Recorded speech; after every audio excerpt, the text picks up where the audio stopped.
Roughing It. By Mark Twain. Chapter 1.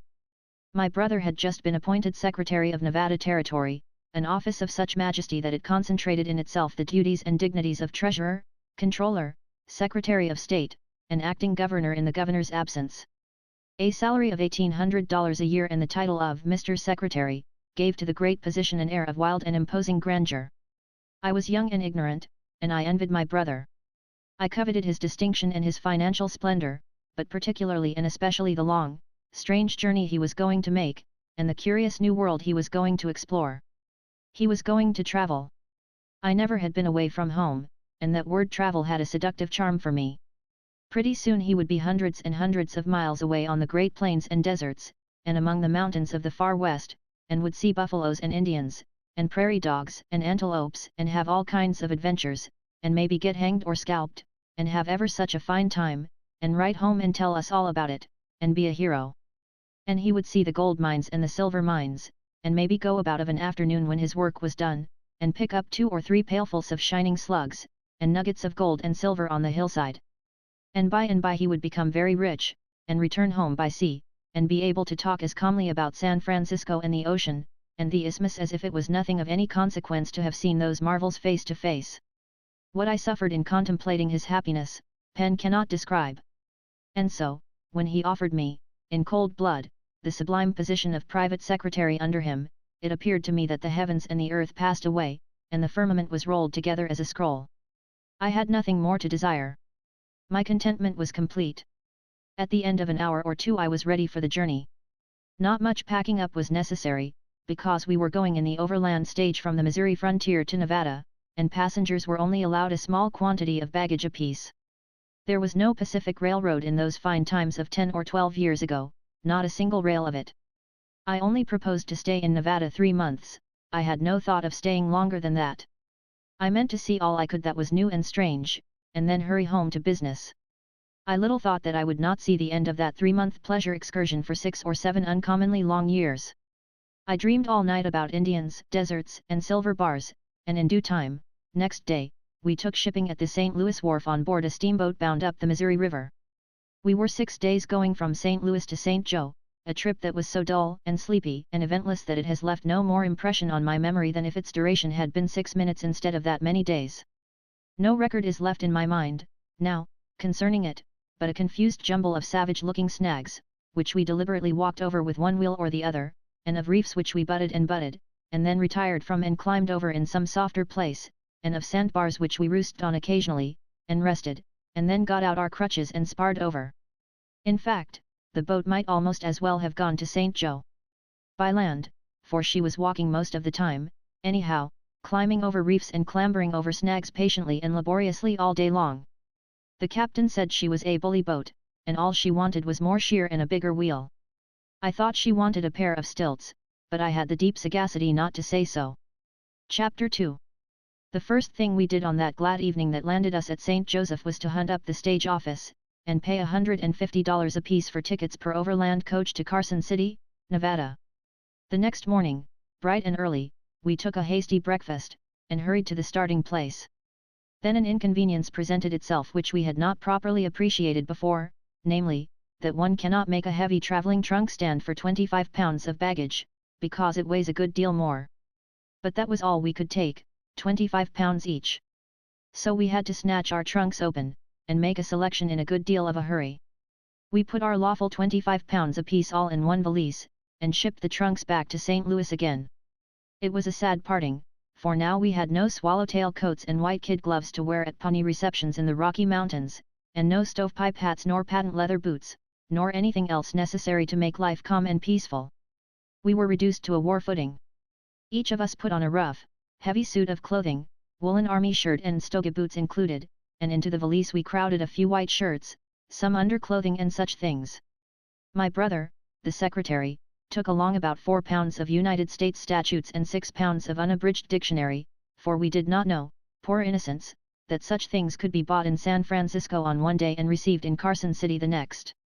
I was armed to the teeth with a pitiful little Smith & Wesson 7-shooter, which carried a ball like a homeopathic pill, and it took the whole 7 to make a dose for an adult. But I thought it was grand. It appeared to me to be a dangerous weapon. It only had one fault: you could not hit anything with it.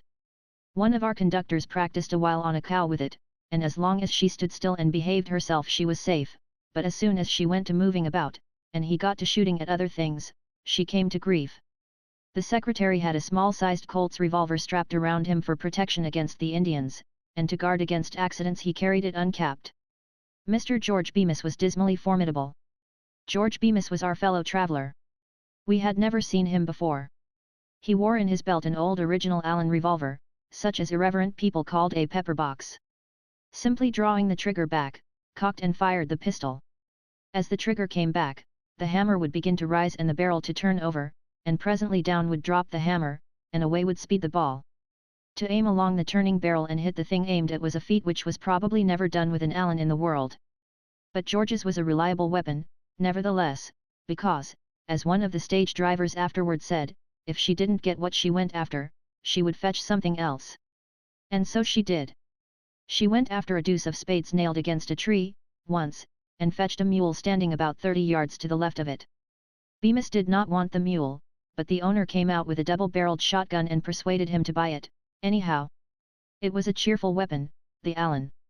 Sometimes all its 6 barrels would go off at once, and then there was no safe place in all the region round about, but behind it. We took 2 or 3 blankets for protection against frosty weather in the mountains. In the matter of luxuries we were modest, we took none along but some pipes and 5 pounds of smoking tobacco. We had 2 large canteens to carry water in, between stations on the plains, and we also took with us a little shot bag of silver coin for daily expenses in the way of breakfasts and dinners. By 8 o'clock everything was ready, and we were on the other side of the river. We jumped into the stage, the driver cracked his whip, and we bowled away and left the States behind us. It was a superb summer morning, and all the landscape was brilliant with sunshine. There was a freshness and breeziness, too, and an exhilarating sense of emancipation from all sorts of cares and responsibilities, that almost made us feel that the years we had spent in the close, hot city, toiling and slaving, had been wasted and thrown away. We were spinning along through Kansas, and in the course of an hour and a half we were fairly abroad on the Great Plains. Just here the land was rolling, a grand sweep of regular elevations and depressions as far as the eye could reach, like the stately heave and swell of the ocean's bosom after a storm. And everywhere were cornfields, accenting with squares of deeper green, this limitless expanse of grassy land. But presently this sea upon dry ground was to lose its rolling character and stretch away for 700 miles as level as a floor. Our coach was a great swinging and swaying stage, of the most sumptuous description, an imposing cradle on wheels. It was drawn by 6 handsome horses, and by the side of the driver sat the conductor, the legitimate captain of the craft, for it was his business to take charge and care of the mails, baggage, express matter, and passengers. We 3 were the only passengers, this trip. We sat on the back seat, inside. About all the rest of the coach was full of mail bags, for we had 3 days' delayed mails with us. Almost touching our knees, a perpendicular wall of mail matter rose up to the roof.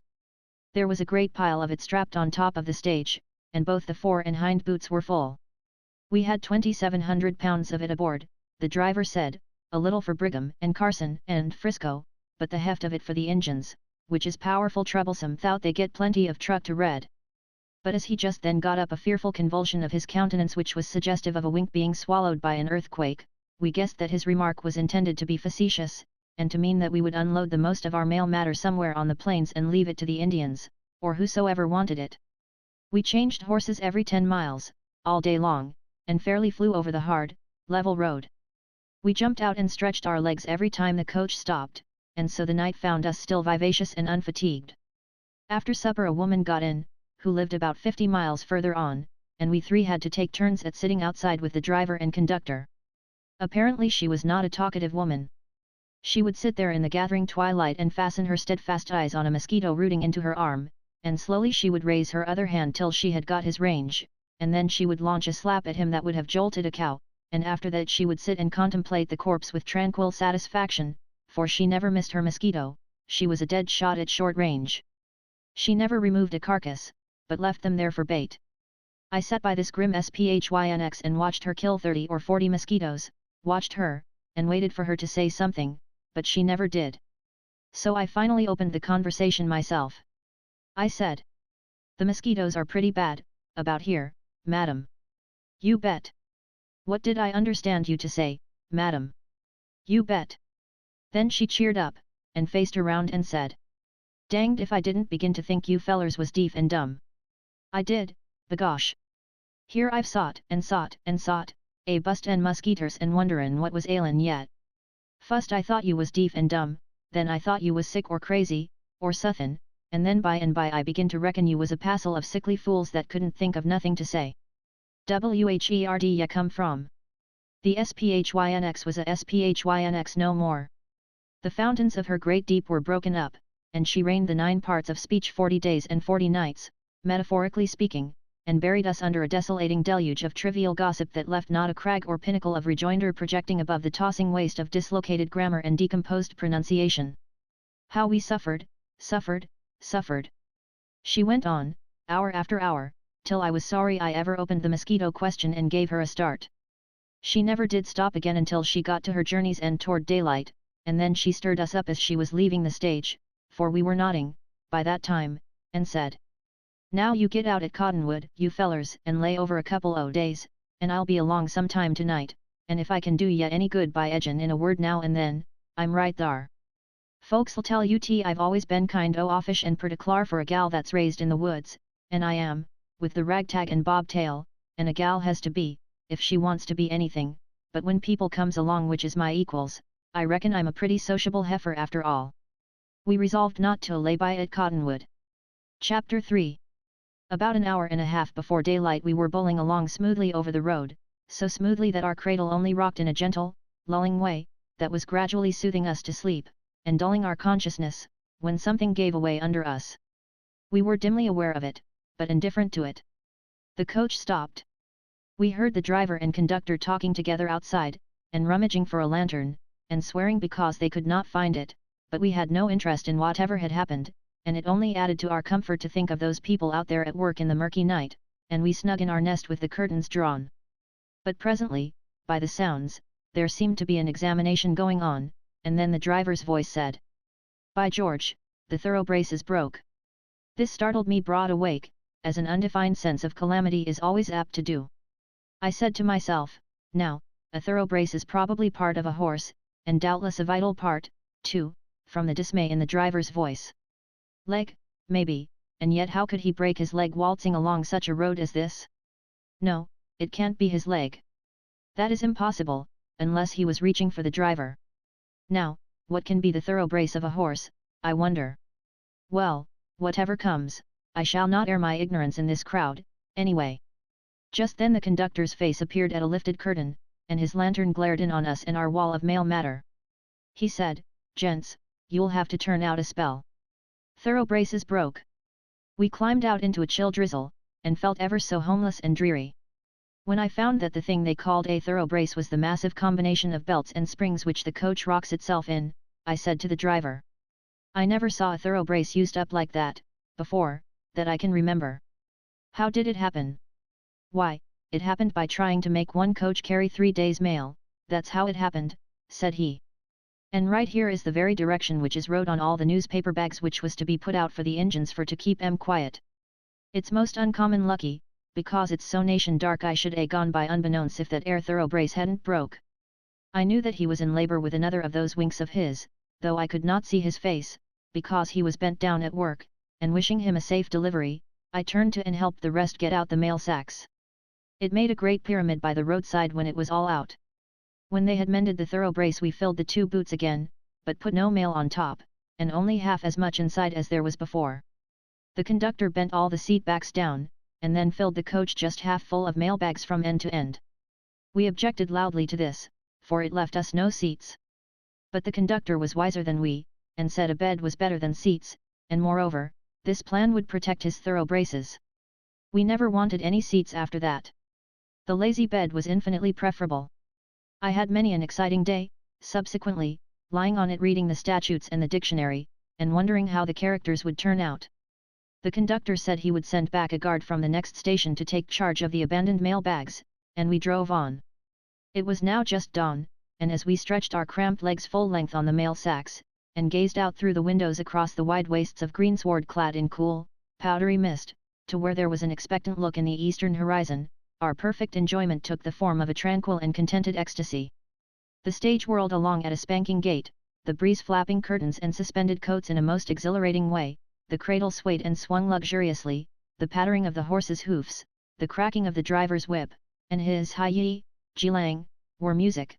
The spinning ground and the waltzing trees appeared to give us a mute hurrah as we went by, and then slack up and look after us with interest or envy or something, and as we lay and smoked the pipe of peace and compared all this luxury with the years of tiresome city life that had gone before it, we felt that there was only one complete and satisfying happiness in the world, and we had found it. After breakfast, at some station whose name I have forgotten, we three climbed up on the seat behind the driver, and let the conductor have our bed for a nap.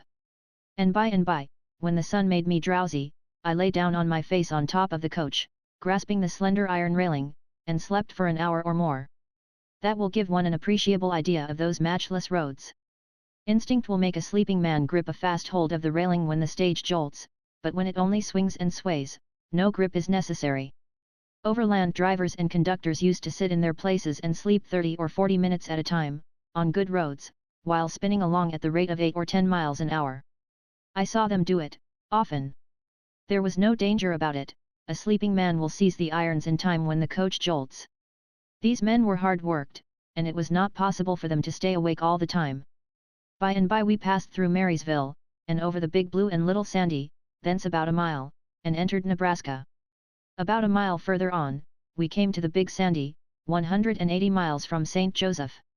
As the sun was going down, we saw the first specimen of an animal known familiarly over 2,000 miles of mountain and desert, from Kansas clear to the Pacific Ocean, as the jackass rabbit. He is well named. He is just like any other rabbit, except that he is from 1/3 to twice as large, has longer legs in proportion to his size, and has the most preposterous ears that ever were mounted on any creature but a jackass. When he is sitting quiet, thinking about his sins, or is absent-minded or unapprehensive of danger, his majestic ears project above him conspicuously, but the breaking of a twig will scare him nearly to death, and then he tilts his ears back gently and starts for home. All you can see, then, for the next minute, is his long grey form stretched out straight and streaking it through the low sagebrush, head erect, eyes right, and ears just canted a little to the rear, but showing you where the animal is, all the time, the same as if he carried a jib. Now and then he makes a marvellous spring with his long legs, high over the stunted sagebrush, and scores a leap that would make a horse envious. Presently he comes down to a long, graceful lope, and shortly he mysteriously disappears. He has crouched behind a sagebush, and will sit there and listen and tremble until you get within 6 feet of him, when he will get under way again. But one must shoot at this creature once, if he wishes to see him throw his heart into his heels, and do the best he knows how. He is frightened clear through, now, and he lays his long ears down on his back, straightens himself out like a yardstick every spring he makes, and scatters miles behind him with an easy indifference that is enchanting. Our party made this specimen hump himself, as the conductor said. The secretary started him with a shot from the Colt, I commenced spitting at him with my weapon, and all in the same instant the old Allen's whole broadside let go with a rattling crash, and it is not putting it too strong to say that the rabbit was frantic. He dropped his ears, set up his tail, and left for San Francisco at a speed which can only be described as a flash and a vanish. Long after he was out of sight we could hear him whiz. I do not remember where we first came across sagebrush, but as I have been speaking of it I may as well describe it. This is easily done, for if the reader can imagine a gnarled and venerable live oak tree reduced to a little shrub 2 feet high, with its rough bark, its foliage, its twisted boughs, all complete, he can picture the sagebrush exactly. Often, on lazy afternoons in the mountains, I have lain on the ground with my face under a sagebush, and entertained myself with fancying that the gnats among its foliage were Lilliputian birds, and that the ants marching and countermarching about its base were Lilliputian flocks and herds, and myself some vast loafer from Brobdingnag waiting to catch a little citizen and eat him. It is an imposing monarch of the forest in exquisite miniature, is the sagebrush. Its foliage is a greyish green, and gives that tint to desert and mountain. It smells like our domestic sage, and sage tea made from it tastes like the sage tea which all boys are so well acquainted with. The sagebrush is a singularly hardy plant, and grows right in the midst of deep sand, and among barren rocks, where nothing else in the vegetable world would try to grow, except bunch grass. Bunch grass grows on the bleak mountainsides of Nevada and neighboring territories, and offers excellent feed for stock, even in the dead of winter, wherever the snow is blown aside and exposes it, notwithstanding its unpromising home, bunch grass is a better and more nutritious diet for cattle and horses than almost any other hay or grass that is known, so stockmen say. The sage bushes grow from 3 to 6 or 7 feet apart, all over the mountains and deserts of the far west, clear to the borders of California. There is not a tree of any kind in the deserts. For hundreds of miles, there is no vegetation at all in a regular desert, except the sagebrush and its cousin the greasewood, which is so much like the sagebrush that the difference amounts to little. Campfires and hot suppers in the deserts would be impossible but for the friendly sagebrush. Its trunk is as large as a boy's wrist, and from that up to a man's arm, and its crooked branches are half as large as its trunk, all good, sound, hard wood, very like oak. When a party camps, the first thing to be done is to cut sagebrush, and in a few minutes there is an opulent pile of it ready for use. A hole a foot wide, 2 feet deep, and 2 feet long, is dug, and sagebrush chopped up and burned in it till it is full to the brim with glowing coals. Then the cooking begins, and there is no smoke, and consequently no swearing. Such a fire will keep all night, with very little replenishing, and it makes a very sociable campfire, and one around which the most impossible reminiscences sound plausible, instructive, and profoundly entertaining. Sagebrush is very fair fuel, but as a vegetable it is a distinguished failure. Nothing can abide the taste of it but the jackass and his illegitimate child the mule. But their testimony to its nutritiousness is worth nothing, for they will eat pine knots, or anthracite coal, or brass filings, or lead pipe, or old bottles, or anything that comes handy, and then go off looking as grateful as if they had had oysters for dinner. Mules and donkeys and camels have appetites that anything will relieve temporarily, but nothing satisfy. In Syria, once, at the headwaters of the Jordan, a camel took charge of my overcoat while the tents were being pitched, and examined it with a critical eye, all over, with as much interest as if he had an idea of getting one made like it, and then, after he was done figuring on it as an article of apparel, he began to contemplate it as an article of diet. He put his foot on it, and lifted one of the sleeves out with his teeth, and chewed at it, gradually taking it in, and all the while opening and closing his eyes in a kind of religious ecstasy, as if he had never tasted anything as good as an overcoat before, in his life. Then he smacked his lips once or twice, and reached after the other sleeve. Next he tried the velvet collar, and smiled a smile of such contentment that it was plain to see that he regarded that as the daintiest thing about an overcoat. The tails went next, along with some percussion caps and cough candy, and some fig paste from Constantinople. And then my newspaper correspondence dropped out, and he took a chance in that, manuscript letters written for the home papers. But he was treading on dangerous ground, now. He began to come across solid wisdom in those documents that was rather weighty on his stomach, and occasionally he would take a joke that would shake him up till it loosened his teeth.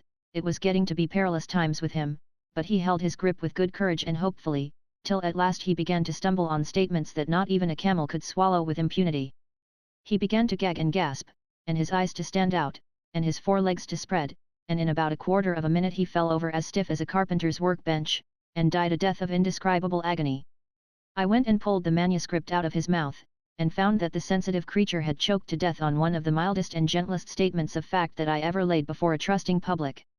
I was about to say, when diverted from my subject, that occasionally one finds sage bushes 5 or 6 feet high, and with a spread of branch and foliage in proportion, but 2 or 2.5 feet is the usual height. Chapter 4. As the sun went down and the evening chill came on, we made preparation for bed.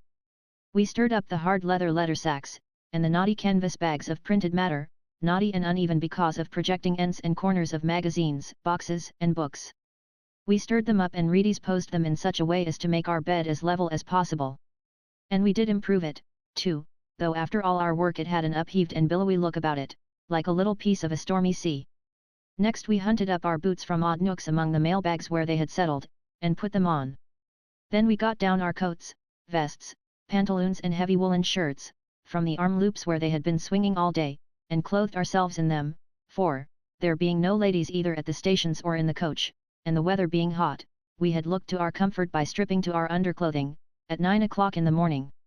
All things being now ready, we stowed the uneasy dictionary where it would lie as quiet as possible, and placed the water canteens and pistols where we could find them in the dark.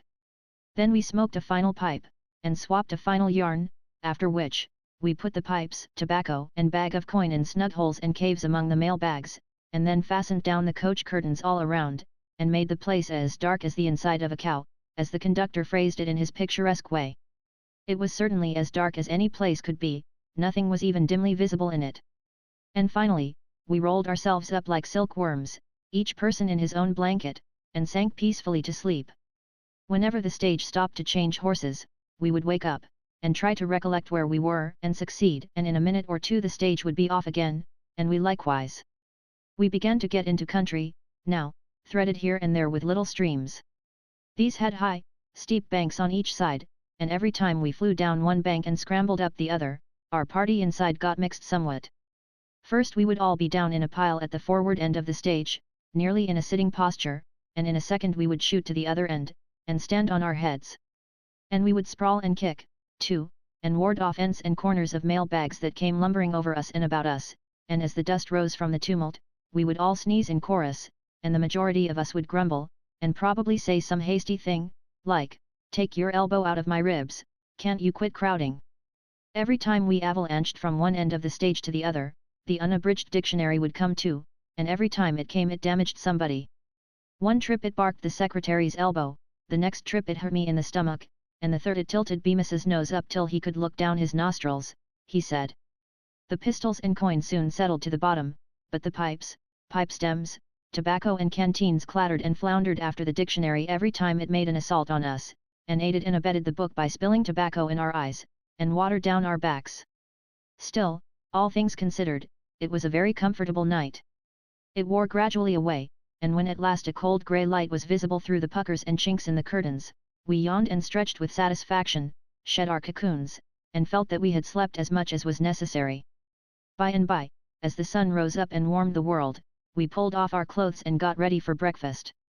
We were just pleasantly in time, for 5 minutes afterward the driver sent the weird music of his bugle winding over the grassy solitudes, and presently we detected a low hut or two in the distance.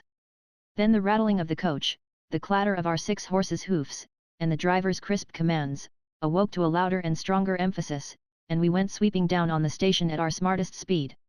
It was fascinating, that old overland stage coaching. We jumped out in undress uniform. The driver tossed his gathered reins out on the ground, gaped and stretched complacently, drew off his heavy buckskin gloves with great deliberation and insufferable dignity, taking not the slightest notice of a dozen solicitous inquires after his health, and humbly facetious and flattering accostings, and obsequious tenders of service, from 5 or 6 hairy and half-civilized station keepers and hostlers who were nimbly unhitching our steeds and bringing the fresh team out of the stables, for, in the eyes of the stage driver of that day, station keepers and hostlers were a sort of good enough low creatures, useful in their place, and helping to make up a world, but not the kind of beings which a person of distinction could afford to concern himself with, while, on the contrary, in the eyes of the station keeper and the hostler, the stage driver was a hero, a great and shining dignitary, the world's favorite son, the envy of the people, the observed of the nations. When they spoke to him they received his insolent silence meekly, and as being the natural and proper conduct of so great a man, when he opened his lips they all hung on his words with admiration. He never honoured a particular individual with a remark, but addressed it with a broad generality to the horses, the stables, the surrounding country and the human underlings. When he discharged a facetious insulting personality at a hostler, that hostler was happy for the day. When he uttered his one jest, old as the hills, coarse, profane, witless, and inflicted on the same audience, in the same language, every time his coach drove up there, the varlets roared, and slapped their thighs, and swore it was the best thing they'd ever heard in all their lives. And how they would fly around when he wanted a basin of water, a gourd of the same, or a light for his pipe, but they would instantly insult a passenger if he so far forgot himself as to crave a favour at their hands. They could do that sort of insolence as well as the driver they copied it from, for, let it be borne in mind, the overland driver had but little less contempt for his passengers than he had for his hostlers. The hostlers and station keepers treated the really powerful conductor of the coach merely with the best of what was their idea of civility, but the driver was the only being they bowed down to and worshipped. How admiringly they would gaze up at him in his high seat as he gloved himself with lingering deliberation, while some happy hostler held the bunch of reins aloft, and waited patiently for him to take it. And how they would bombard him with glorifying ejaculations as he cracked his long whip and went careering away. The station buildings were long, low huts, made of sun-dried, mud-colored bricks, laid up without mortar, adobes. The Spaniards call these bricks, and Americans shorten it to dobies. The roofs, which had no slant to them worth speaking of, were thatched and then sodded or covered with a thick layer of earth, and from this sprung a pretty rank growth of weeds and grass. It was the first time we had ever seen a man's front yard on top of his house. The building consisted of barns, stable room for 12 or 15 horses, and a hut for an eating room for passengers. This latter had bunks in it for the station keeper and a hostler or two. You could rest your elbow on its eaves, and you had to bend in order to get in at the door. In place of a window there was a square hole about large enough for a man to crawl through, but this had no glass in it. There was no flooring, but the ground was packed hard. There was no stove, but the fireplace served all needful purposes. There were no shelves, no cupboards, no closets. In a corner stood an open sack of flour, and nestling against its base were a couple of black and venerable tin coffee pots, a tin teapot, a little bag of salt, and a side of bacon. By the door of the station keeper's den, outside, was a tin wash basin, on the ground. Near it was a pail of water and a piece of yellow bar soap, and from the eaves hung a hoary blue woolen shirt, significantly, but this latter was the station keeper's private towel, and only 2 persons in all the party might venture to use it, the stage driver and the conductor. The latter would not, from a sense of decency, the former would not, because he did not choose to encourage the advances of a station keeper. We had towels, in the valise, they might as well have been in Sodom and Gomorrah. We, and the conductor, used our handkerchiefs, and the driver his pantaloons and sleeves. By the door, inside, was fastened a small old-fashioned looking glass frame, with 2 little fragments of the original mirror lodged down in one corner of it. This arrangement afforded a pleasant double-barreled portrait of you when you looked into it, with one half of your head set up a couple of inches above the other half. From the glass frame hung the half of a comb by a string, but if I had to describe that patriarch or die, I believe I would order some sample coffins. It had come down from Esau and Samson, and had been accumulating hair ever since, along with certain impurities. In one corner of the room stood 3 or 4 rifles and muskets, together with horns and pouches of ammunition. The station men wore pantaloons of coarse, country-woven stuff, and into the seat and the inside of the legs were sewed ample additions of buckskin, to do duty in place of leggings, when the man rode horseback, so the pants were half dull blue and half yellow, and unspeakably picturesque. The pants were stuffed into the tops of high boots, the heels whereof were armed with great Spanish spurs, whose little iron clogs and chains jingled with every step. The man wore a huge beard and mustachios, an old slouch hat, a blue woolen shirt, no suspenders, no vest, no coat, in a leathern sheath in his belt, a great long navy revolver, slung on right side, hammer to the front, and projecting from his boot a horn-handled bowie knife.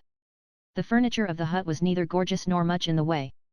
The rocking chairs and sofas were not present, and never had been, but they were represented by 2 3-legged stools, a pine-board bench 4 feet long, and 2 empty candle boxes. The table was a greasy board on stilts, and the tablecloth and napkins had not come, and they were not looking for them, either.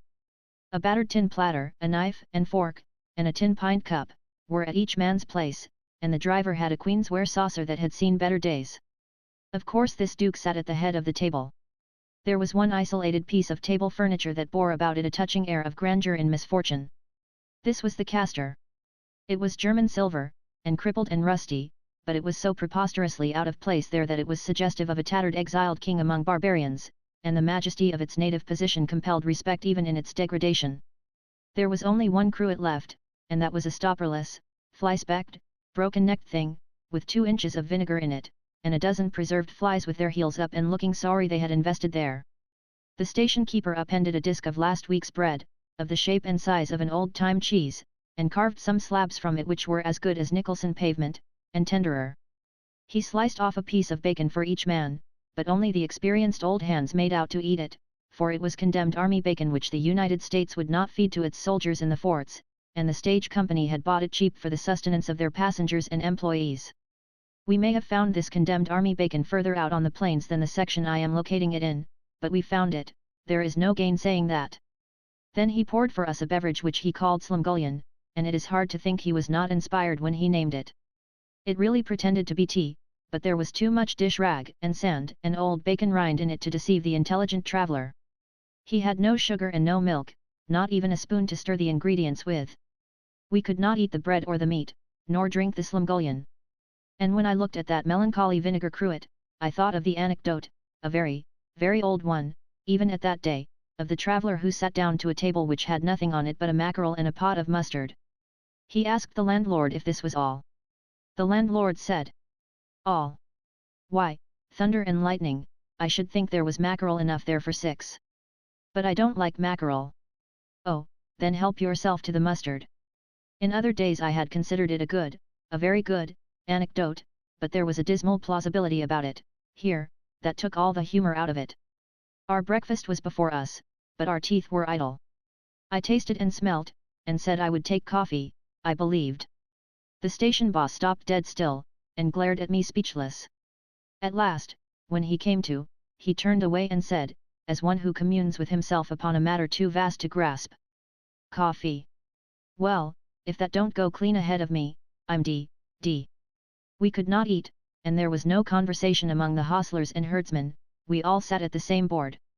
At least there was no conversation further than a single hurried request, now and then, from one employee to another. It was always in the same form, and always gruffly friendly. Its western freshness and novelty startled me, at first, and interested me, but it presently grew monotonous, and lost its charm. It was, "Pass the bread, you son of a skunk."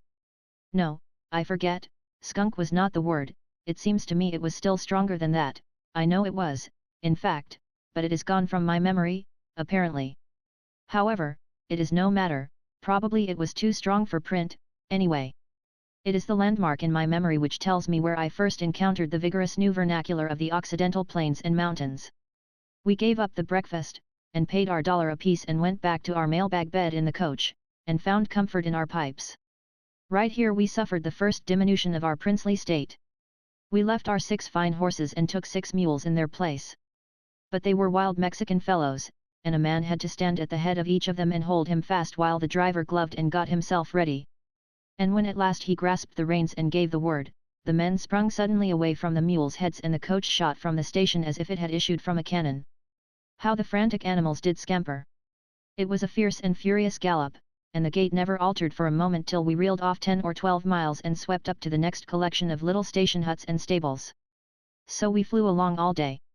At 2 p.m. the belt of timber that fringes the North Platte and marks its windings through the vast level floor of the plains came in sight. At 4 p.m. we crossed a branch of the river, and at 5 p.m. we crossed the Platte itself, and landed at Fort Kearny, 56 hours out from St. Joe, 300 miles. Now that was stagecoaching on the Great Overland, 10 or 12 years ago, when perhaps not more than 10 men in America, all told, expected to live to see a railroad follow that route to the Pacific. But the railroad is there now, and it pictures 1,000 odd comparisons and contrasts in my mind to read the following sketch, in the New York Times, of a recent trip over almost the very ground I have been describing. I can scarcely comprehend the new state of things. Across the continent. At 4:20 p.m., Sunday, we rolled out of the station at Omaha, and started westward on our long jaunt. A couple of hours out, dinner was announced, an event to those of us who had yet to experience what it is to eat in one of Pullman's hotels on wheels, so, stepping into the car next forward of our sleeping palace, we found ourselves in the dining car. It was a revelation to us, that first dinner on Sunday. And though we continued to dine for 4 days, and had as many breakfasts and suppers, our whole party never ceased to admire the perfection of the arrangements, and the marvellous results achieved. Upon tables covered with snowy linen, and garnished with services of solid silver, Ethiop waiters, flitting about in spotless white, placed as by magic a repast at which Delmonico himself could have had no occasion to blush, and, indeed, in some respects it would be hard for that distinguished chef to match our menu, for, in addition to all that ordinarily makes up a first chop dinner, had we not our antelope steak, the gourmand who has not experienced this, bah, what does he know of the feast? Of fat things, our delicious mountain brook trout, and choice fruits and berries, and, sauce piquant and unpurchasable, our sweet-scented, appetite-compelling air of the prairies? You may depend upon it, we all did justice to the good things, and as we washed them down with bumpers of sparkling krug, whilst we sped along at the rate of 30 miles an hour, agreed it was the fastest living we had ever experienced. We beat that, however, 2 days afterward when we made 27 miles in 27 minutes, while our champagne glasses filled to the brim spilled not a drop.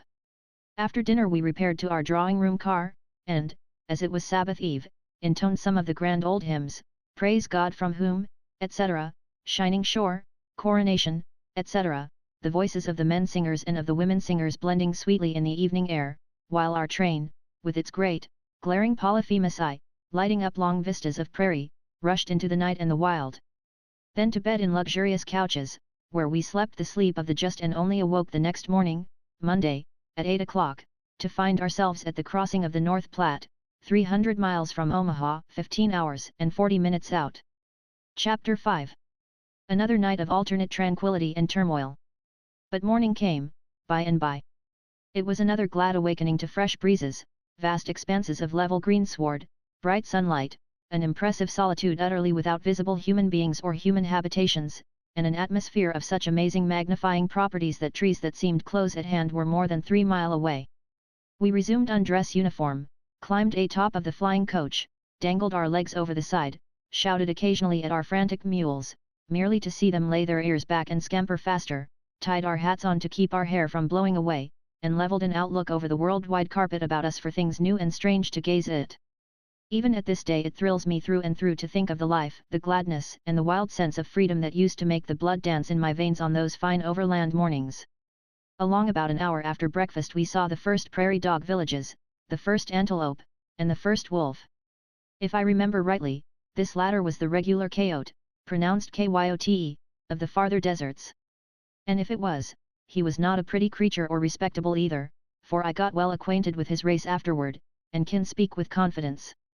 The coyote is a long, slim, sick, and sorry-looking skeleton, with a grey wolf skin stretched over it, a tolerably bushy tail that forever sags down with a despairing expression of forsakenness and misery, a furtive and evil eye, and a long, sharp face, with slightly lifted lip and exposed teeth. He has a general slinking expression all over. The coyote is a living, breathing allegory of want. He is always hungry. He is always poor, out of luck and friendless. The meanest creatures despise him, and even the fleas would desert him for a velocipede. He is so spiritless and cowardly that even while his exposed teeth are pretending a threat, the rest of his face is apologizing for it. And he is so homely, so scrawny, and ribby, and coarse-haired, and pitiful. When he sees you he lifts his lip and lets a flash of his teeth out, and then turns a little out of the course he was pursuing, depresses his head a bit, and strikes a long, soft-footed trot through the sagebrush, glancing over his shoulder at you, from time to time, till he is about out of easy pistol range, and then he stops and takes a deliberate survey of you. He will trot 50 yards and stop again, another 50 and stop again, and finally the grey of his gliding body blends with the grey of the sagebrush, and he disappears. All this is when you make no demonstration against him, but if you do, he develops a livelier interest in his journey, and instantly electrifies his heels and puts such a deal of real estate between himself and your weapon, that by the time you have raised the hammer you see that you need a mini rifle, and by the time you have got him in line you need a rifled cannon, and by the time you have drawn a bead on him you see well enough that nothing but an unusually long-winded streak of lightning could reach him where he is now. But if you start a swift-footed dog after him, you will enjoy it ever so much, especially if it is a dog that has a good opinion of himself, and has been brought up to think he knows something about speed.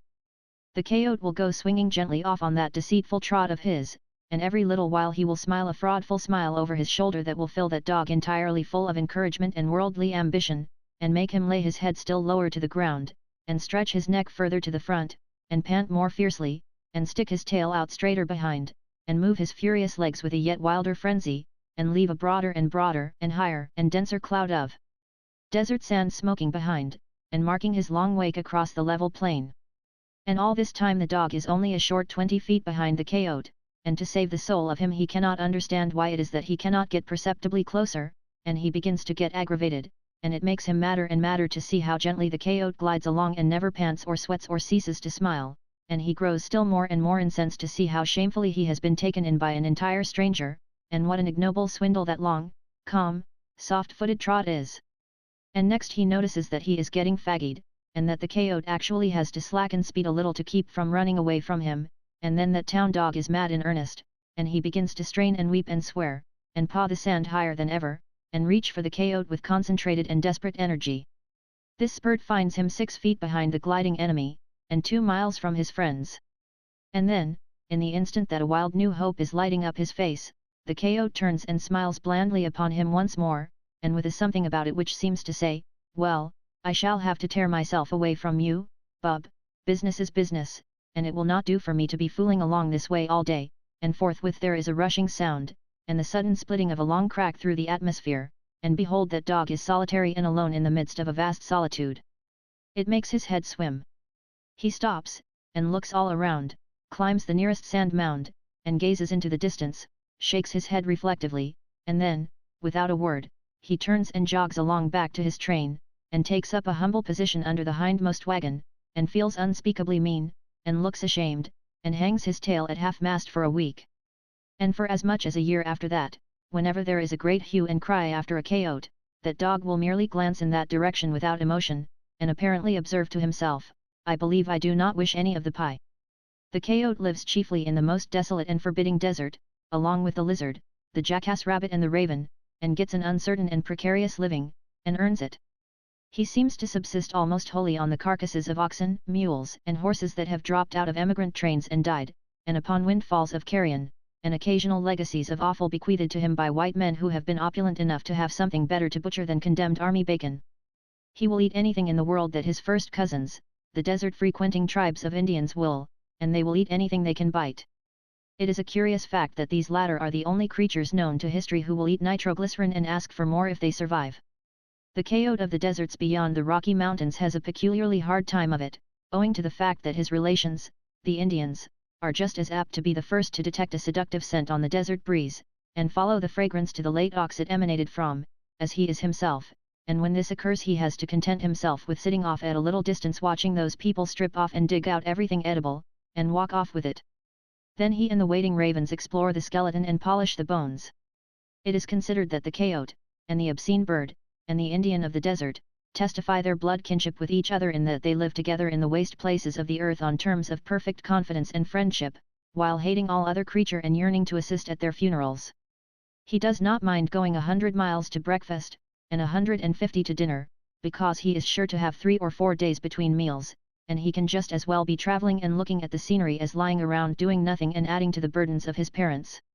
We soon learned to recognize the sharp, vicious bark of the coyote as it came across the murky plain at night to disturb our dreams among the mail sacks, and remembering his forlorn aspect and his hard fortune, made shift to wish him the blessed novelty of a long day's good luck and a limitless larder the morrow. Chapter 6. Our new conductor, just shipped, had been without sleep for 20 hours. Such a thing was very frequent. From St. Joseph, Missouri, to Sacramento, California, by stagecoach, was nearly 1,900 miles, and the trip was often made in 15 days, the cars do it in 4.5, now, but the time specified in the mail contracts, and required by the schedule, was 18 or 19 days, if I remember rightly. This was to make fair allowance for winter storms and snows, and other unavoidable causes of detention. The stage company had everything under strict discipline and good system. Over each 250 miles of road they placed an agent or superintendent, and invested him with great authority. His beat or jurisdiction of 250 miles was called a division. He purchased horses, mules, harness, and food for men and beasts, and distributed these things among his stage stations, from time to time, according to his judgment of what each station needed. He erected station buildings and dug wells. He attended to the paying of the station keepers, hostlers, drivers, and blacksmiths, and discharged them whenever he chose.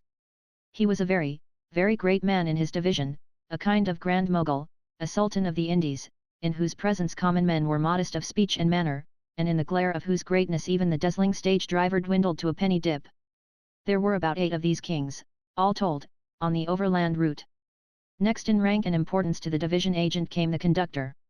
His beat was the same length as the agent's, 250 miles.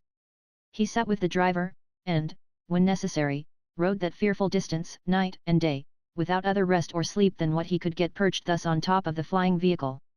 Think of it! He had absolute charge of the mails, express matter, passengers and stage-coach, until he delivered them to the next conductor, and got his receipt for them. Consequently he had to be a man of intelligence, decision, and considerable executive ability. He was usually a quiet, pleasant man, who attended closely to his duties, and was a good deal of a gentleman. It was not absolutely necessary that the division agent should be a gentleman, and occasionally he wasn't. But he was always a general in administrative ability, and a bulldog in courage and determination, otherwise the chieftainship over the lawless underlings of the overland service would never in any instance have been to him anything but an equivalent for a month of insolence and distress and a bullet and a coffin at the end of it. There were about 16 or 18 conductors on the overland, for there was a daily stage each way, and a conductor on every stage. Next in real and official rank and importance, after the conductor, came my delight, the driver, next in real but not in apparent importance, for we have seen that in the eyes of the common herd the driver was to the conductor as an admiral is to the captain of the flagship. The driver's beat was pretty long, and his sleeping time at the stations pretty short, sometimes, and so, but for the grandeur of his position his would have been a sorry life, as well as a hard and a wearing one. We took a new driver every day or every night, for they drove backward and forward over the same piece of road all the time, and therefore we never got as well acquainted with them as we did with the conductors, and besides, they would have been above being familiar with such rubbish as passengers, anyhow, as a general thing. Still, we were always eager to get a sight of each and every new driver as soon as the watch changed, for each and every day we were either anxious to get rid of an unpleasant one, or loath to part with a driver we had learned to like and had come to be sociable and friendly with. And so the first question we asked the conductor whenever we got to where we were to exchange drivers, was always, which is him? The grammar was faulty, maybe, but we could not know, then, that it would go into a book some day. As long as everything went smoothly, the overland driver was well enough situated, but if a fellow driver got sick suddenly it made trouble, for the coach must go on, and so the potentate who was about to climb down and take a luxurious rest after his long night's siege in the midst of wind and rain and darkness, had to stay where he was and do the sick man's work. Once, in the Rocky Mountains, when I found a driver sound asleep on the box, and the mules going at the usual breakneck pace, the conductor said never mind him, there was no danger, and he was doing double duty, had driven 75 miles on one coach, and was now going back over it on this without rest or sleep. 150 miles of holding back of 6 vindictive mules and keeping them from climbing the trees. It sounds incredible, but I remember the statement well enough.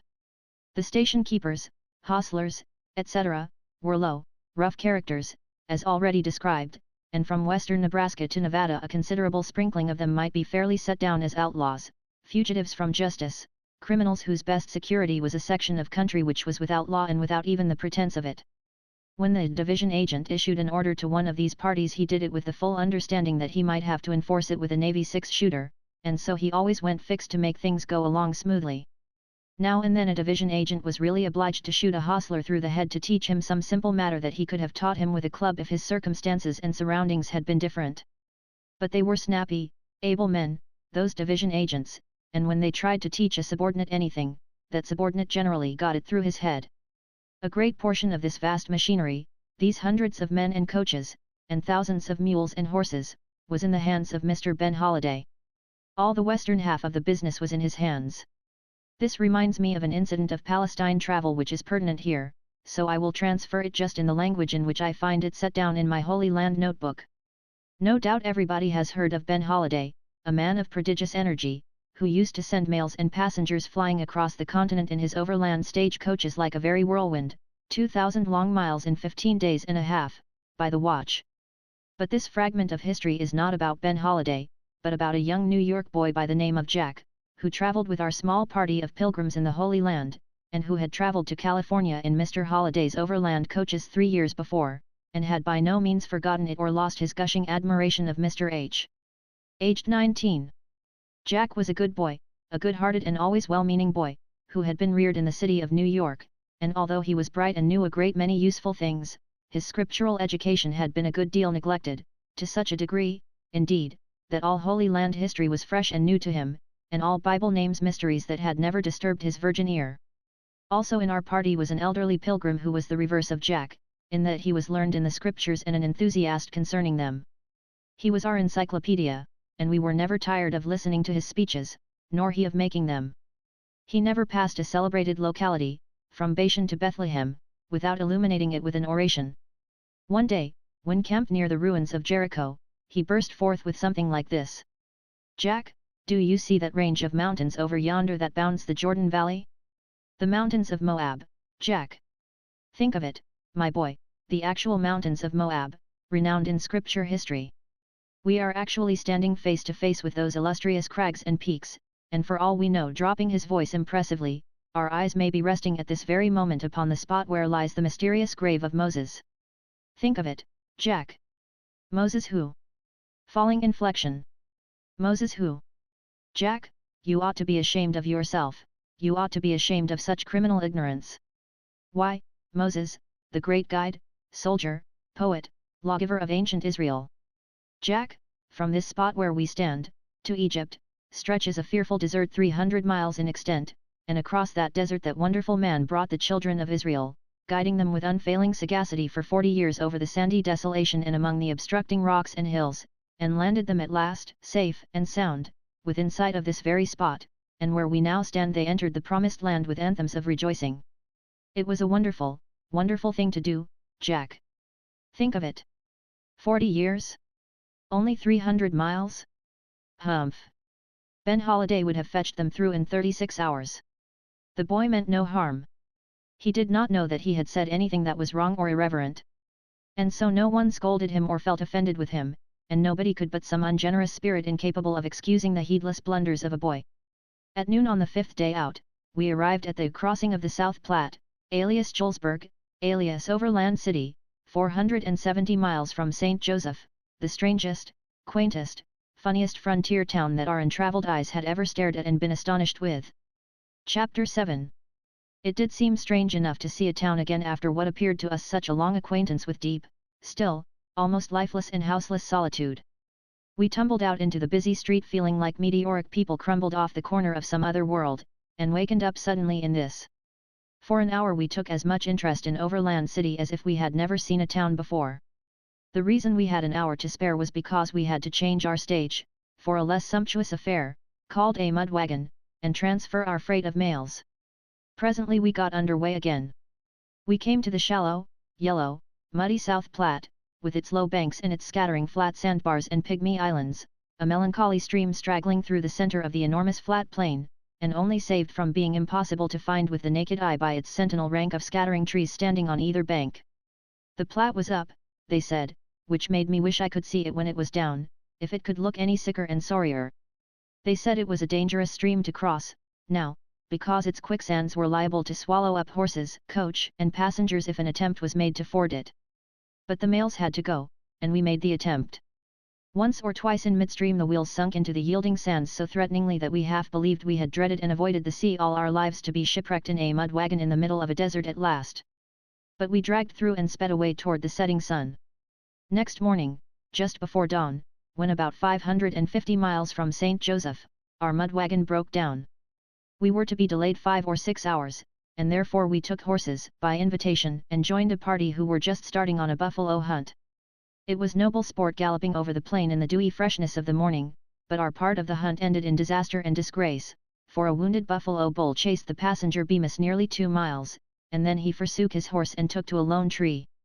He was very sullen about the matter for some 24 hours, but at last he began to soften little by little, and finally he said, "Well, it was not funny, and there was no sense in those gawks making themselves so facetious over it. I tell you I was angry in earnest for a while. I should have shot that long gangly lubber they called Hank, if I could have done it without crippling 6 or 7 other people, but of course I couldn't, the old Allen's so confounded comprehensive. I wish those loafers had been up in the tree, they wouldn't have wanted to laugh so. If I had had a horse worth a cent, but no, the minute he saw that buffalo bull wheel on him and give a bellow, he raised straight up in the air and stood on his heels. The saddle began to slip, and I took him round the neck and laid close to him, and began to pray. Then he came down and stood up on the other end a while, and the bull actually stopped pawing sand and bellowing to contemplate the inhuman spectacle. Then the bull made a pass at him and uttered a bellow that sounded perfectly frightful, it was so close to me, and that seemed to literally prostrate my horse's reason, and make a raving distracted maniac of him, and I wish I may die if he didn't stand on his head for a quarter of a minute and shed tears. He was absolutely out of his mind, he was, as sure as truth itself, and he really didn't know what he was doing. Then the bull came charging at us, and my horse dropped down on all fours and took a fresh start, and then for the next 10 minutes he would actually throw one handspring after another so fast that the bull began to get unsettled, too, and didn't know where to start in, and so he stood there sneezing, and shoveling dust over his back, and bellowing every now and then, and thinking he had got a $1,500 circus horse for breakfast, certain. Well, I was first out on his neck, the horse's, not the bull's, and then underneath, and next on his rump, and sometimes head up, and sometimes heels, but I tell you it seemed solemn and awful to be ripping and tearing and carrying on so in the presence of death, as you might say. Pretty soon the bull made a snatch for us and brought away some of my horse's tail, I suppose, but do not know, being pretty busy at the time, but something made him hungry for solitude and suggested to him to get up and hunt for it. And then you ought to have seen that spider-legged old skeleton go, and you ought to have seen the bull cut out after him, too, head down, tongue out, tail up, bellowing like everything, and actually mowing down the weeds, and tearing up the earth, and boosting up the sand like a whirlwind. By George, it was a hot race. I and the saddle were back on the rump, and I had the bridle in my teeth and holding on to the pommel with both hands. First we left the dogs behind, then we passed a jackass rabbit, then we overtook a coyote, and were gaining on an antelope when the rotten girth let go and threw me about 30 yards off to the left, and as the saddle went down over the horse's rump he gave it a lift with his heels that sent it more than 400 yards up in the air. I wish I may die in a minute if he didn't. I fell at the foot of the only solitary tree there was in 9 counties adjacent, as any creature could see with the naked eye, and the next second I had hold of the bark with 4 sets of nails in my teeth, and the next second after that I was astraddle of the main limb and blaspheming my luck in a way that made my breath smell of brimstone. I had the bull, now, if he did not think of one thing. But that one thing I dreaded. I dreaded it very seriously. There was a possibility that the bull might not think of it, but there were greater chances that he would. I made up my mind what I would do in case he did. It was a little over 40 feet to the ground from where I sat. I cautiously unwound the lariat from the pommel of my saddle. Your saddle? Did you take your saddle up in the tree with you? Take it up in the tree with me? Why, how you talk! Of course I didn't. No man could do that. It fell in the tree when it came down. Oh, exactly. Certainly. I unwound the lariat, and fastened one end of it to the limb. It was the very best green rawhide, and capable of sustaining tons. I made a slip noose in the other end, and then hung it down to see the length.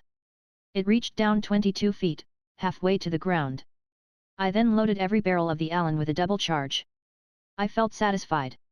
I said to myself, if he never thinks of that one thing that I dread, all right, but if he does, all right anyhow, I am fixed for him.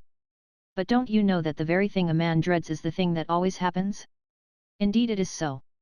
I watched the bull, now, with anxiety which no one can conceive of who has not been in such a situation and felt that at any moment death might come. Presently a thought came into the bull's eye. I knew it. Said I, if my nerve fails now, I am lost. Sure enough, it was just as I had dreaded, he started in to climb the tree. What, the bull? Of course, who else? But a bull can't climb a tree. He can't he? Since you know so much about it, did you ever see a bull try? No. I never dreamt of such a thing. Well, then, what is the use of your talking that way, then? Because you never saw a thing done, is that any reason why it can't be done? Well, all right, go on. What did you do? The bull started up, and got along well for about 10 feet, then slipped and slid back. I breathed easier. He tried it again, got up a little higher, slipped again. But he came at it once more, and this time he was careful. He got gradually higher and higher, and my spirits went down more and more. Up he came, an inch at a time, with his eyes hot, and his tongue hanging out. Higher and higher, hitched his foot over the stump of a limb, and looked up, as much as to say, you are my meat, friend. Up again, higher and higher, and getting more excited the closer he got. He was within 10 feet of me. I took a long breath, and then said it is now or never. I had the coil of the lariat all ready, I paid it out slowly, till it hung right over his head. All of a sudden I let go of the slack, and the slip noose fell fairly round his neck. Quicker than lightning I out with the Allen and let him have it in the face. It was an awful roar, and must have scared the bull out of his senses. When the smoke cleared away, there he was, dangling in the air, 20 foot from the ground, and going out of one convulsion into another faster than you could count. I didn't stop to count, anyhow, I shot down the tree and shot for home. Bemis, is all that true, just as you have stated it? I wish I may rot in my tracks and die the death of a dog if it isn't. Well, we can't refuse to believe it, and we don't. But if there were some proofs? Proofs? Did I bring back my lariat? No. Did I bring back my horse? No. Did you ever see the bull again? No. Well, then, what more do you want? I never saw anybody as particular as you are about a little thing like that. I made up my mind that if this man was not a liar he only missed it by the skin of his teeth. This episode reminds me of an incident of my brief sojourn in Siam, years afterward. The European citizens of a town in the neighborhood of Bangkok had a prodigy among them by the name of Eckert, an Englishman, a person famous for the number, ingenuity, and imposing magnitude of his lies. They were always repeating his most celebrated falsehoods, and always trying to draw him out before strangers, but they seldom succeeded. Twice he was invited to the house where I was visiting, but nothing could seduce him into a specimen lie. One day a planter named Bascom, an influential man, and a proud and sometimes irascible one, invited me to ride over with him and call on Eckert. As we jogged along, said he, "Now, do you know where the fault lies? It lies in putting Eckert on his guard. The minute the boys go to pumping at Eckert he knows perfectly well what they are after, and of course he shuts up his shell. Anybody might know he would. But when we get there, we must play him finer than that. Let him shape the conversation to suit himself, let him drop it or change it whenever he wants to. Let him see that nobody is trying to draw him out. Just let him have his own way. He will soon forget himself and begin to grind out lies like a mill. Don't get impatient, just keep quiet, and let me play him. I will make him lie." It does seem to me that the boys must be blind to overlook such an obvious and simple trick as that. Eckert received us heartily, a pleasant-spoken, gentle-mannered creature. We sat in the veranda an hour, sipping English ale, and talking about the king, and the sacred white elephant, the sleeping idol, and all manner of things, and I noticed that my comrade never led the conversation himself or shaped it, but simply followed Eckert's lead, and betrayed no solicitude and no anxiety about anything. The effect was shortly perceptible. Eckert began to grow communicative, he grew more and more at his ease, and more talkative and sociable. Another hour passed in the same way, and then all of a sudden Eckert said, "Oh, by the way. I came near forgetting. I have got a thing here to astonish you. Such a thing as neither you nor any other man ever heard of, I've got a cat that will eat coconut. Common green coconut, and not only eat the meat, but drink the milk. It is so, I'll swear to it." A quick glance from Bascom, a glance that I understood, then. "Why, bless my soul, I never heard of such a thing. Man, it is impossible. I knew you would say it. I'll fetch the cat." He went in the house. Bascom said, "There, what did I tell you? Now, that is the way to handle Eckert. You see, I have petted him along patiently, and put his suspicions to sleep. I am glad we came. You tell the boys about it when you go back. Cat eat a coconut, oh, my. Now, that is just his way, exactly, he will tell the absurdest lie, and trust to luck to get out of it again. Cat eat a coconut, the innocent fool." Eckert approached with his cat, sure enough. Bascom smiled. Said he, "I'll hold the cat, you bring a coconut." Eckert split one open, and chopped up some pieces. Bascom smuggled a wink to me, and proffered a slice of the fruit to Puss. She snatched it, swallowed it ravenously, and asked for more. We rode our 2 miles in silence, and wide apart. At least I was silent, though Bascom cuffed his horse and cursed him a good deal, notwithstanding the horse was behaving well enough. When I branched off homeward, Bascom said, "Keep the horse till morning. And, you need not speak of this foolishness to the boys." Chapter 8. In a little while all interest was taken up in stretching our necks and watching for the Pony Rider, the fleet messenger who sped across the continent from St. Joe to Sacramento, carrying letters 1900 miles in 8 days. Think of that for perishable horse and human flesh and blood to do. The Pony Rider was usually a little bit of a man, brimful of spirit and endurance. No matter what time of the day or night his watch came on, and no matter whether it was winter or summer, raining, snowing, hailing, or sleeting, or whether his beat was a level straight road or a crazy trail over mountain crags and precipices, or whether it led through peaceful regions or regions that swarmed with hostile Indians, he must be always ready to leap into the saddle and be off like the wind. There was no idling time for a Pony Rider on duty. He rode 50 miles without stopping, by daylight, moonlight, starlight, or through the blackness of darkness, just as it happened. He rode a splendid horse that was born for a racer and fed and lodged like a gentleman, kept him at his utmost speed for 10 miles, and then, as he came crashing up to the station where stood 2 men holding fast a fresh, impatient steed, the transfer of rider and mailbag was made in the twinkling of an eye, and away flew the eager pair and were out of sight before the spectator could get hardly the ghost of a look. Both rider and horse went flying light. The rider's dress was thin, and fitted close, he wore a roundabout, and a skull cap, and tucked his pantaloons into his boot tops like a race rider. He carried no arms, he carried nothing that was not absolutely necessary, for even the postage on his literary freight was worth $5 a letter. He got but little frivolous correspondence to carry, his bag had business letters in it, mostly. His horse was stripped of all unnecessary weight, too. He wore a little wafer of a racing saddle, and no visible blanket. He wore light shoes, or none at all. The little flat mail pockets strapped under the rider's thighs would each hold about the bulk of a child's primer. They held many an important business chapter and newspaper letter, but these were written on paper as airy and thin as gold leaf, nearly, and thus bulk and weight were economized. The stagecoach traveled about 100 to 125 miles a day, 24 hours, the pony rider about 250. There were about 80 pony riders in the saddle all the time, night and day, stretching in a long, scattering procession from Missouri to California, 40 flying eastward, and 40 toward the west, and among them making 400 gallant horses earn a stirring livelihood and see a deal of scenery every single day in the year.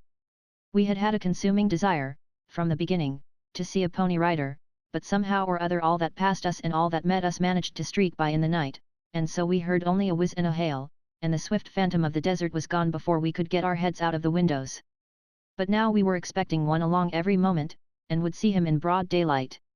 Presently the driver exclaims, "Here he comes!" Every neck is stretched further, and every eye strained wider. Away across the endless dead level of the prairie a black speck appears against the sky, and it is plain that it moves. Well, I should think so.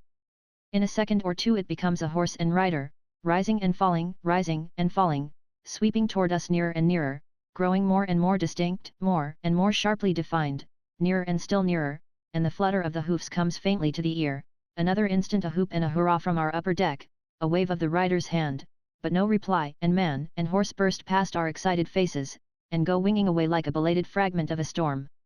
So sudden is it all, and so like a flash of unreal fancy, that but for the flake of white foam left quivering and perishing on a mail sack after the vision had flashed by and disappeared, we might have doubted whether we had seen any actual horse and man at all, maybe. We rattled through Scott's Bluffs Pass, by and by. It was along here somewhere that we first came across genuine and unmistakable alkali water in the road, and we cordially hailed it as a first-class curiosity, and a thing to be mentioned with eclat in letters to the ignorant at home. This water gave the road a soapy appearance, and in many places the ground looked as if it had been whitewashed. I think the strange alkali water excited us as much as any wonder we had come upon yet, and I know we felt very complacent and conceited, and better satisfied with life after we had added it to our list of things which we had seen and some other people had not. In a small way we were the same sort of simpletons as those who climb unnecessarily the perilous peaks of Mont Blanc and the Matterhorn, and derive no pleasure from it except the reflection that it isn't a common experience. But once in a while one of those parties trips and comes darting down the long mountain crags in a sitting posture, making the crusted snow smoke behind him, flitting from bench to bench, and from terrace to terrace, jarring the earth where he strikes, and still glancing and flitting on again, sticking an iceberg into himself every now and then, and tearing his clothes, snatching at things to save himself, taking hold of trees and fetching them along with him, roots and all, starting little rocks now and then big boulders, then acres of ice and snow and patches of forest, gathering and still gathering as he goes, adding and still adding to his massed and sweeping grandeur as he nears a 3,000-foot precipice, till at last he waves his hat magnificently and rides into eternity on the back of a raging and tossing avalanche. This is all very fine, but let us not be carried away by excitement, but ask calmly, how does this person feel about it in his cooler moments next day, with 6,000 or 7,000 feet of snow and stuff on top of him? We crossed the sand hills near the scene of the Indian mail robbery and massacre of 1856, wherein the driver and conductor perished, and also all the passengers but one, it was supposed, but this must have been a mistake, for at different times afterward on the Pacific coast I was personally acquainted with 133 or 4 people who were wounded during that massacre, and barely escaped with their lives. There was no doubt of the truth of it, I had it from their own lips.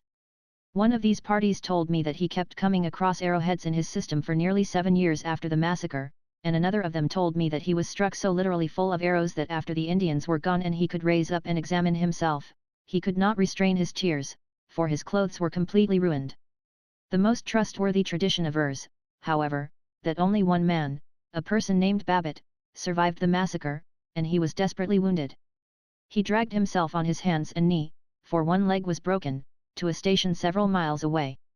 He did it during portions of 2 nights, lying concealed one day and part of another, and for more than 40 hours suffering unimaginable anguish from hunger, thirst, and bodily pain. The Indians robbed the coach of everything it contained, including quite an amount of treasure. Chapter 9.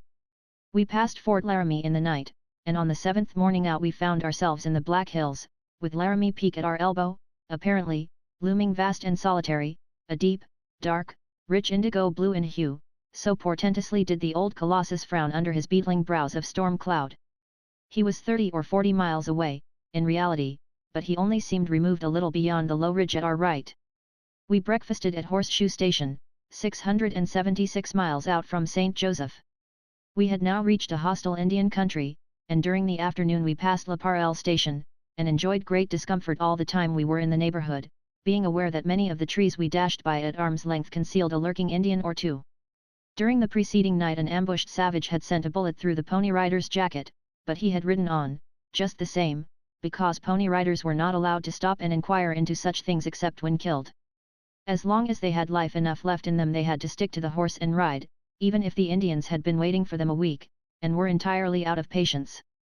About 2 hours and a half before we arrived at La Parelle Station, the keeper in charge of it had fired 4 times at an Indian, but he said with an injured air that the Indian had skipped around so's to spile everything, and ammunitions blamed scores, too.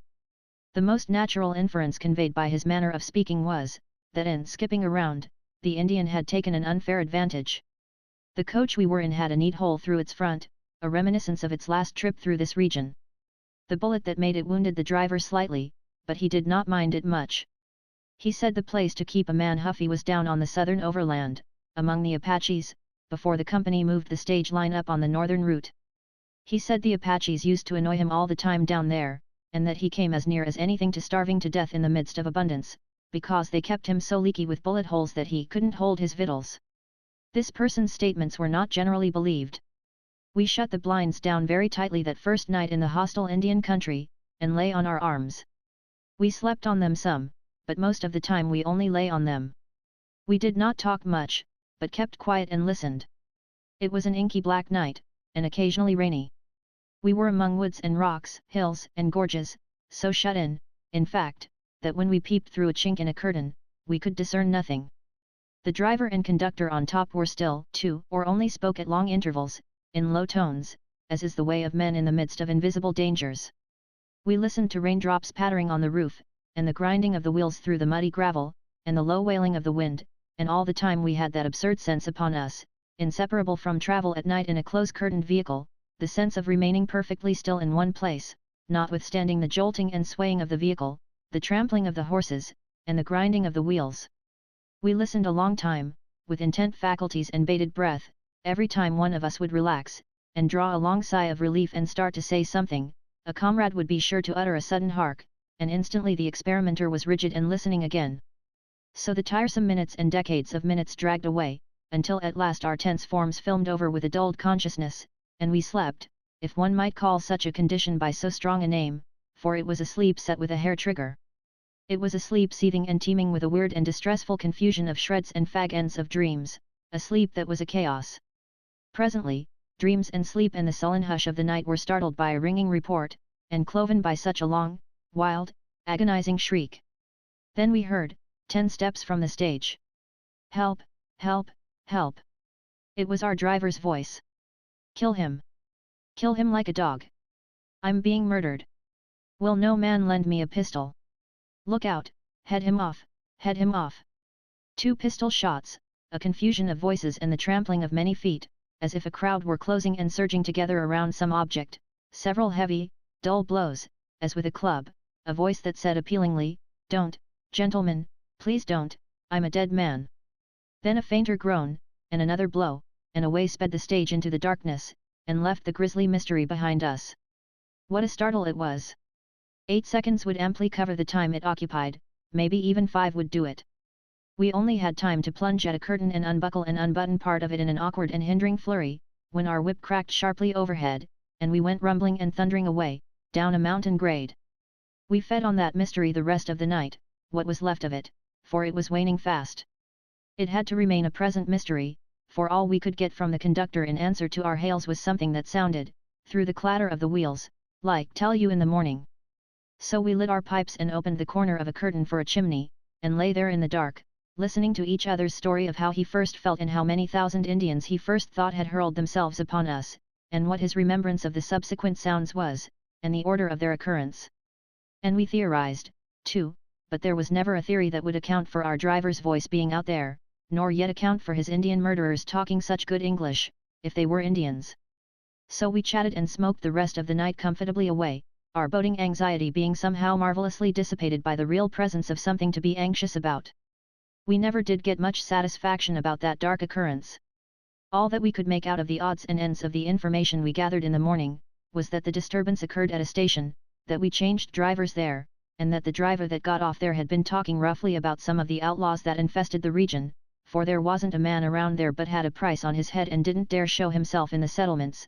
The conductor said, he had talked roughly about these characters, and ought to have drove up there with his pistol cocked and ready on the seat alongside of him, and begun business himself, because any softy would know they would be laying for him.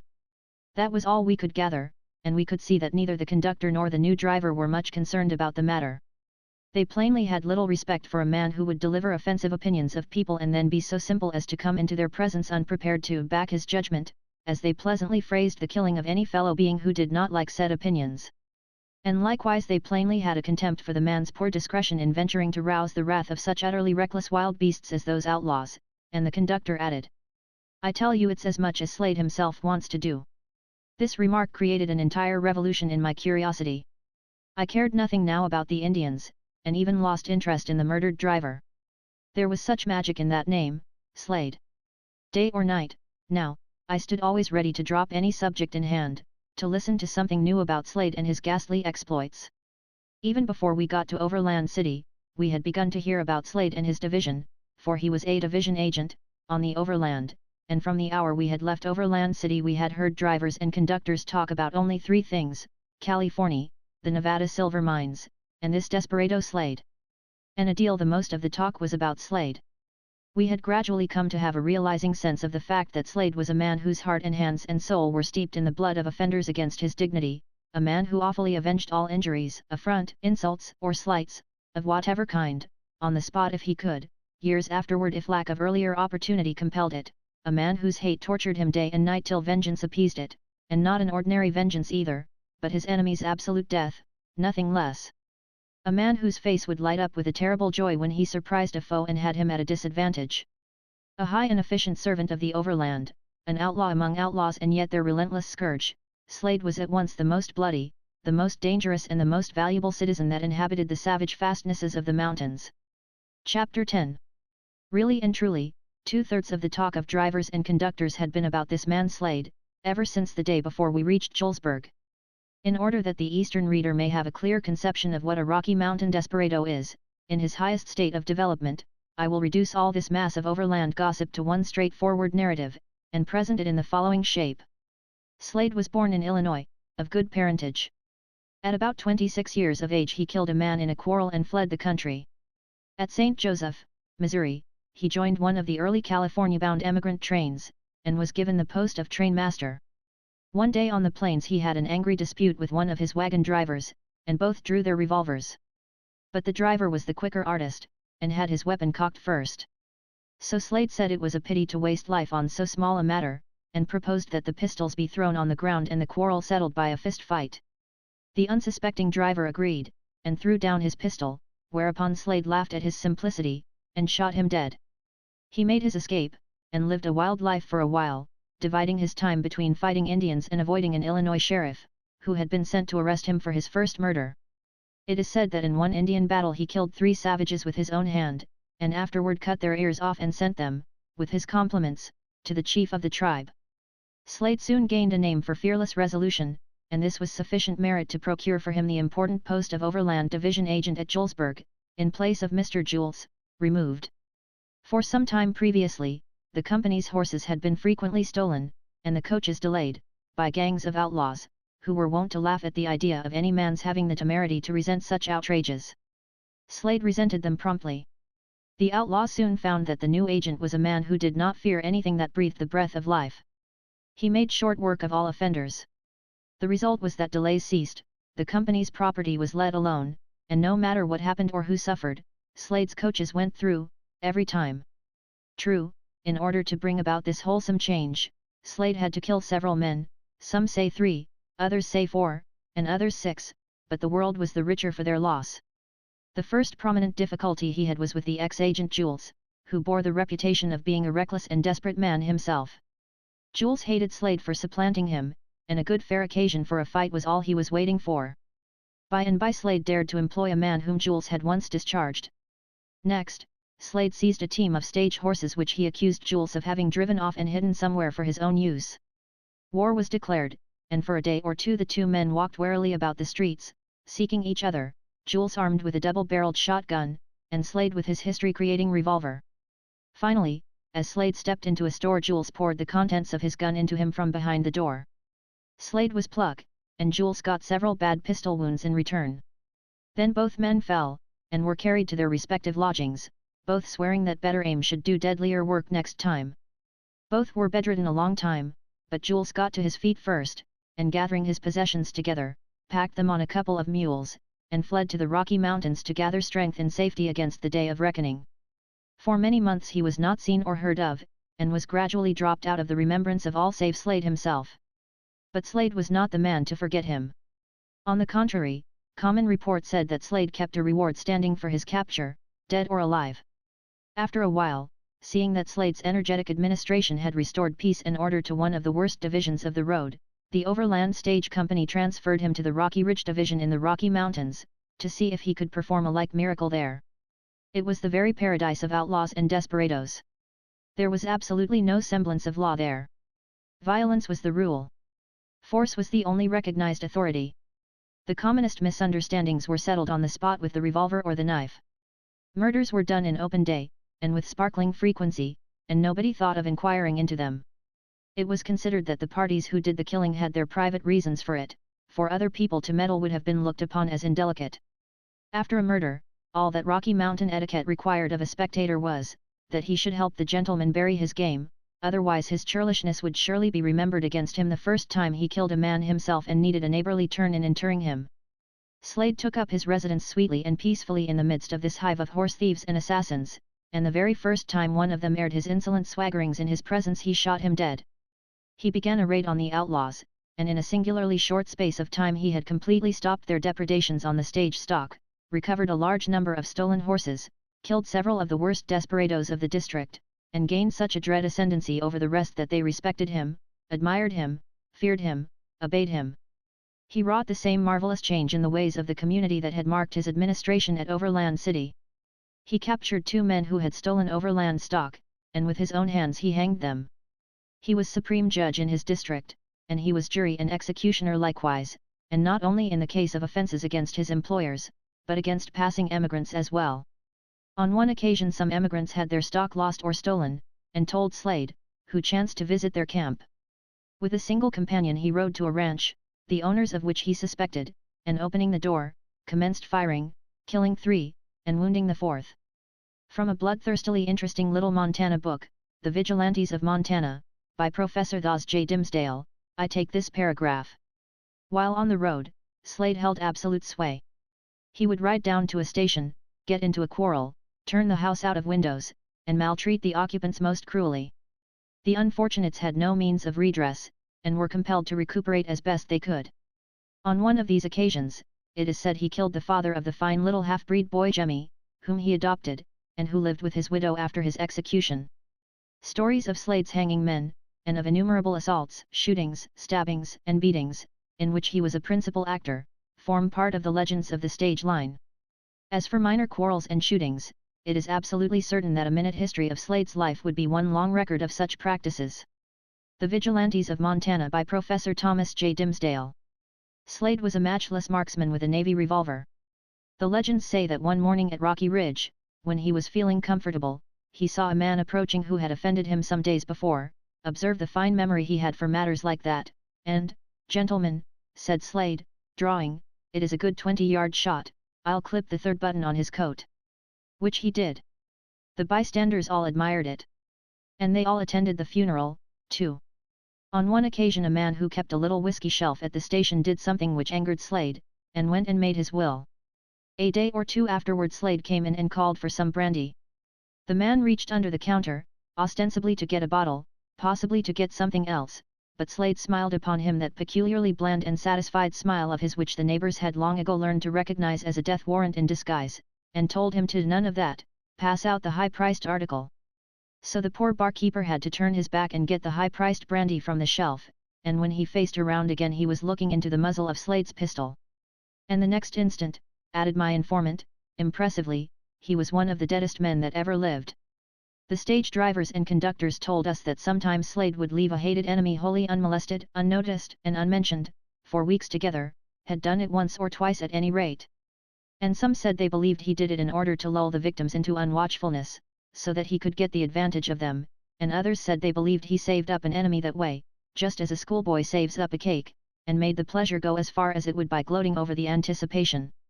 One of these cases was that of a Frenchman who had offended Slade. To the surprise of everybody, Slade did not kill him on the spot, but let him alone for a considerable time. Finally, however, he went to the Frenchman's house very late one night, knocked, and when his enemy opened the door, shot him dead, pushed the corpse inside the door with his foot, set the house on fire and burned up the dead man, his widow, and 3 children. I heard this story from several different people, and they evidently believed what they were saying. It may be true, and it may not. Give a dog a bad name, etc. Slade was captured, once, by a party of men who intended to lynch him. They disarmed him, and shut him up in a strong log house, and placed a guard over him. He prevailed on his captors to send for his wife, so that he might have a last interview with her. She was a brave, loving, spirited woman. She jumped on a horse and rode for life and death. When she arrived they let her in without searching her, and before the door could be closed she whipped out a couple of revolvers, and she and her lord marched forth defying the party. And then, under a brisk fire, they mounted double and galloped away unharmed. In the fullness of time Slade's myrmidons captured his ancient enemy Jules, whom they found in a well-chosen hiding place in the remote fastnesses of the mountains, gaining a precarious livelihood with his rifle. They brought him to Rocky Ridge, bound hand and foot, and deposited him in the middle of the cattle yard with his back against a post. It is said that the pleasure that lit Slade's face when he heard of it was something fearful to contemplate. He examined his enemy to see that he was securely tied, and then went to bed, content to wait till morning before enjoying the luxury of killing him. Jules spent the night in the cattle yard, and it is a region where warm nights are never known.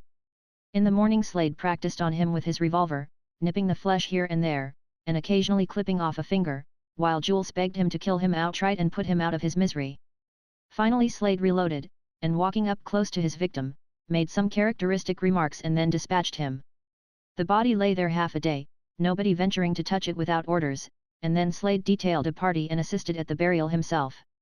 But he first cut off the dead man's ears and put them in his vest pocket, where he carried them for some time with great satisfaction. That is the story as I have frequently heard it told and seen it in print in California newspapers. It is doubtless correct in all essential particulars. In due time we rattled up to a stage station, and sat down to breakfast with a half-savage, half-civilized company of armed and bearded mountaineers, ranchmen and station employees. The most gentlemanly appearing, quiet and affable officer we had yet found along the road in the Overland Company's service was the person who sat at the head of the table, at my elbow. Never youth stared and shivered as I did when I heard them call him Slade. Here was romance, and I sitting face to face with it, looking upon it, touching it, hobnobbing with it, as it were. Here, right by my side, was the actual ogre who, in fights and brawls and various ways, had taken the lives of 26 human beings, or all men lied about him. I suppose I was the proudest stripling that ever travelled to see strange lands and wonderful people. He was so friendly and so gentle-spoken that I warmed to him in spite of his awful history. It was hardly possible to realize that this pleasant person was the pitiless scourge of the outlaws, the raw head and bloody bones the nursing mothers of the mountains terrified their children with. And to this day I can remember nothing remarkable about Slade except that his face was rather broad across the cheekbones, and that the cheekbones were low and the lips peculiarly thin and straight. But that was enough to leave something of an effect upon me, for since then I seldom see a face possessing those characteristics without fancying that the owner of it is a dangerous man. The coffee ran out. At least it was reduced to 1 tin cupful, and Slade was about to take it when he saw that my cup was empty. He politely offered to fill it, but although I wanted it, I politely declined. I was afraid he had not killed anybody that morning, and might be needing diversion. But still with firm politeness he insisted on filling my cup, and said I had travelled all night and better deserved it than he, and while he talked he placidly poured the fluid, to the last drop. I thanked him and drank it, but it gave me no comfort, for I could not feel sure that he would not be sorry, presently, that he had given it away, and proceed to kill me to distract his thoughts from the loss. But nothing of the kind occurred. We left him with only 26 dead people to account for, and I felt a tranquil satisfaction in the thought that in so judiciously taking care of number 1 at that breakfast table I had pleasantly escaped being number 27. Slade came out to the coach and saw us off, first ordering certain rearrangements of the mailbags for our comfort, and then we took leave of him, satisfied that we should hear of him again, some day, and wondering in what connection. Chapter 11. And sure enough, 2 or 3 years afterward, we did hear him again.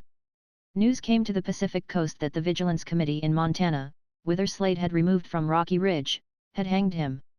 I find an account of the affair in the thrilling little book I quoted a paragraph from in the last chapter, The Vigilantes of Montana, being a reliable account of the capture, trial, and execution of Henry Plummer's notorious road agent band, by Professor Thos J. Dimsdale, Virginia City, M.T.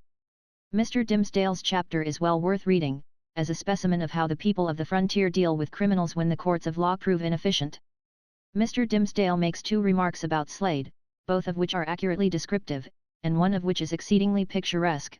Those who saw him in his natural state only, would pronounce him to be a kind husband, a most hospitable host and a courteous gentleman. On the contrary, those who met him when maddened with liquor and surrounded by a gang of armed roughs, would pronounce him a fiend incarnate. And this, from Fort Kearny, West, he was feared a great deal more than the Almighty. For compactness, simplicity, and vigor of expression, I will back that sentence against anything in literature. Mr. Dimsdale's narrative is as follows. In all places where italics occur, they are mine. After the execution of the 5 men on the 14th of January, the vigilantes considered that their work was nearly ended. They had freed the country of highwaymen and murderers to a great extent, and they determined that in the absence of the regular civil authority they would establish a people's court where all offenders should be tried by judge and jury. This was the nearest approach to social order that the circumstances permitted, and, though strict legal authority was wanting, yet the people were firmly determined to maintain its efficiency, and to enforce its decrees. It may here be mentioned that the overt act which was the last round on the fatal ladder leading to the scaffold on which Slade perished, was the tearing in pieces and stamping upon a writ of this court, followed by his arrest of the Judge Alex. Davis, by authority of a presented Derringer, and with his own hands. J. A. Slade was himself, we have been informed, a vigilante. He openly boasted of it, and said he knew all that they knew. He was never accused, or even suspected, of either murder or robbery, committed in this territory. The latter crime was never laid to his charge, in any place, but that he had killed several men in other localities was notorious, and his bad reputation in this respect was a most powerful argument in determining his fate, when he was finally arrested for the offence above mentioned. On returning from Milk River he became more and more addicted to drinking, until at last it was a common feat for him and his friends to take the town. He and a couple of his dependents might often be seen on one horse, galloping through the streets, shouting and yelling, firing revolvers, etc. On many occasions he would ride his horse into stores, break up bars, toss the scales out of doors and use most insulting language to parties present. Just previous to the day of his arrest, he had given a fearful beating to one of his followers, but such was his influence over them that the man wept bitterly at the gallows, and begged for his life with all his power. It had become quite common, when Slade was on a spree, for the shopkeepers and citizens to close the stores and put out all the lights, being fearful of some outrage at his hands. For his wanton destruction of goods and furniture, he was always ready to pay, when sober, if he had money, but there were not a few who regarded payment as small satisfaction for the outrage, and these men were his personal enemies. From time to time Slade received warnings from men that he well knew would not deceive him, of the certain end of his conduct. There was not a moment, for weeks previous to his arrest, in which the public did not expect to hear of some bloody outrage. The dread of his very name, and the presence of the armed band of hangers-on who followed him alone prevented a resistance which must certainly have ended in the instant murder or mutilation of the opposing party. Slade was frequently arrested by order of the court whose organization we have described, and had treated it with respect by paying 1 or 2 fines and promising to pay the rest when he had money, but in the transaction that occurred at this crisis, he forgot even this caution, and goaded by passion and the hatred of restraint, he sprang into the embrace of death. Slade had been drunk and cutting up all night. He and his companions had made the town a perfect hell. In the morning, J.M. Fox, the sheriff, met him, arrested him, took him into court and commenced reading a warrant that he had for his arrest, by way of arraignment. He became uncontrollably furious, and seizing the writ, he tore it up, threw it on the ground and stamped upon it. The clicking of the locks of his companions' revolvers was instantly heard, and a crisis was expected. The sheriff did not attempt his retention, but being at least as prudent as he was valiant, he succumbed, leaving Slade the master of the situation and the conqueror and ruler of the courts, law and lawmakers. This was a declaration of war, and was so accepted. The Vigilance Committee now felt that the question of social order and the preponderance of the law-abiding citizens had then and there to be decided. They knew the character of Slade, and they were well aware that they must submit to his rule without murmur, or else that he must be dealt with in such fashion as would prevent his being able to wreak his vengeance on the committee, who could never have hoped to live in the territory secure from outrage or death, and who could never leave it without encountering his friends, whom his victory would have emboldened and stimulated to a pitch that would have rendered them reckless of consequences. The day previous he had ridden into Doris's store, and on being requested to leave, he drew his revolver and threatened to kill the gentleman who spoke to him. Another saloon he had led his horse into, and buying a bottle of wine, he tried to make the animal drink it. This was not considered an uncommon performance, as he had often entered saloons and commenced firing at the lamps, causing a wild stampede. A leading member of the committee met Slade, and informed him in the quiet, earnest manner of one who feels the importance of what he is saying, "Slade, get your horse at once, and go home, or there will be, to pay." Slade started and took a long look, with his dark and piercing eyes, at the gentleman. "What do you mean?" said he. "You have no right to ask me what I mean," was the quiet reply. "Get your horse at once, and remember what I tell you." After a short pause he promised to do so, and actually got into the saddle, but, being still intoxicated, he began calling aloud to one after another of his friends, and at last seemed to have forgotten the warning he had received and became again uproarious, shouting the name of a well-known courtesan in company with those of two men whom he considered heads of the committee, as a sort of challenge, perhaps, however, as a simple act of bravado. It seems probable that the intimation of personal danger he had received had not been forgotten entirely, though fatally for him, he took a foolish way of showing his remembrance of it. He sought out Alexander Davis, the judge of the court, and drawing a cocked derringer, he presented it at his head, and told him that he should hold him as a hostage for his own safety. As the judge stood perfectly quiet, and offered no resistance to his captor, no further outrage followed on this score. Previous to this, on account of the critical state of affairs, the committee had met, and at last resolved to arrest him. His execution had not been agreed upon, and, at that time, would have been negatived, most assuredly. A messenger rode down to Nevada to inform the leading men of what was on hand, as it was desirable to show that there was a feeling of unanimity on the subject, all along the gulch. The miners turned out almost en masse, leaving their work and forming in solid column about 600 strong, armed to the teeth, they marched up to Virginia. The leader of the body well knew the temper of his men on the subject.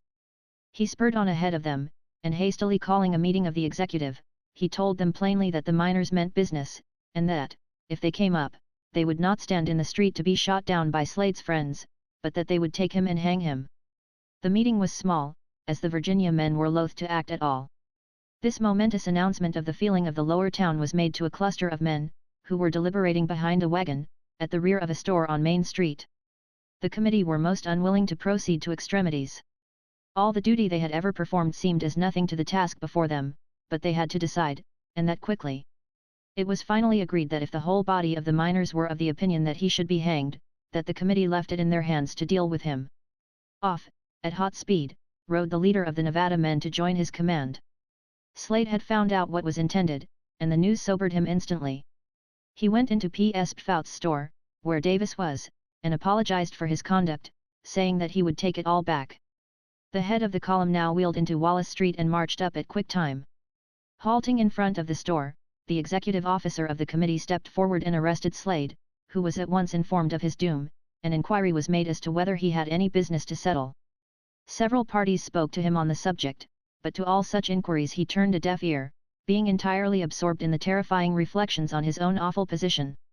He never ceased his entreaties for life, and to see his dear wife. The unfortunate lady referred to, between whom and Slade there existed a warm affection, was at this time living at their ranch on the Madison.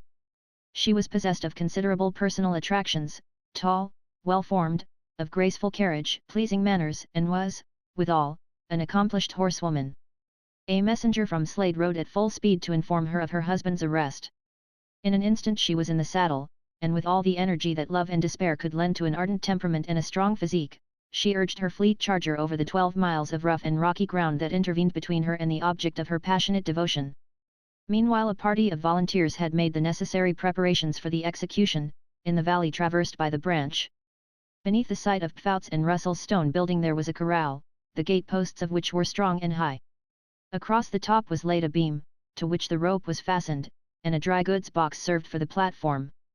To this place Slade was marched, surrounded by a guard, composing the best armed and most numerous force that has ever appeared in Montana Territory. The doomed man had so exhausted himself by tears, prayers, and lamentations, that he had scarcely strength left to stand under the fatal beam. He repeatedly exclaimed, my God, must I die? Oh, my dear wife!" On the return of the fatigue party, they encountered some friends of Slade, staunch and reliable citizens and members of the committee, but who were personally attached to the condemned. On hearing of his sentence, one of them, a stout-hearted man, pulled out his handkerchief and walked away, weeping like a child.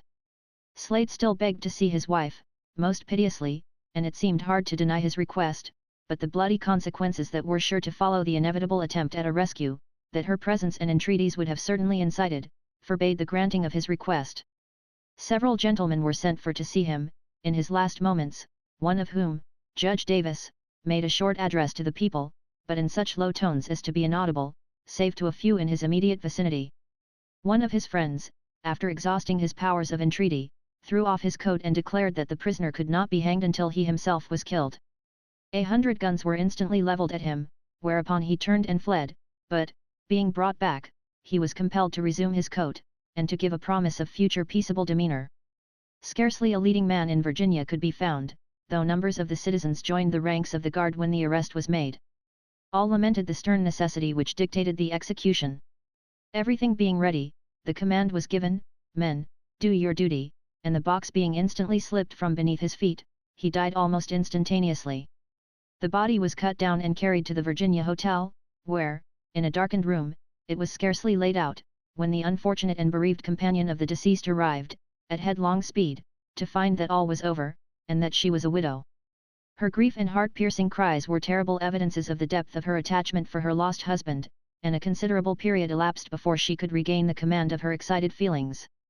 There is something about the desperado nature that is wholly unaccountable, at least it looks unaccountable. It is this.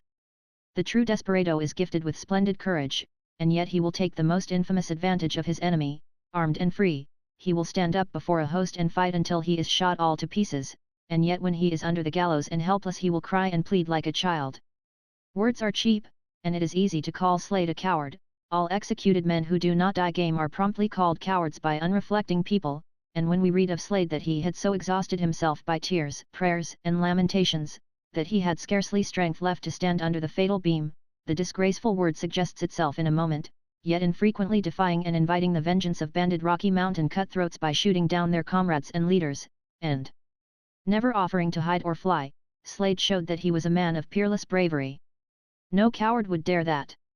Many a notorious coward, many a chicken-livered poltroon, coarse, brutal, degraded, has made his dying speech without a quaver in his voice and been swung into eternity with what looked like the calmest fortitude, and so we are justified in believing, from the low intellect of such a creature, that it was not moral courage that enabled him to do it. Then, if moral courage is not the requisite quality, what could it have been that this stout-hearted Slade lacked, this bloody, desperate, kindly-mannered, urbane gentleman, who never hesitated to warn his most ruffianly enemies that he would kill them whenever or wherever he came across them next? I think it is a conundrum worth investigating. Chapter 12. Just beyond the breakfast station we overtook a Mormon emigrant train of 33 wagons, and tramping wearily along and driving their herd of loose cows, were dozens of coarse-clad and sad-looking men, women, and children, who had walked as they were walking now, day after day for 8 lingering weeks, and in that time had compassed the distance our stage had come in 8 days and 3 hours, 798 miles. They were dusty and uncombed, hatless, bonnetless, and ragged, and they did look so tired. After breakfast, we bathed in Horse Creek, a, previously, limpid, sparkling stream, an appreciated luxury, for it was very seldom that our furious coach halted long enough for an indulgence of that kind. We changed horses 10 or 12 times in every 24 hours, changed mules, rather, 6 mules, and did it nearly every time in 4 minutes. It was lively work. As our coach rattled up to each station 6 harnessed mules stepped gaily from the stable, and in the twinkling of an eye, almost, the old team was out, and the new one in and we off and away again. During the afternoon we passed Sweetwater Creek, Independence Rock, Devil's Gate, and the Devil's Gap. The latter were wild specimens of rugged scenery, and full of interest. We were in the heart of the Rocky Mountains, now. And we also passed by Alkali or Soda Lake, and we woke up to the fact that our journey had stretched a long way across the world when the driver said that the Mormons often came there from Great Salt Lake City to haul away sale ratus. He said that a few days gone by they had shoveled up enough pure sale ratus from the ground, it was a dry lake, to load 2 wagons, and that when they got these 2 wagons loads of a drug that cost them nothing, to Salt Lake, they could sell it for 25 cents a pound. In the night we sailed by a most notable curiosity, and one we had been hearing a good deal about for a day or two, and were suffering to see. This was what might be called a natural ice house. It was August, now, and sweltering weather in the daytime, yet at one of the stations the men could scape the soil on the hillside under the lee of a range of boulders, and at a depth of 6 inches cut out pure blocks of ice, hard, compactly frozen, and clear as crystal. Toward dawn we got under way again, and presently as we sat with raised curtains enjoying our early morning smoke and contemplating the first splendor of the rising sun as it swept down the long array of mountain peaks, flushing and gilding crag after crag and summit after summit, as if the invisible Creator reviewed his grey veterans and they saluted with a smile, we hove in sight of South Pass City. The hotel keeper, the postmaster, the blacksmith, the mayor, the constable, the city marshal and the principal citizen and property holder, all came out and greeted us cheerily, and we gave him good day. He gave us a little Indian news, and a little Rocky Mountain news, and we gave him some plains information in return. He then retired to his lonely grandeur and we climbed on up among the bristling peaks and the ragged clouds. South Pass City consisted of 4 log cabins, one of which was unfinished, and the gentleman with all those offices and titles was the chiefest of the 10 citizens of the place. Think of hotel keeper, postmaster, blacksmith, mayor, constable, city marshal and principal citizen all condensed into one person and crammed into one skin. Bemis said he was a perfect Allen's revolver of dignities. And he said that if he were to die as postmaster, or as blacksmith, or as postmaster and blacksmith both, the people might stand it, but if he were to die all over, it would be a frightful loss to the community. 2 miles beyond South Pass City we saw for the first time that mysterious marvel which all Western and traveled boys have heard of and fully believe in, but are sure to be astounded at when they see it with their own eyes, nevertheless, banks of snow in dead summer time. We were now far up toward the sky, and knew all the time that we must presently encounter lofty summits clad in the eternal snow which was so commonplace a matter of mention in books, and yet when I did see it glittering in the sun on stately domes in the distance and knew the month was August and that my coat was hanging up because it was too warm to wear it, I was full as much amazed as if I never had heard of snow in August before. Truly, seeing is believing, and many a man lives a long life through, thinking he believes certain universally received and well-established things, and yet never suspects that if he were confronted by those things once, he would discover that he did not really believe them before, but only thought he believed them. In a little while quite a number of peaks swung into view with long claws of glittering snow clasping them, and with here and there, in the shade, down the mountain side, a little solitary patch of snow looking no larger than a lady's pocket handkerchief but being in reality as large as a public square. And now, at last, we were fairly in the renowned South Pass, and whirling gaily along high above the common world. We were perched upon the extreme summit of the great range of the Rocky Mountains, toward which we had been climbing, patiently climbing, ceaselessly climbing, for days and nights together, and about us was gathered a convention of nature's kings that stood 10, 12, and even 13,000 feet high, grand old fellows who would have to stoop to see Mount Washington, in the twilight. We were in such an airy elevation above the creeping populations of the earth, that now and then when the obstructing crags stood out of the way it seemed that we could look around and abroad and contemplate the whole great globe, with its dissolving views of mountains, seas, and continents stretching away through the mystery of the summer haze. As a general thing the pass was more suggestive of a valley than a suspension bridge in the clouds, but it strongly suggested the latter at one spot. At that place the upper third of 1 or 2 majestic purple domes projected above our level on either hand and gave us a sense of a hidden great deep of mountains and plains and valleys down about their bases which we fancied we might see if we could step to the edge and look over. These sultans of the fastnesses were turbaned with tumbled volumes of cloud, which shredded away from time to time and drifted off fringed and torn, trailing their continents of shadow after them, and catching presently on an intercepting peak, wrapped it about and brooded there, then shredded away again and left the purple peak, as they had left the purple domes, downy and white with new-laid snow. In passing, these monstrous rags of cloud hung low and swept along right over the spectator's head, swinging their tatters so nearly in his face that his impulse was to shrink when they came closest. In the one place I speak of, one could look below him upon a world of diminishing crags and canyons leading down, down, and away to a vague plain with a thread in it which was a road, and bunches of feathers in it which were trees, a pretty picture sleeping in the sunlight, but with a darkness stealing over it and glooming its features deeper and deeper under the frown of a coming storm, and then, while no film or shadow marred the noon brightness of his high perch, he could watch the tempest break forth down there and see the lightnings leap from crag to crag and the sheeted rain drive along the canyon sides, and hear the thunders peal and crash and roar. We had this spectacle, a familiar one to many, but to us a novelty. We bowled along cheerily, and presently, at the very summit, though it had been all summit to us, and all equally level, for half an hour or more, we came to a spring which spent its water through two outlets and sent it in opposite directions. The conductor said that one of those streams which we were looking at, was just starting on a journey westward to the Gulf of California and the Pacific Ocean, through hundreds and even thousands of miles of desert solitudes.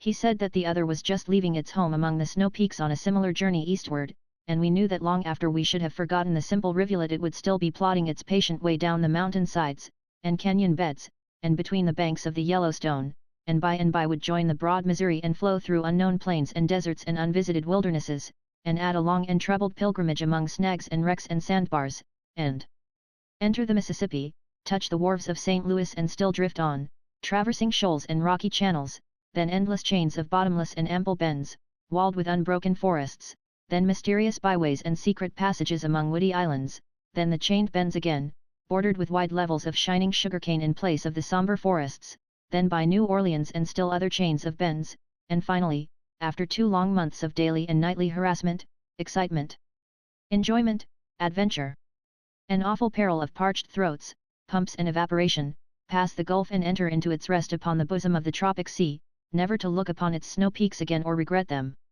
I freighted a leaf with a mental message for the friends at home, and dropped it in the stream.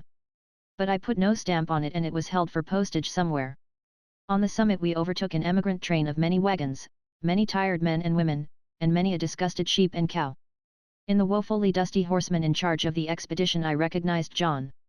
Of all persons in the world to meet on top of the Rocky Mountains thousands of miles from home, he was the last one I should have looked for. We were schoolboys together and warm friends for years. But a boyish prank of mine had disruptured this friendship and it had never been renewed. The act of which I speak was this. I had been accustomed to visit occasionally an editor whose room was in the 3rd story of a building and overlooked the street. One day this editor gave me a watermelon which I made preparations to devour on the spot, but chancing to look out of the window, I saw John standing directly under it and an irresistible desire came upon me to drop the melon on his head, which I immediately did.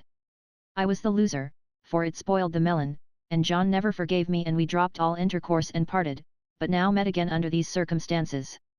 We recognized each other simultaneously, and hands were grasped as warmly as if no coldness had ever existed between us, and no allusion was made to any.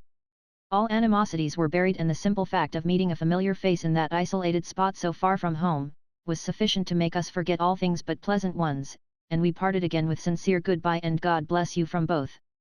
We had been climbing up the long shoulders of the Rocky Mountains for many tedious hours, we started down them, now. And we went spinning away at a round rate too. We left the snowy Wind River Mountains and Uinta Mountains behind, and sped away, always through splendid scenery but occasionally through long ranks of white skeletons of mules and oxen, monuments of the huge emigration of other days, and here and there were upended boards or small piles of stones which the driver said marked the resting place of more precious remains. It was the loneliest land for a grave. A land given over to the coyote and the raven, which is but another name for desolation and utter solitude. On damp, murky nights, these scattered skeletons gave forth a soft, hideous glow, like very faint spots of moonlight starring the vague desert. It was because of the phosphorus in the bones. But no scientific explanation could keep a body from shivering when he drifted by one of those ghostly lights and knew that a skull held it. At midnight it began to rain, and I never saw anything like it. Indeed, I did not even see this, for it was too dark. We fastened down the curtains and even caulked them with clothing, but the rain streamed in 20 places, notwithstanding. There was no escape. If one moved his feet out of a stream, he brought his body under one, and if he moved his body he caught one somewhere else. If he struggled out of the drenched blankets and sat up, he was bound to get one down the back of his neck. Meantime the stage was wandering about a plain with gaping gullies in it, for the driver could not see an inch before his face nor keep the road, and the storm pelted so pitilessly that there was no keeping the horses still. With the first abatement the conductor turned out with lanterns to look for the road, and the first dash he made was into a chasm about 14 feet deep, his lantern following like a meteor. As soon as he touched bottom he sang out frantically, "Don't come here!" To which the driver, who was looking over the precipice where he had disappeared, replied, with an injured air, "Think I'm a damn fool." The conductor was more than an hour finding the road, a matter which showed us how far we had wandered and what chances we had been taking. He traced our wheel tracks to the imminent verge of danger, in 2 places. I have always been glad that we were not killed that night. I do not know any particular reason, but I have always been glad.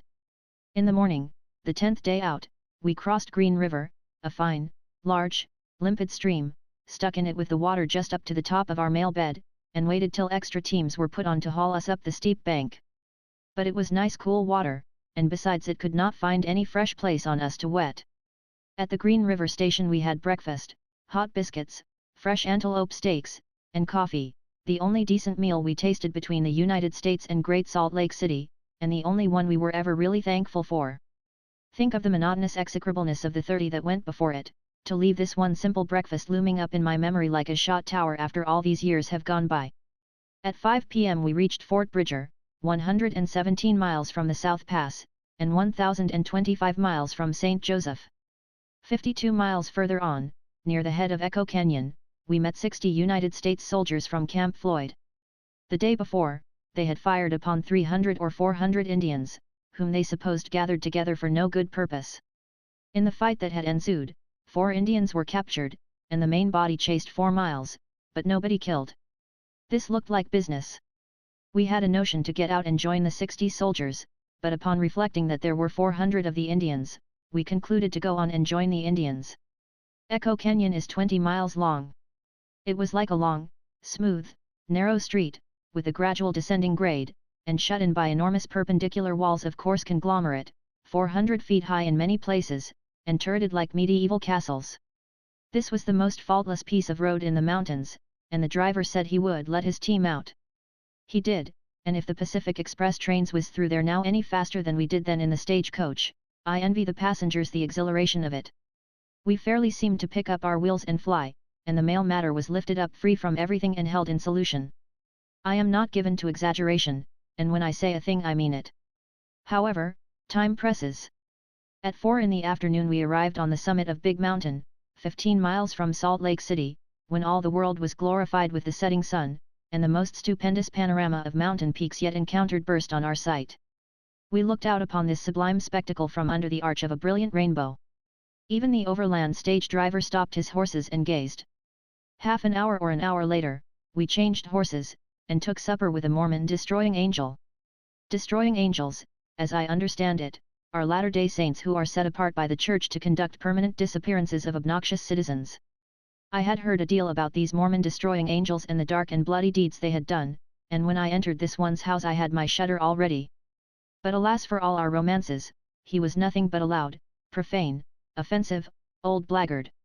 He was murderous enough, possibly, to fill the bill of a destroyer, but would you have any kind of an angel devoid of dignity?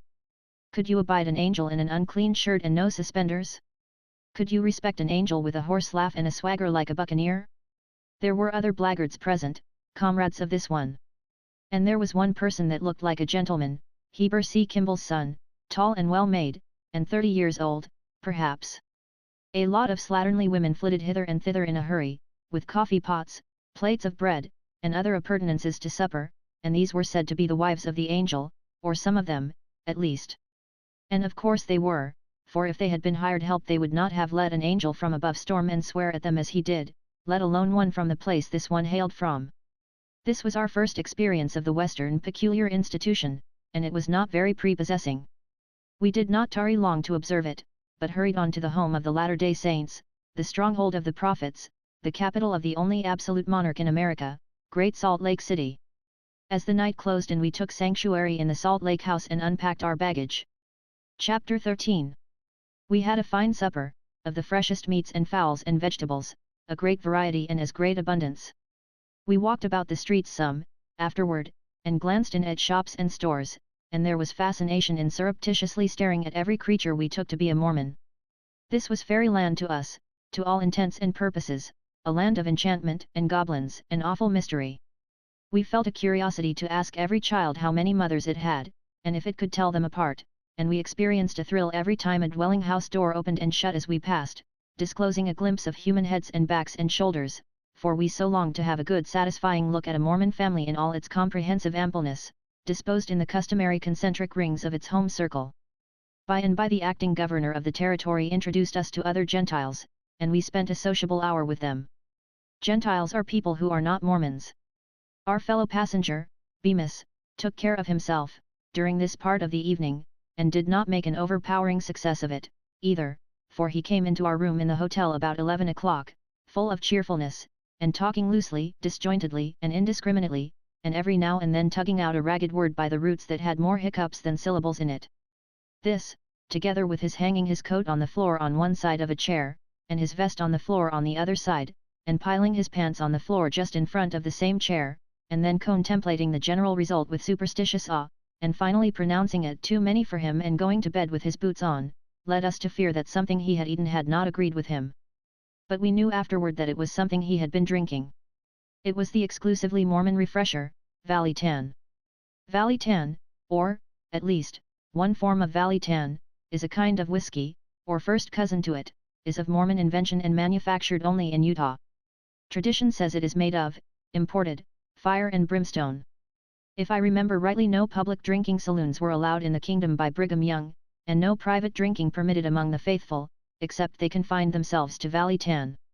Next day we strolled about everywhere through the broad, straight, level streets, and enjoyed the pleasant strangeness of a city of 15,000 inhabitants with no loafers perceptible in it, and no visible drunkards or noisy people, a limpid stream rippling and dancing through every street in place of a filthy gutter, block after block of trim dwellings, built of frame and sunburned brick, a great thriving orchard and garden behind every one of them, apparently, branches from the street. Stream winding and sparkling among the garden beds and fruit trees, and a grand general air of neatness, repair, thrift, and comfort, around and about and over the whole. And everywhere were workshops, factories, and all manner of industries, and intent faces and busy hands were to be seen wherever one looked, and in one's ears was the ceaseless clink of hammers, the buzz of trade and the contented hum of drums and fly-wheels. The armorial crest of my own state consisted of two dissolute bears holding up the head of a dead and gone cask between them and making the pertinent remark, "United, we stand, hic, divided, we fall." It was always too figurative for the author of this book. But the Mormon crest was easy. And it was simple, unostentatious, and fitted like a glove. It was a representation of a golden beehive, with the bees all at work. The city lies in the edge of a level plain as broad as the state of Connecticut, and crouches close down to the ground under a curving wall of mighty mountains whose heads are hidden in the clouds, and whose shoulders bear relics of the snows of winter all the summer long. Seen from one of these dizzy heights, 12 or 15 miles off, Great Salt Lake City is toned down and diminished till it is suggestive of a child's toy village reposing under the majestic protection of the Chinese wall. On some of those mountains, to the southwest, it had been raining every day for 2 weeks, but not a drop had fallen in the city. And on hot days in late spring and early autumn the citizens could quit fanning and growling and go out and cool off by looking at the luxury of a glorious snowstorm going on in the mountains. They could enjoy it at a distance, at those seasons, every day, though no snow would fall in their streets, or anywhere near them. Salt Lake City was healthy, an extremely healthy city. They declared there was only one physician in the place and he was arrested every week regularly and held to answer under the Vagrant Act for having no visible means of support. They always give you a good substantial article of truth in Salt Lake, and good measure and good weight, too. Very often, if you wished to weigh one of their airiest little commonplace statements you would want the hay scales. We desired to visit the famous inland sea, the American Dead Sea, the Great Salt Lake, 17 miles, horseback, from the city, for we had dreamed about it, and thought about it, and talked about it, and yearned to see it, all the first part of our trip, but now when it was only arm's length away it had suddenly lost nearly every bit of its interest. And so we put it off, in a sort of general way, till next day, and that was the last we ever thought of it. We dined with some hospitable Gentiles, and visited the foundation of the prodigious temple, and talked long with that shrewd Connecticut Yankee, Heber C. Kimball, since deceased, a saint of high degree and a mighty man of commerce. We saw the Tithing House, and the Lion House, and I do not know or remember how many more church and government buildings of various kinds and curious names. We flitted hither and thither and enjoyed every hour, and picked up a great deal of useful information and entertaining nonsense, and went to bed at night satisfied. The second day, we made the acquaintance of Mr. Street, since deceased, and put on white shirts and went and paid a state visit to the king. He seemed a quiet, kindly, easy-mannered, dignified, self-possessed old gentleman of 55 or 60, and had a gentle craft in his eye that probably belonged there. He was very simply dressed and was just taking off a straw hat as we entered. He talked about Utah, and the Indians, and Nevada, and general American matters and questions, with our secretary and certain government officials who came with us. But he never paid any attention to me, notwithstanding I made several attempts to draw him out on federal politics and his high-handed attitude toward Congress. I thought some of the things I said were rather fine. But he merely looked around at me, at distant intervals, something as I have seen a benignant old cat look around to see which kitten was meddling with her tail. By and by I subsided into an indignant silence, and so sat until the end, hot and flushed, and execrating him in my heart for an ignorant savage. But he was calm. His conversation with those gentlemen flowed on as sweetly and peacefully and musically as any summer brook. When the audience was ended and we were retiring from the presence, he put his hand on my head, beamed down on me in an admiring way and said to my brother, "Ah, your child, I presume? Boy, or girl?" Chapter 14. Mr. Street was very busy with his telegraphic matters, and considering that he had 800 or 900 miles of rugged, snowy, uninhabited mountains, and waterless, treeless, melancholy deserts to traverse with his wire, it was natural and needful that he should be as busy as possible. He could not go comfortably along and cut his poles by the roadside, either, but they had to be hauled by ox teams across those exhausting deserts, and it was 2 days' journey from water to water, in one or two of them. Mr. Street's contract was a vast work, every way one looked at it, and yet to comprehend what the vague words 800 miles of rugged mountains and dismal deserts mean, one must go over the ground in person. Pen and ink descriptions cannot convey the dreary reality to the reader. And after all, Mr. S.'s mightiest difficulty turned out to be one which he had never taken into the account at all. Unto Mormons he had sublet the hardest and heaviest half of his great undertaking, and all of a sudden they concluded that they were going to make little or nothing, and so they tranquilly threw their poles overboard in mountain or desert, just as it happened when they took the notion, and drove home and went about their customary business. They were under written contract to Mr. Street, but they did not care anything for that. They said they would admire to see a Gentile force a Mormon to fulfill a losing contract in Utah. And they made themselves very merry over the matter. Street said, for it was he that told us these things. I was in dismay. I was under heavy bonds to complete my contract in a given time, and this disaster looked very much like ruin. It was an astounding thing, it was such a wholly unlooked-for difficulty, that I was entirely nonplussed. I am a businessman, have always been a businessman, do not know anything but business, and so you can imagine how like being struck by lightning it was to find myself in a country where written contracts were worthless, that main security, that sheet anchor, that absolute necessity, of business. My confidence left me. There was no use in making new contracts, that was plain. I talked with first one prominent citizen and then another. They all sympathized with me, first rate, but they did not know how to help me. But at last a Gentile said, "Go to Brigham Young, these small fry cannot do you any good." I did not think much of the idea, for if the law could not help me, what could an individual do who had not even anything to do with either making the laws or executing them? He might be a very good patriarch of a church and preacher in its tabernacle, but something sterner than religion and moral suasion was needed to handle 100 refractory, half-civilized subcontractors. But what was a man to do? I thought if Mr. Young could not do anything else, he might probably be able to give me some advice and a valuable hint or two, and so I went straight to him and laid the whole case before him. He said very little, but he showed strong interest all the way through. He examined all the papers in detail, and whenever there seemed anything like a hitch, either in the papers or my statement, he would go back and take up the thread and follow it patiently out to an intelligent and satisfactory result. Then he made a list of the contractors' names. Finally he said, "M.R. Street, this is all perfectly plain. These contracts are strictly and legally drawn, and are duly signed and certified. These men manifestly entered into them with their eyes open. I see no fault or flaw anywhere. Then Mr. Young turned to a man waiting at the other end of the room and said, "Take this list of names to so and so, and tell him to have these men here at such and such an hour." They were there, to the minute. So was I. Mr. Young asked them a number of questions, and their answers made my statement good. Then he said to them, "You signed these contracts and assumed these obligations of your own free will and accord?" "Yes." "Then carry them out to the letter, if it makes paupers of you. Go." And they did go, too. They are strung across the deserts now, working like bees. And I never hear a word out of them. There is a batch of governors and judges and other officials here, shipped from Washington, and they maintain the semblance of a republican form of government, but the petrified truth is that Utah is an absolute monarchy and Brigham Young is king. Mr. Street was a fine man, and I believe his story. I knew him well during several years afterward in San Francisco. Our stay in Salt Lake City amounted to only 2 days, and therefore we had no time to make the customary inquisition into the workings of polygamy and get up the usual statistics and deductions preparatory to calling the attention of the nation at large once more to the matter. I had the will to do it. With the gushing self-sufficiency of youth I was feverish to plunge in headlong and achieve a great reform here, until I saw the Mormon women. Then I was touched. My heart was wiser than my head.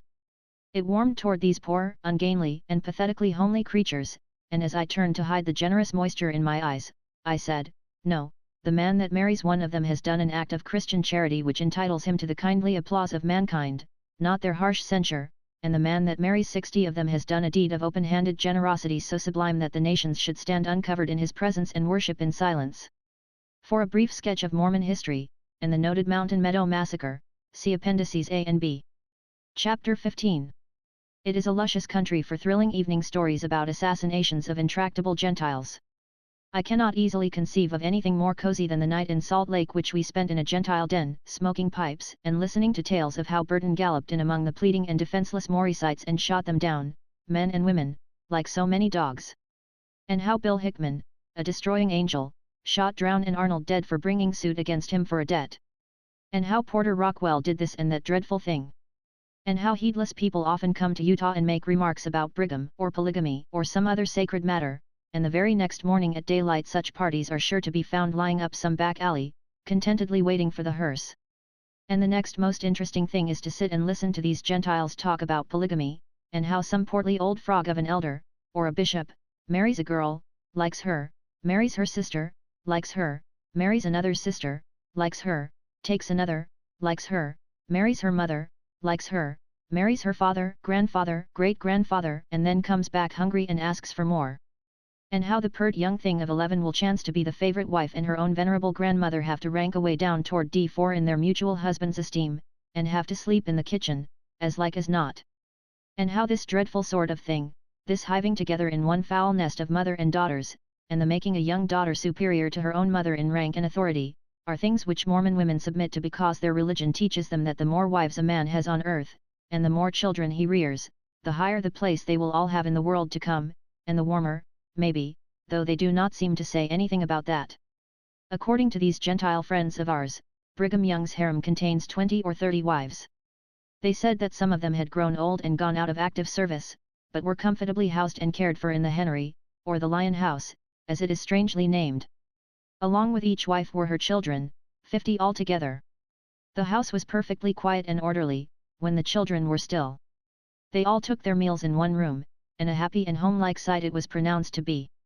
None of our party got an opportunity to take dinner with Mr. Young, but a Gentile by the name of Johnson professed to have enjoyed a sociable breakfast in the Lion House. He gave a preposterous account of the calling of the roll, and other preliminaries, and the carnage that ensued when the buckwheat cakes came in. But he embellished rather too much. He said that Mr. Young told him several smart sayings of certain of his 2-year-olds, observing with some pride that for many years he had been the heaviest contributor in that line to one of the Eastern magazines, and then he wanted to show Mr. Johnson one of the pets that had said the last good thing, but he could not find the child. He searched the faces of the children in detail, but could not decide which one it was. Finally he gave it up with a sigh and said, "I thought I would know the little cub again, but I don't."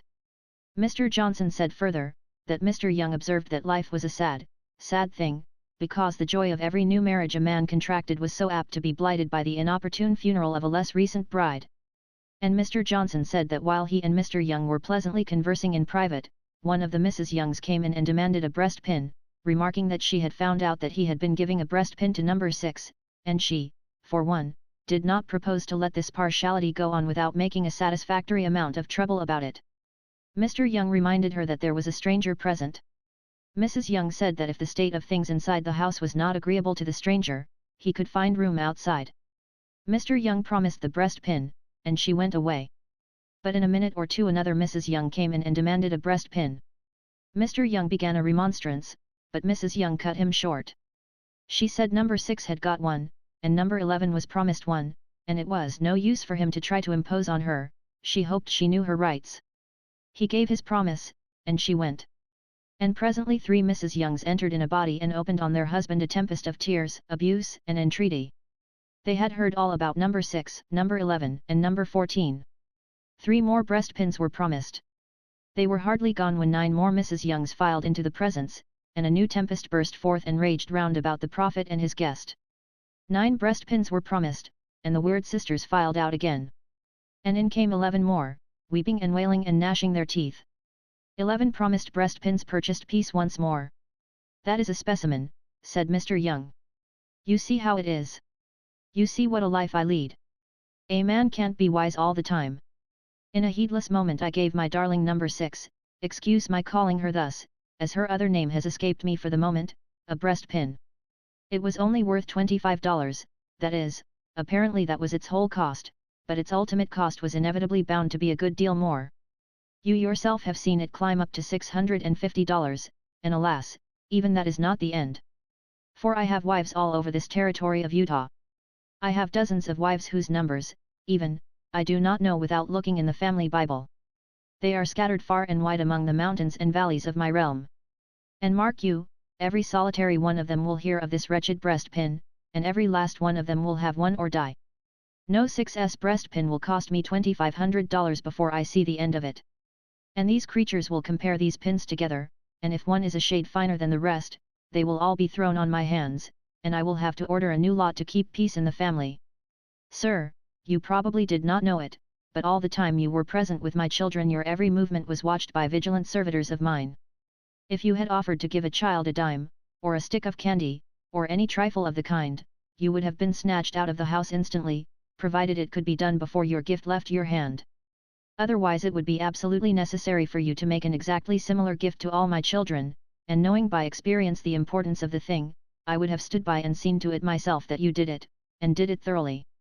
Once a gentleman gave one of my children a tin whistle, a veritable invention of Satan, sir, and one which I have an unspeakable horror of, and so would you if you had 80 or 90 children in your house. But the deed was done, the man escaped. I knew what the result was going to be, and I thirsted for vengeance. I ordered out a flock of destroying angels, and they hunted the man far into the fastnesses of the Nevada mountains. But they never caught him.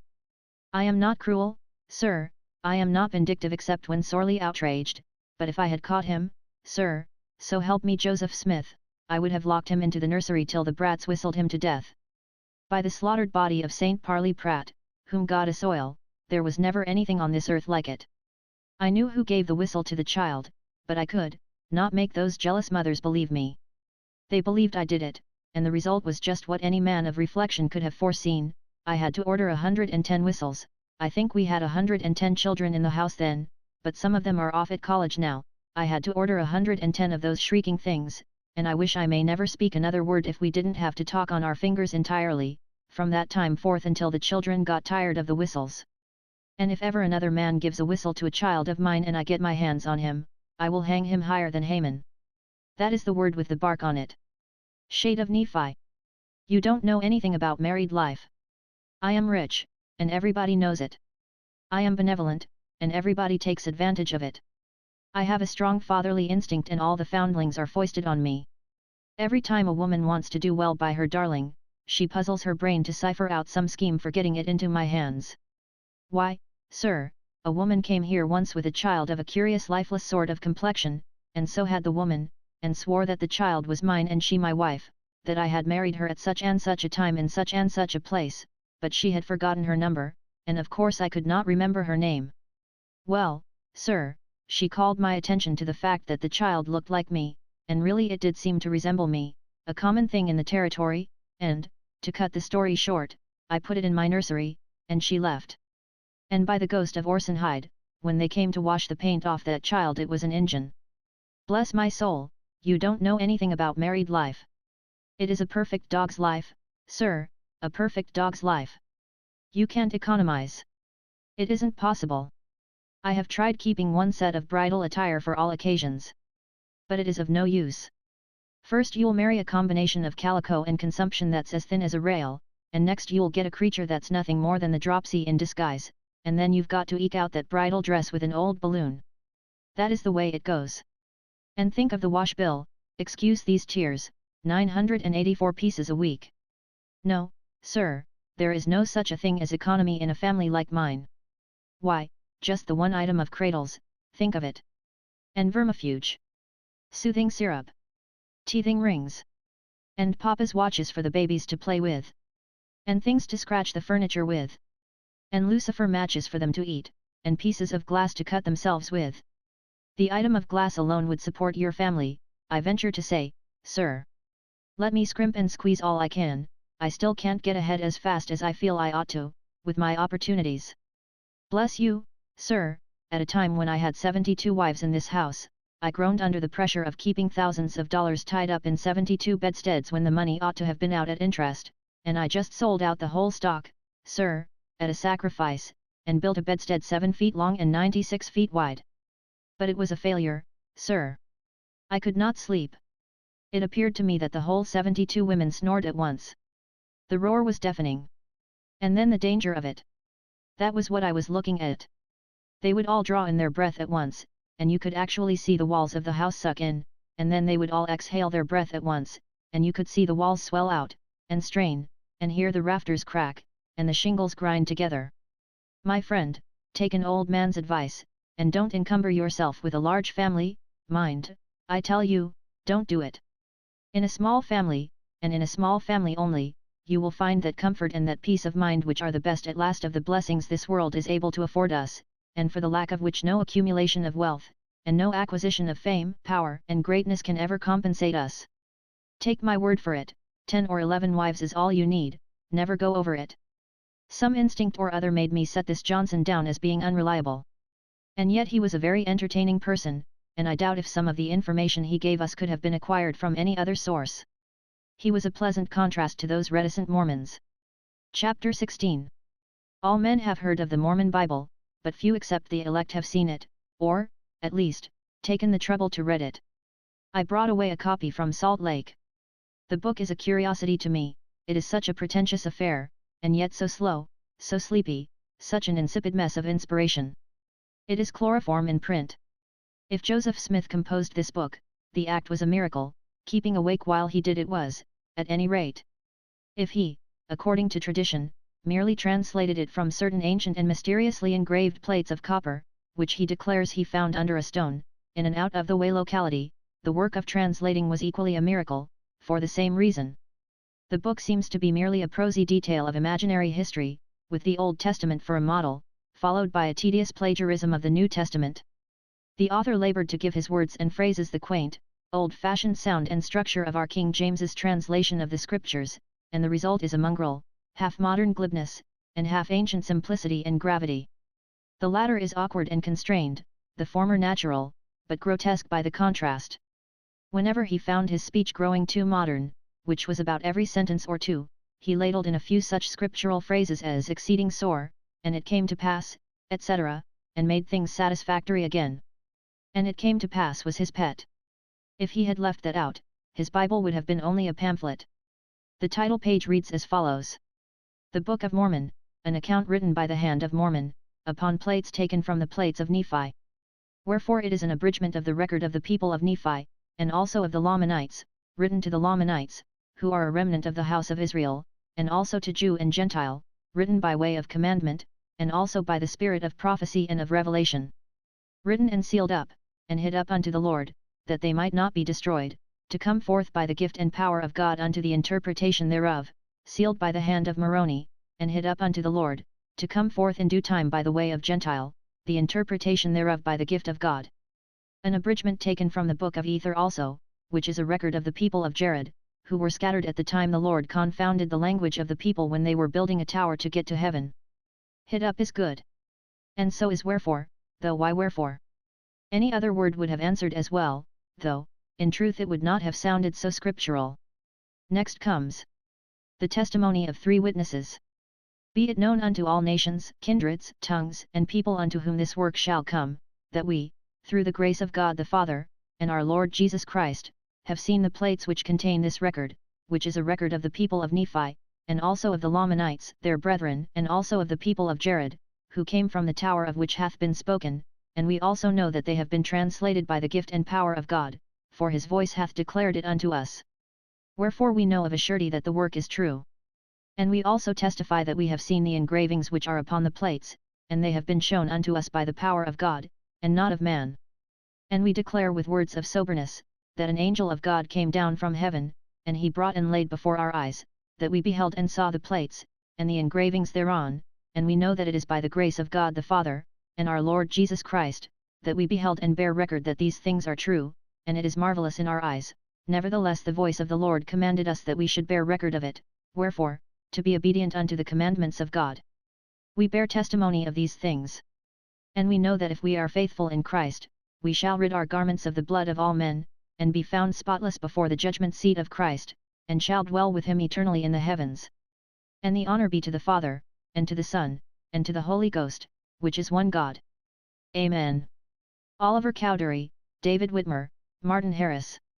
Some people have to have a world of evidence before they can come anywhere in the neighborhood of believing anything, but for me, when a man tells me that he has seen the engravings which are upon the plates, and not only that, but an angel was there at the time, and saw him see them, and probably took his receipt for it, I am very far on the road to conviction, no matter whether I ever heard of that man before or not, and even if I do not know the name of the angel, or his nationality either. Next is this. And also the testimony of 8 witnesses.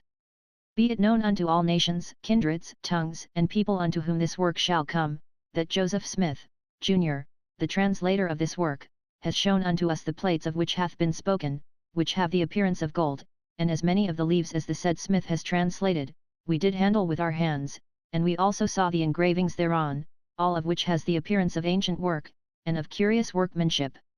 And this we bear record with words of soberness, that the said Smith has shown unto us, for we have seen and hefted, and know of a surety that the said Smith has got the plates of which we have spoken. And we give our names unto the world, to witness unto the world that which we have seen, and we lie not, God bearing witness of it. Christian Whitmer, Jacob Whitmer, Peter Whitmer, J.R., John Whitmer, Hiram Page, Joseph Smith, S.R., Hiram Smith, Samuel H. Smith. And when I am far on the road to conviction, and 8 men, be they grammatical or otherwise, come forward and tell me that they have seen the plates too, and not only seen those plates but hefted them, I am convinced. I could not feel more satisfied and at rest if the entire Whitmer family had testified. The Mormon Bible consists of 15 books, being the books of Jacob, Enos, Jerem, Omni, Mosiah, Zeniff, Alma, Helaman, Ether, Moroni, 2 books of Mormon, and 3 of Nephi.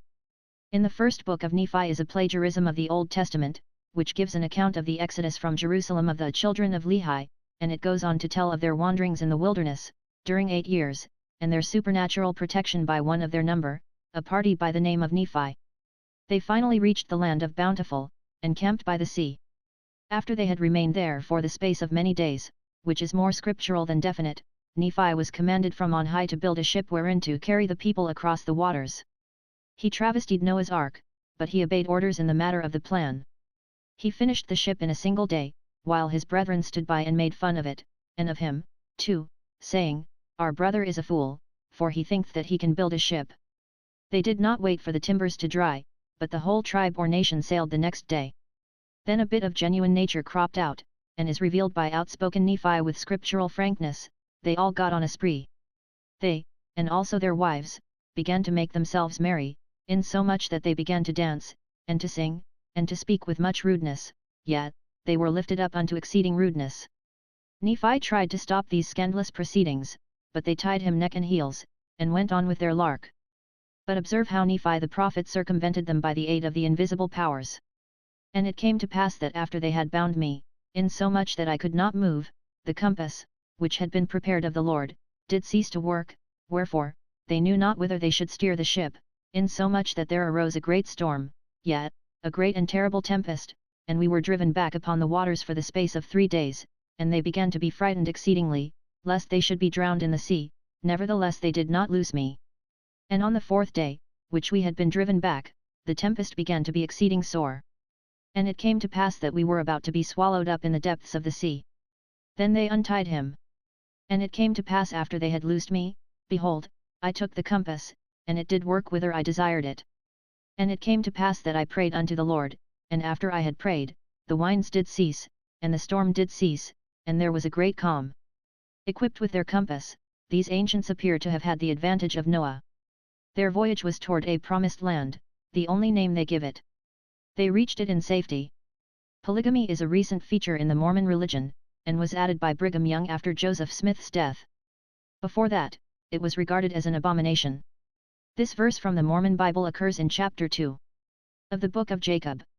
For behold, thus saith the Lord, this people begin to wax in iniquity, they understand not the scriptures, for they seek to excuse themselves in committing whoredoms, because of the things which were written concerning David, and Solomon his son. Behold, David and Solomon truly had many wives and concubines, which thing was abominable before me, saith the Lord, wherefore, thus saith the Lord, I have led this people forth out of the land of Jerusalem, by the power of mine arm, that I might raise up unto me a righteous branch from the fruit of the loins of Joseph.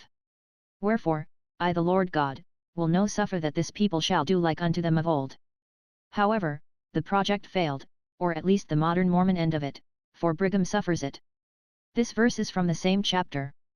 Behold, the Lamanites your brethren, whom ye hate, because of their filthiness and the cursings which hath come upon their skins, are more righteous than you, for they have not forgotten the commandment of the Lord, which was given unto our fathers, that they should have, save it were one wife, and concubines they should have none. The following verse, from chapter 9 of the book of Nephi, appears to contain information not familiar to everybody. And now it came to pass that when Jesus had ascended into heaven, the multitude did disperse, and every man did take his wife and his children, and did return to his own home. And it came to pass that on the morrow, when the multitude was gathered together, behold, Nephi and his brother whom he had raised from the dead, whose name was Timothy, and also his son, whose name was Jonas, and also Mathani, and Mathanuha, his brother, and Cuman, and Cumanenhi, and Jeremiah, and Shemnon, and Jonas, and Zedekiah, and Isaiah. Now these were the names of the disciples whom Jesus had chosen.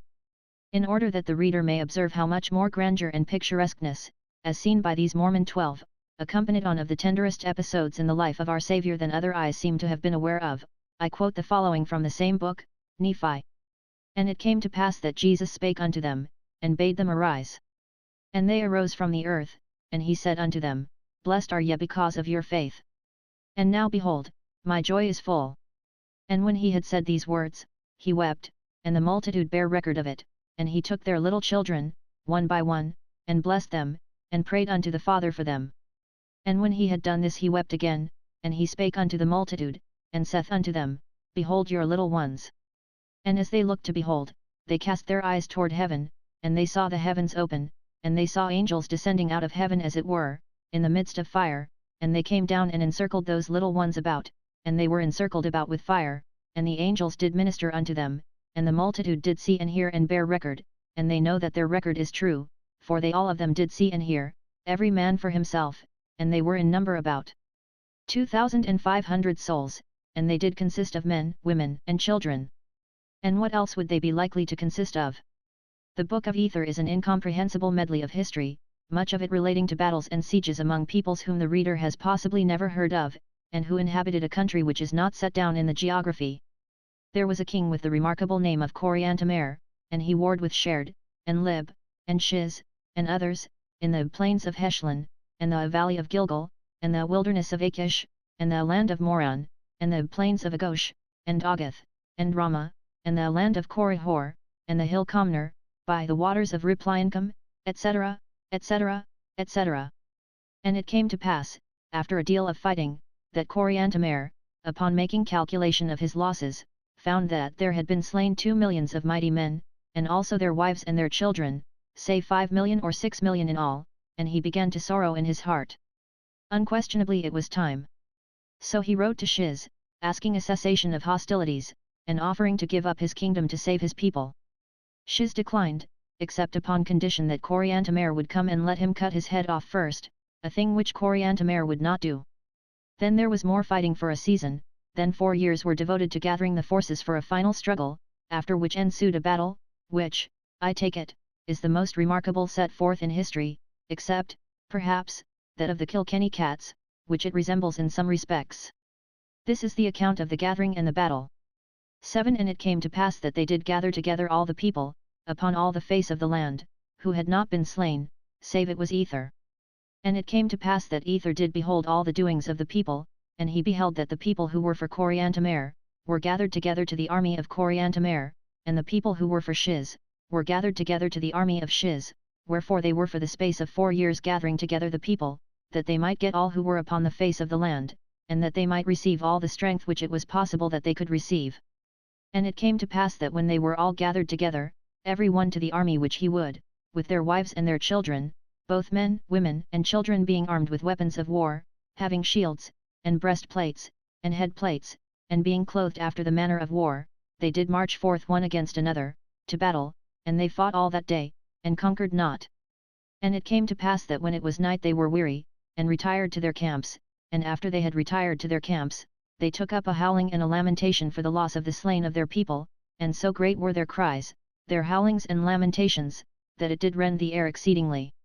And it came to pass that on the morrow they did go again to battle, and great and terrible was that day, nevertheless they conquered not, and when the night came again, they did rend the air with their cries, and their howlings, and their mournings, for the loss of the slain of their people. 8 And it came to pass that Coriantumr wrote again an epistle unto Shiz, desiring that he would not come again to battle, but that he would take the kingdom, and spare the lives of the people. But behold, the Spirit of the Lord had ceased striving with them, and Satan had full power over the hearts of the people, for they were given up unto the hardness of their hearts, and the blindness of their minds that they might be destroyed, wherefore they went again to battle. And it came to pass that they fought all that day, and when the night came they slept upon their swords, and on the morrow they fought even until the night came, and when the night came they were drunken with anger, even as a man who is drunken with wine, and they slept again upon their swords, and on the morrow they fought again, and when the night came they had all fallen by the sword save it were 52 of the people of Coriantumr, and 69 of the people of Shiz. And it came to pass that they slept upon their swords that night, and on the morrow they fought again, and they contended in their mights with their swords, and with their shields, all that day, and when the night came there were 32 of the people of Shiz, and 27 of the people of Coriantumr. 9 And it came to pass that they ate and slept, and prepared for death on the morrow. And they were large and mighty men, as to the strength of men. And it came to pass that they fought for the space of 3 hours, and they fainted with the loss of blood. And it came to pass that when the men of Coriantumr had received sufficient strength, that they could walk, they were about to flee for their lives, but behold, Shiz arose, and also his men, and he swore in his wrath that he would slay Coriantumr, or he would perish by the sword, wherefore he did pursue them, and on the morrow he did overtake them, and they fought again with the sword. And it came to pass that when they had all fallen by the sword, save it were Coriantumr and Shiz, behold Shiz had fainted with loss of blood. And it came to pass that when Coriantumr had leaned upon his sword, that he rested a little, he smote off the head of Shiz. And it came to pass that after he had smote off the head of Shiz, that Shiz raised upon his hands and fell, and after that he had struggled for breath, he died. And it came to pass that Coriantumr fell to the earth, and became as if he had no life. And the Lord spake unto Ether, and said unto him, Go forth. And he went forth, and beheld that the words of the Lord had all been fulfilled, and he finished his record, and the 100th part I have not written. It seems a pity he did not finish, for after all his dreary former chapters of commonplace, he stopped just as he was in danger of becoming interesting. The Mormon Bible is rather stupid and tiresome to read, but there is nothing vicious in its teachings. Its code of morals is unobjectionable, it is smushed Milton from the New Testament and no credit given. Chapter 17. At the end of our 2 days' sojourn, we left Great Salt Lake City hearty and well fed and happy, physically superb but not so very much wiser, as regards the Mormon question, than we were when we arrived, perhaps. We had a deal more information than we had before, of course, but we did not know what portion of it was reliable and what was not, for it all came from acquaintances of a day, strangers, strictly speaking. We were told, for instance, that the dreadful Mountain Meadows massacre was the work of the Indians entirely, and that the Gentiles had meanly tried to fasten it upon the Mormons. We were told, likewise, that the Indians were to blame, partly, and partly the Mormons, and we were told, likewise, and just as positively, that the Mormons were almost if not wholly and completely responsible for that most treacherous and pitiless butchery. We got the story in all these different shapes, but it was not till several years afterward that Mrs. Waite's book, The Mormon Prophet, came out with Judge Cradlebaugh's trial of the accused parties in it and revealed the truth that the latter version was the correct one and that the Mormons were the assassins.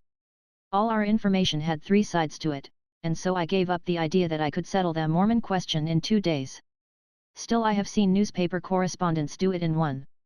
I left Great Salt Lake a good deal confused as to what state of things existed there, and sometimes even questioning in my own mind whether a state of things existed there at all or not. But presently I remembered with a lightning sense of relief that we had learned 2 or 3 trivial things there which we could be certain of, and so the 2 days were not wholly lost. For instance, we had learned that we were at last in a pioneer land, in absolute and tangible reality. The high prices charged for trifles were eloquent of high freights and bewildering distances of freightage. In the East, in those days, the smallest moneyed denomination was a penny and it represented the smallest purchasable quantity of any commodity. West of Cincinnati the smallest coin in use was the silver 5-cent piece and no smaller quantity of an article could be bought than 5 cents worth. In Overland City the lowest coin appeared to be the 10-cent piece, but in Salt Lake there did not seem to be any money in circulation smaller than a quarter, or any smaller quantity purchasable of any commodity than 25 cents worth. We had always been used to half dimes and 5 cents worth as the minimum of financial negotiations, but in Salt Lake if one wanted a cigar, it was a quarter, if he wanted a chalk pipe, it was a quarter, if he wanted a peach, or a candle, or a newspaper, or a shave, or a little Gentile whiskey to rub on his corns to arrest indigestion and keep him from having the toothache, 25 cents was the price, every time. When we looked at the shot bag of silver, now and then, we seemed to be wasting our substance in riotous living, but if we referred to the expense account we could see that we had not been doing anything of the kind. But people easily get reconciled to big money and big prices, and fond and vain of both.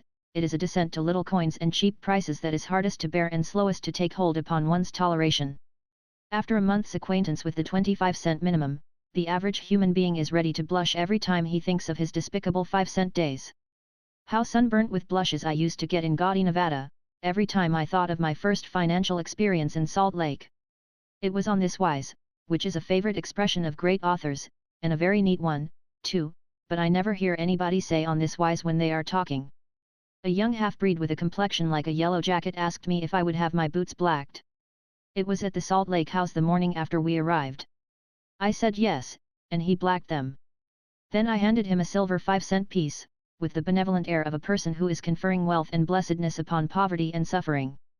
The yellow jacket took it with what I judged to be suppressed emotion, and laid it reverently down in the middle of his broad hand. Then he began to contemplate it, much as a philosopher contemplates a gnat's ear in the ample field of his microscope. Several mountaineers, teamsters, stage drivers, etc., drew near and dropped into the tableau and fell to surveying the money with that attractive indifference to formality which is noticeable in the hardy pioneer. Presently the yellow jacket handed the half-dime back to me and told me I ought to keep my money in my pocketbook instead of in my soul, and then I wouldn't get it cramped and shriveled up so. What a roar of vulgar laughter there was! I destroyed the mongrel reptile on the spot, but I smiled and smiled all the time I was detaching his scalp, for the remark he made was good for an Injun. Yes, we had learned in Salt Lake to be charged great prices without letting the inward shudder appear on the surface, for even already we had overheard and noted the tenor of conversations among drivers, conductors, and hostlers, and finally among citizens of Salt Lake, until we were well aware that these superior beings despised emigrants.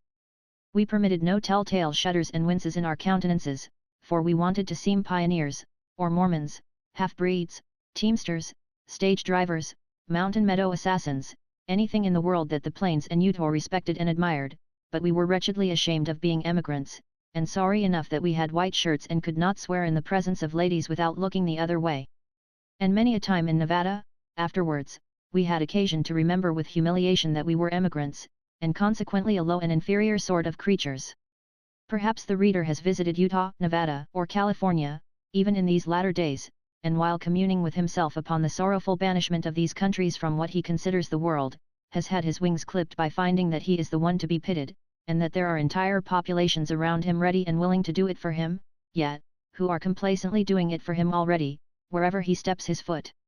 Poor thing, they are making fun of his hat, and the cut of his New York coat, and his conscientiousness about his grammar, and his feeble profanity, and his consumingly ludicrous ignorance of oars, shafts, tunnels, and other things which he never saw before, and never felt enough interest in to read about.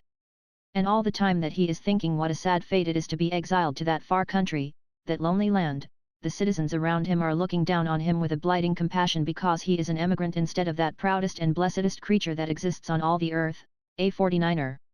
The accustomed coach life began again now, and by midnight it almost seemed as if we never had been out of our snuggery among the mail sacks at all. We had made one alteration, however. We had provided enough bread, boiled ham, and hard-boiled eggs to last double the 600 miles of staging we had still to do. And it was comfort in those succeeding days to sit up and contemplate the majestic panorama of mountains and valleys spread out below us and eat ham and hard-boiled eggs while our spiritual natures reveled alternately in rainbows, thunderstorms, and peerless sunsets.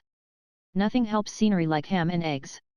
Ham and eggs, and after these a pipe, an old, rank, delicious pipe, ham and eggs and scenery, a downgrade, a flying coach, a fragrant pipe and a contented heart, these make happiness. It is what all the ages have struggled for. Chapter 18. At 8 in the morning we reached the remnant and ruin of what had been the important military station of Camp Floyd, some 45 or 50 miles from Salt Lake City. At 4 p.m. we had doubled our distance and were 90 or 100 miles from Salt Lake. And now we entered upon one of that species of deserts whose concentrated hideousness shames the diffused and diluted horrors of Sahara, an alkali desert. For 68 miles there was but one break in it. I do not remember that this was really a break, indeed it seems to me that it was nothing but a watering depot in the midst of the stretch of 68 miles. If my memory serves me, there was no well or spring at this place, but the water was hauled there by mule and ox teams from the further side of the desert. There was a stage station there. It was 45 miles from the beginning of the desert, and 23 from the end of it. We plowed and dragged and groped along, the whole livelong night, and at the end of this uncomfortable 12 hours we finished the 45-mile part of the desert and got to the stage station where the imported water was. The sun was just rising. It was easy enough to cross a desert in the night while we were asleep, and it was pleasant to reflect, in the morning, that we in actual person had encountered an absolute desert and could always speak knowingly of deserts in presence of the ignorant thenceforward. And it was pleasant also to reflect that this was not an obscure, back-country desert, but a very celebrated one, the metropolis itself, as you may say. All this was very well and very comfortable and satisfactory, but now we were to cross a desert in daylight. This was fine, novel, romantic, dramatically adventurous, this, indeed, was worth living for, worth traveling for. We would write home all about it. This enthusiasm, this stern thirst for adventure, wilted under the sultry August sun and did not last above 1 hour. One poor little hour, and then we were ashamed that we had gushed so. The poetry was all in the anticipation, there is none in the reality.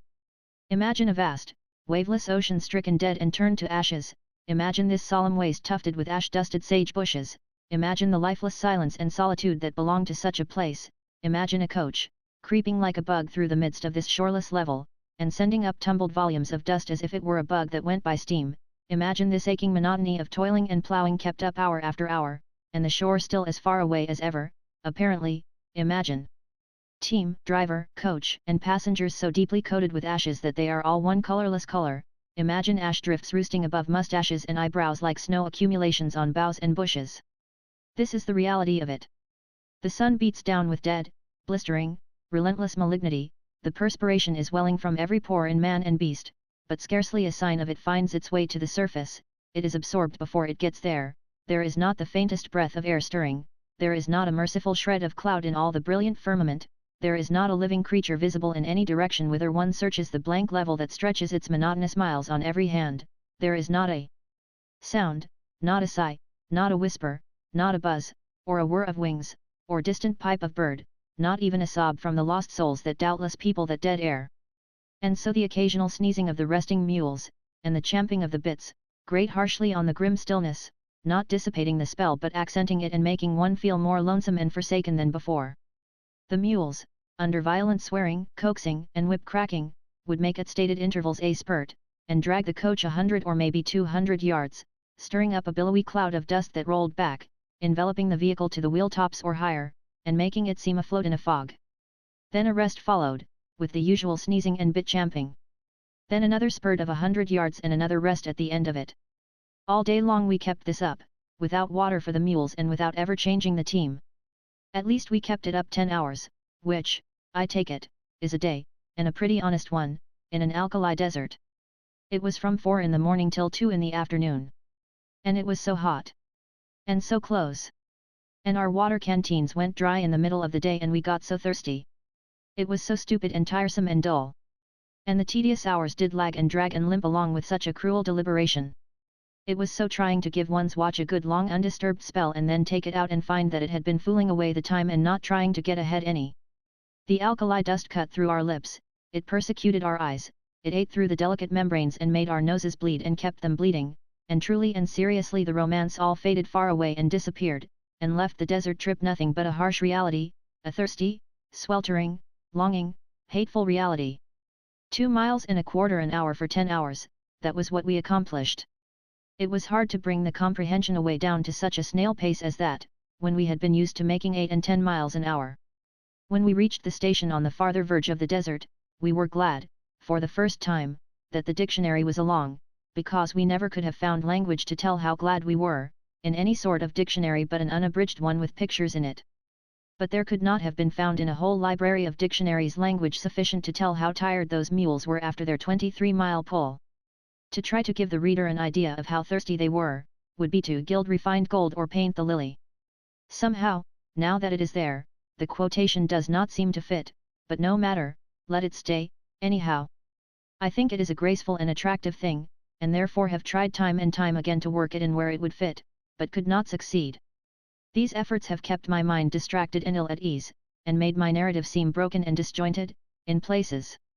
Under these circumstances it seems to me best to leave it in, as above, since this will afford at least a temporary respite from the wear and tear of trying to lead up to this really apt and beautiful quotation. Chapter 19. On the morning of the 16th day out from St. Joseph we arrived at the entrance of Rocky Canyon, 250 miles from Salt Lake. It was along in this wild country somewhere, and far from any habitation of white men, except the stage stations, that we came across the wretchedest type of mankind I have ever seen, up to this writing. I refer to the Gossut Indians. From what we could see and all we could learn, they are very considerably inferior to even the despised Digger Indians of California, inferior to all races of savages on our continent, inferior to even the Terra del Fuegans, inferior to the Hottentots, and actually inferior in some respects to the Kitches of Africa.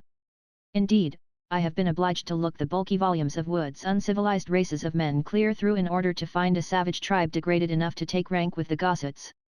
I find but one people fairly open to that shameful verdict. It is the Bosjesmans, Bushmen, of South Africa.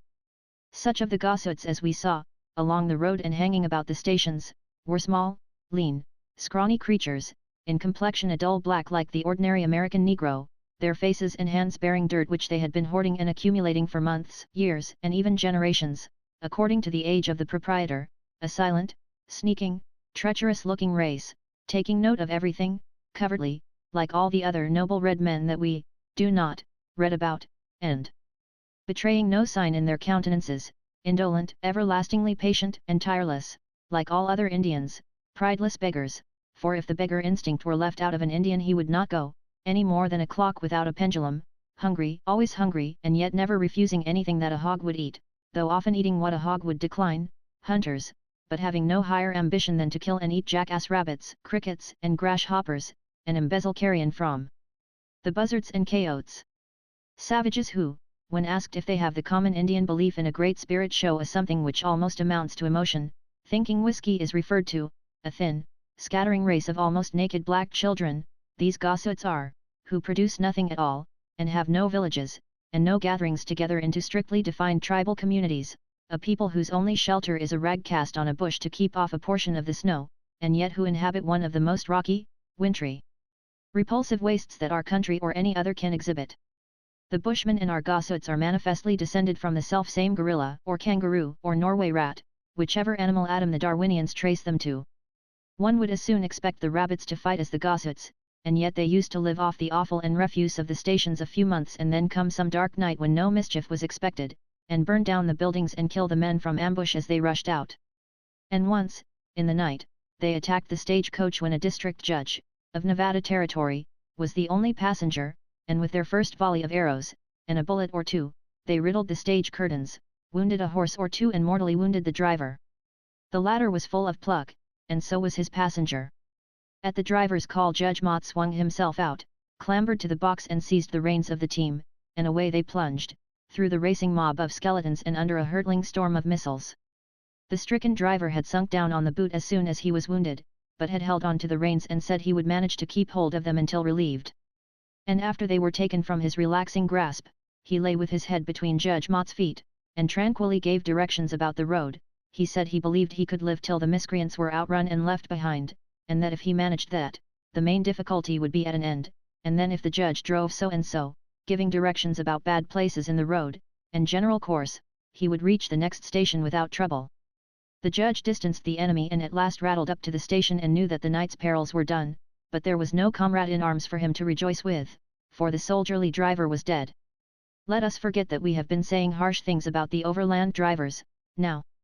The disgust which the goshawks gave me, a disciple of Cooper and a worshipper of the Red Man, even of the scholarly savages in the last of the Mohicans who are fittingly associated with backwoodsmen who divide each sentence into two equal parts, one part critically grammatical, refined and choice of language, and the other part just such an attempt to talk like a hunter or a mountaineer, as a Broadway clerk might make after eating an edition of Emerson Bennett's works and studying frontier life at the Bowery Theatre a couple of weeks. I say that the nausea which the goshawks gave me, an Indian worshipper, set me to examining authorities, to see if perchance I had been overestimating the Red Man while viewing him through the mellow moonshine of romance. The revelations that came were disenchanting. It was curious to see how quickly the paint and tinsel fell away from him and left him treacherous, filthy, and repulsive, and how quickly the evidence is accumulated that wherever one finds an Indian tribe he has only found goshawks more or less modified by circumstances and surroundings, but goshawks, after all. They deserve pity, poor creatures, and they can have mine, at this distance. Nearby, they never get anybody's. There is an impression abroad that the Baltimore and Washington Railroad Company and many of its employees are goshawks, but it is an error. There is only a plausible resemblance, which, while it is apt enough to mislead the ignorant, cannot deceive parties who have contemplated both tribes. But seriously, it was not only poor wit, but very wrong to start the report referred to above, for however innocent the motive may have been, the necessary effect was to injure the reputation of a class who have a hard enough time of it in the pitiless deserts of the Rocky Mountains, heaven knows. If we cannot find it in our hearts to give those poor naked creatures our Christian sympathy and compassion, in God's name let us at least not throw mud at them. Chapter 20. On the 17th day we passed the highest mountain peaks we had yet seen, and although the day was very warm the night that followed upon its heels was wintry cold and blankets were next to useless. On the 18th day we encountered the eastward-bound telegraph constructors at Reese River Station and sent a message to His Excellency Gov. Nye at Carson City, distant 156 miles. On the 19th day we crossed the Great American Desert, 40 memorable miles of bottomless sand, into which the coach wheels sunk from 6 inches to a foot. We worked our passage most of the way across. That is to say, we got out and walked. It was a dreary pull and a long and thirsty one, for we had no water. From one extremity of this desert to the other, the road was white with the bones of oxen and horses. It would hardly be an exaggeration to say that we could have walked the 40 miles and set our feet on a bone at every step. The desert was one prodigious graveyard. And the log chains, wagon tires, and rotting wrecks of vehicles were almost as thick as the bones. I think we saw log chains enough rusting there in the desert, to reach across any state in the Union. Do not these relics suggest something of an idea of the fearful suffering and privation the early emigrants to California endured? At the border of the desert lies Carson Lake, or the Sink of the Carson, a shallow, melancholy sheet of water some 80 or 100 miles in circumference. Carson River empties into it and is lost, sinks mysteriously into the earth and never appears in the light of the sun again, for the lake has no outlet whatever. There are several rivers in Nevada, and they all have this mysterious fate. They end in various lakes or sinks, and that is the last of them. Carson Lake, Humboldt Lake, Walker Lake, Mono Lake, are all great sheets of water without any visible outlet. Water is always flowing into them, none is ever seen to flow out of them, and yet they remain always level full, neither receding nor overflowing. What they do with their surplus is only known to the Creator. On the western verge of the desert we halted a moment at Ragtown. It consisted of one log house and is not set down on the map. This reminds me of a circumstance. Just after we left Julesburg, on the Platte, I was sitting with the driver, and he said, "I can tell you a most laughable thing indeed, if you would like to listen to it." Horace Greeley went over this road once. When he was leaving Carson City he told the driver, Hank Monk, that he had an engagement to lecture at Placerville and was very anxious to go through quick. Hank Monk cracked his whip and started off at an awful pace. The coach bounced up and down in such a terrific way that it jolted the buttons all off of Horace's coat, and finally shot his head clean through the roof of the stage, and then he yelled at Hank Monk and begged him to go easier, said he warn't in as much of a hurry as he was a while ago. But Hank Monk said, "Keep your seat, Horace, and I'll get you there on time," and you bet you he did, too, what was left of him. A day or two after that we picked up a Denver man at the crossroads, and he told us a good deal about the country and the Gregory diggings. He seemed a very entertaining person and a man well posted in the affairs of Colorado. By and by he remarked, "I can tell you a most laughable thing indeed, if you would like to listen to it." Horace Greeley went over this road once. When he was leaving Carson City he told the driver, Hank Monk, that he had an engagement to lecture at Placerville and was very anxious to go through quick. Hank Monk cracked his whip and started off at an awful pace. The coach bounced up and down in such a terrific way that it jolted the buttons all off of Horace's coat, and finally shot his head clean through the roof of the stage, and then he yelled at Hank Monk and begged him to go easier, said he warn't in as much of a hurry as he was a while ago. But Hank Monk said, "Keep your seat, Horace, and I'll get you there on time," and you bet you he did, too, what was left of him. At Fort Bridger, some days after this, we took on board a cavalry sergeant, a very proper and soldierly person indeed. From no other man during the whole journey, did we gather such a store of concise and well-arranged military information. It was surprising to find in the desolate wilds of our country a man so thoroughly acquainted with everything useful to know in his line of life, and yet of such inferior rank and unpretentious bearing. For as much as 3 hours we listened to him with unabated interest. Finally he got upon the subject of transcontinental travel, and presently said, "I can tell you a very laughable thing indeed, if you would like to listen to it." Horace Greeley went over this road once. When he was leaving Carson City he told the driver, Hank Monk, that he had an engagement to lecture at Placerville and was very anxious to go through quick. Hank Monk cracked his whip and started off at an awful pace. The coach bounced up and down in such a terrific way that it jolted the buttons all off of Horace's coat, and finally shot his head clean through the roof of the stage, and then he yelled at Hank Monk and begged him to go easier, said he warn't in as much of a hurry as he was a while ago. But Hank Monk said, "Keep your seat, Horace, and I'll get you there on time," and you bet you he did, too, what was left of him. When we were 8 hours out from Salt Lake City a Mormon preacher got in with us at a way station, a gentle, soft-spoken, kindly man, and one whom any stranger would warm to at first sight. I can never forget the pathos that was in his voice as he told, in simple language, the story of his people's wanderings and unpitied sufferings. No pulpit eloquence was ever so moving and so beautiful as this outcast's picture of the first Mormon pilgrimage across the plains, struggling sorrowfully onward to the land of its banishment and marking its desolate way with graves and watering it with tears. His words so wrought upon us that it was a relief to us all when the conversation drifted into a more cheerful channel and the natural features of the curious country we were in came under treatment.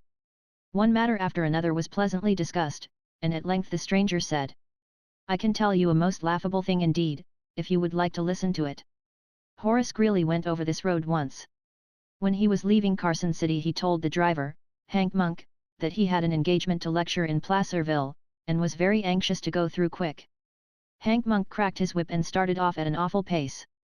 The coach bounced up and down in such a terrific way that it jolted the buttons all off of Horace's coat, and finally shot his head clean through the roof of the stage, and then he yelled at Hank Monk and begged him to go easier, said he warn't in as much of a hurry as he was a while ago. But Hank Monk said, "Keep your seat, Horace, and I'll get you there on time," and you bet you he did, too, what was left of him.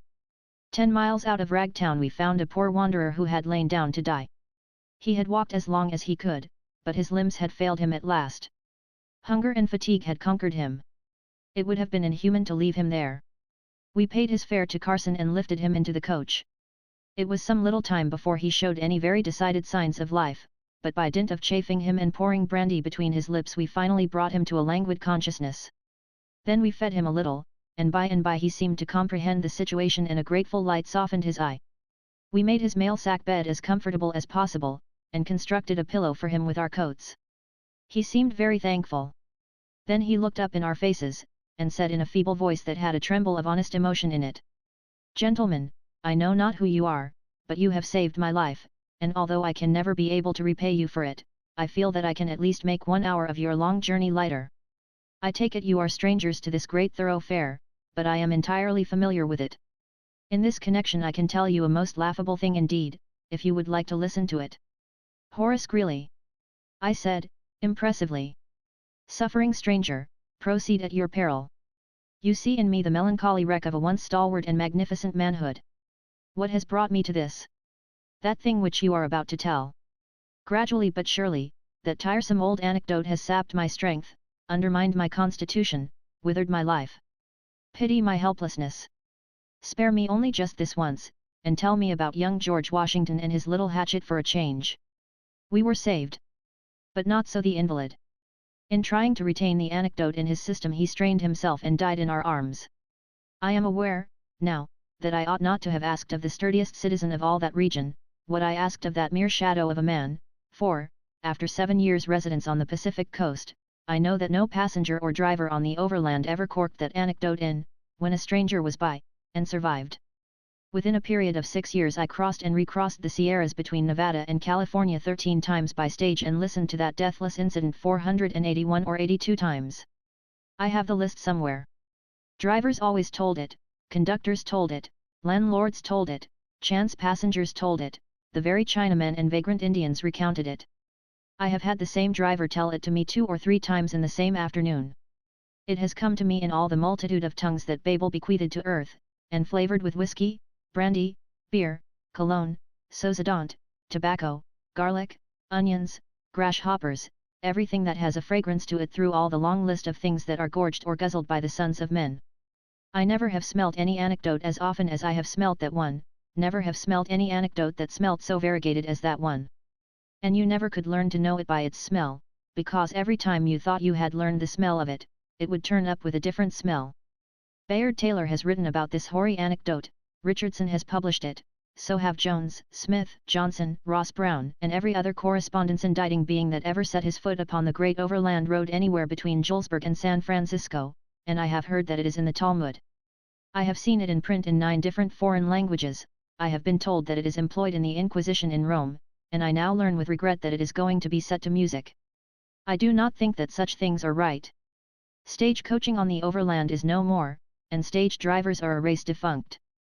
I wonder if they bequeathed that bald-headed anecdote to their successors, the railroad brakemen and conductors, and if these latter still persecute the helpless passenger with it until he concludes, as did many a tourist of other days, that the real grandeurs of the Pacific coast are not Yosemite and the big trees, but Hank Monk and his adventure with Horace Greeley.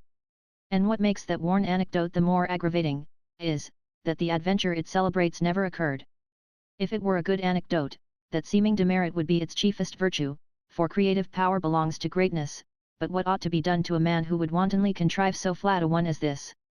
If I were to suggest what ought to be done to him, I should be called extravagant, but what does the 16th chapter of Daniel say? Aha!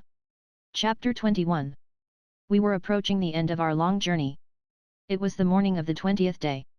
At noon we would reach Carson City, the capital of Nevada Territory. We were not glad, but sorry. It had been a fine pleasure trip, we had fed fat on wonders every day, we were now well accustomed to stage life, and very fond of it, so the idea of coming to a standstill and settling down to a humdrum existence in a village was not agreeable, but on the contrary depressing. Visibly our new home was a desert, walled in by barren, snow-clad mountains. There was not a tree in sight. There was no vegetation but the endless sagebrush and greasewood. All nature was grey with it. We were ploughing through great deeps of powdery alkali dust that rose in thick clouds and floated across the plain like smoke from a burning house. We were coated with it like millers, so were the coach, the mules, the mail bags, the driver, we and the sagebrush and the other scenery were all one monotonous color. Long trains of freight wagons in the distance enveloped in ascending masses of dust suggested pictures of prairies on fire. These teams and their masters were the only life we saw. Otherwise we moved in the midst of solitude, silence, and desolation. Every 20 steps we passed the skeleton of some dead beast of burthen, with its dust-coated skin stretched tightly over its empty ribs. Frequently a solemn raven sat upon the skull or the hips and contemplated the passing coach with meditative serenity. By and by Carson City was pointed out to us. It nestled in the edge of a great plain and was a sufficient number of miles away to look like an assemblage of mere white spots in the shadow of a grim range of mountains overlooking it, whose summits seemed lifted clear out of companionship and consciousness of earthly things. We arrived, disembarked, and the stage went on. It was a wooden town, its population 2,000 souls. The main street consisted of 4 or 5 blocks of little white frame stores which were too high to sit down on, but not too high for various other purposes, in fact, hardly high enough. They were packed close together, side by side, as if room were scarce in that mighty plain. The sidewalk was of boards that were more or less loose and inclined to rattle when walked upon. In the middle of the town, opposite the stores, was the plaza which is native to all towns beyond the Rocky Mountains, a large, unfenced, level vacancy, with a liberty pole in it, and very useful as a place for public auctions, horse trades, and mass meetings, and likewise for teamsters to camp in. 2 other sides of the plaza were faced by stores, offices, and stables. The rest of Carson City was pretty scattering. We were introduced to several citizens, at the stage office and on the way up to the governor's from the hotel, among others, to a Mr. Harris, who was on horseback. He began to say something, but interrupted himself with the remark, "I'll have to get you to excuse me a minute, yonder is the witness that swore I helped to rob the California coach, a piece of impertinent intermeddling, sir, for I am not even acquainted with the man." Then he rode over and began to rebuke the stranger with a 6-shooter, and the stranger began to explain with another.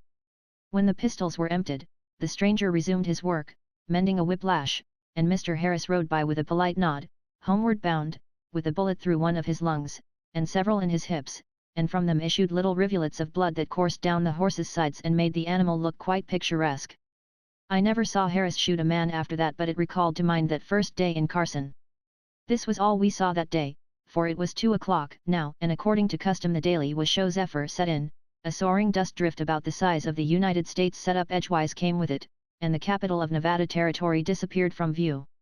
Still, there were sights to be seen which were not wholly uninteresting to newcomers, for the vast dust cloud was thickly freckled with things strange to the upper air, things living and dead, that flitted hither and thither, going and coming, appearing and disappearing among the rolling billows of dust, hats, chickens and parasols sailing in the remote heavens, blankets, tin signs, sagebrush and shingles a shade lower, doormats and buffalo robes lower still, shovels and coal scuttles on the next grade, glass doors, cats and little children on the next, disrupted lumber yards, light buggies and wheelbarrows on the next, and down only 30 or 40 feet above ground was a scurrying storm of emigrating roofs and vacant lots. It was something to see that much. I could have seen more, if I could have kept the dust out of my eyes. But seriously, a Washoe wind is by no means a trifling matter. It blows flimsy houses down, lifts shingle roofs occasionally, rolls up tin ones like sheet music, now and then blows a stage coach over and spills the passengers, and tradition says the reason there are so many bald people there, is, that the wind blows the hair off their heads while they are looking skyward after their hats. Carson streets seldom look inactive on summer afternoons, because there are so many citizens skipping around their escaping hats, like chambermaids trying to head off a spider. The Washoe Zephyr, Washoe is a pet nickname for Nevada, is a peculiar scriptural wind, in that no man knoweth whence it cometh. That is to say, where it originates. It comes right over the mountains from the west, but when one crosses the ridge he does not find any of it on the other side. It probably is manufactured on the mountain top for the occasion, and starts from there. It is a pretty regular wind, in the summertime.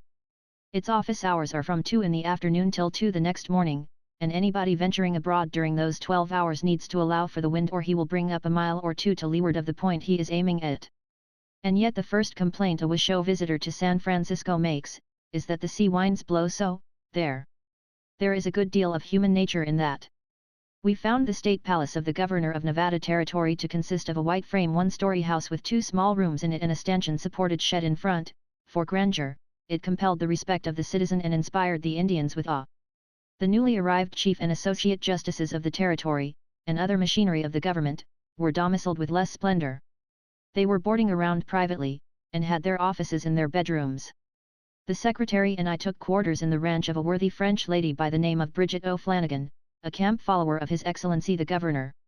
She had known him in his prosperity as Commander-in-Chief of the Metropolitan Police of New York, and she would not desert him in his adversity as Governor of Nevada. Our room was on the lower floor, facing the plaza, and when we had got our bed, a small table, 2 chairs, the government fireproof safe, and the unabridged dictionary into it, there was still room enough left for a visitor, maybe 2, but not without straining the walls. But the walls could stand it, at least the partitions could, for they consisted simply of one thickness of white cotton domestic stretched from corner to corner of the room. This was the rule in Carson, any other kind of partition was the rare exception. And if you stood in a dark room and your neighbors in the next had lights, the shadows on your canvas told queer secrets sometimes. Very often these partitions were made of old flour sacks basted together, and then the difference between the common herd and the aristocracy was, that the common herd had unornamented sacks, while the walls of the aristocrat were overpowering with rudimental fresco, i.e., red and blue mill brands on the flour sacks. Occasionally, also, the better classes embellished their canvas by pasting pictures from Harper's Weekly on them.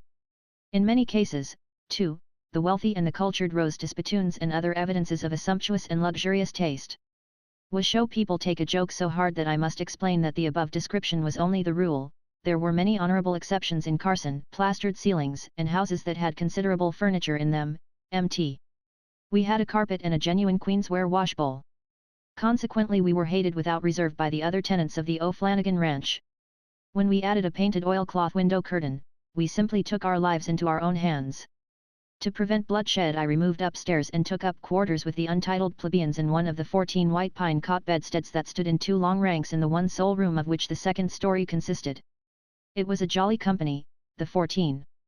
They were principally voluntary camp followers of the governor, who had joined his retinue by their own election at New York and San Francisco and came along, feeling that in the scuffle for little territorial crumbs and offices they could not make their condition more precarious than it was, and might reasonably expect to make it better. They were popularly known as the Irish Brigade, though there were only 4 or 5 Irishmen among all the governor's retainers.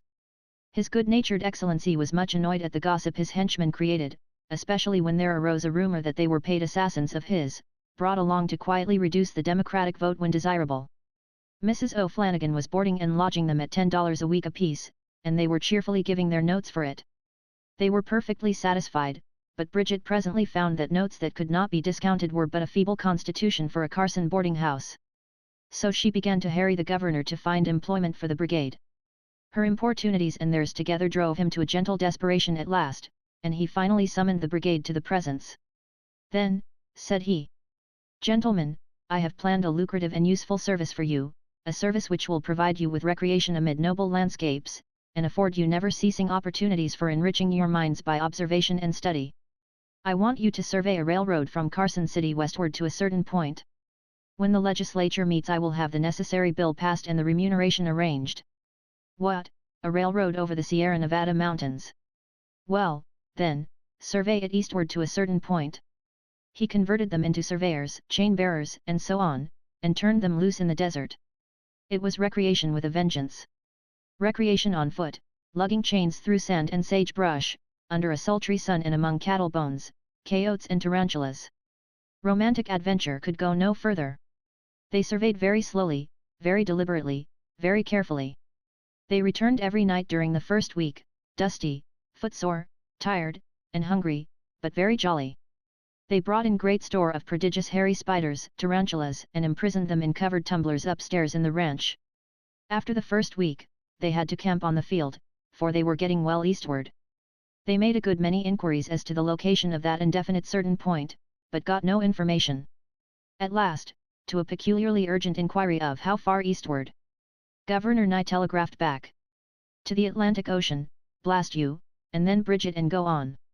This brought back the dusty toilers, who sent in a report and ceased from their labors. The governor was always comfortable about it. He said Mrs. O'Flanagan would hold him for the brigade's board anyhow, and he intended to get what entertainment he could out of the boys. He said, with his old-time pleasant twinkle, that he meant to survey them into Utah and then telegraph Brigham to hang them for trespass. The surveyors brought back more tarantulas with them, and so we had quite a menagerie arranged along the shelves of the room. Some of these spiders could straddle over a common saucer with their hairy, muscular legs, and when their feelings were hurt, or their dignity offended, they were the wickedest-looking desperados the animal world can furnish. If their glass prison houses were touched ever so lightly, they were up and spoiling for a fight in a minute. Starchy, proud? Indeed, they would take up a straw and pick their teeth like a member of Congress. There was as usual a furious zephyr blowing the first night of the brigade's return, and about midnight the roof of an adjoining stable blew off, and a corner of it came crashing through the side of our ranch. There was a simultaneous awakening, and a tumultuous muster of the brigade in the dark, and a general tumbling and sprawling over each other in the narrow aisle between the bedrows. In the midst of the turmoil, Bob H. sprung up out of a sound sleep, and knocked down a shelf with his head. Instantly he shouted, "Turn out, boys, the tarantulas is loose." No warning ever sounded so dreadful.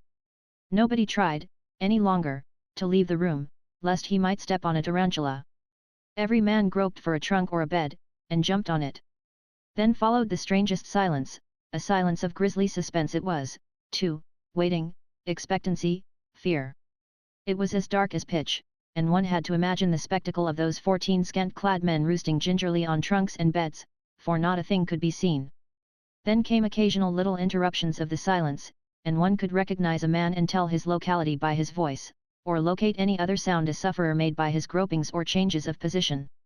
The occasional voices were not given to much speaking, you simply heard a gentle ejaculation of "ow," followed by a solid thump, and you knew the gentleman had felt a hairy blanket or something touch his bare skin and had skipped from a bed to the floor.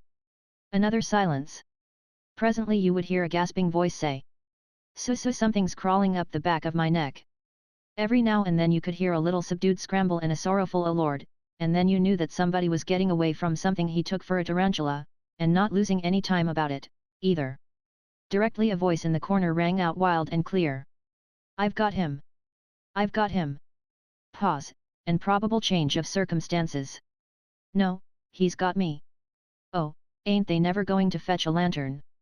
The lantern came at that moment, in the hands of Mrs. O'Flanagan, whose anxiety to know the amount of damage done by the assaulting roof had not prevented her waiting a judicious interval, after getting out of bed and lighting up, to see if the wind was done, now, upstairs, or had a larger contract.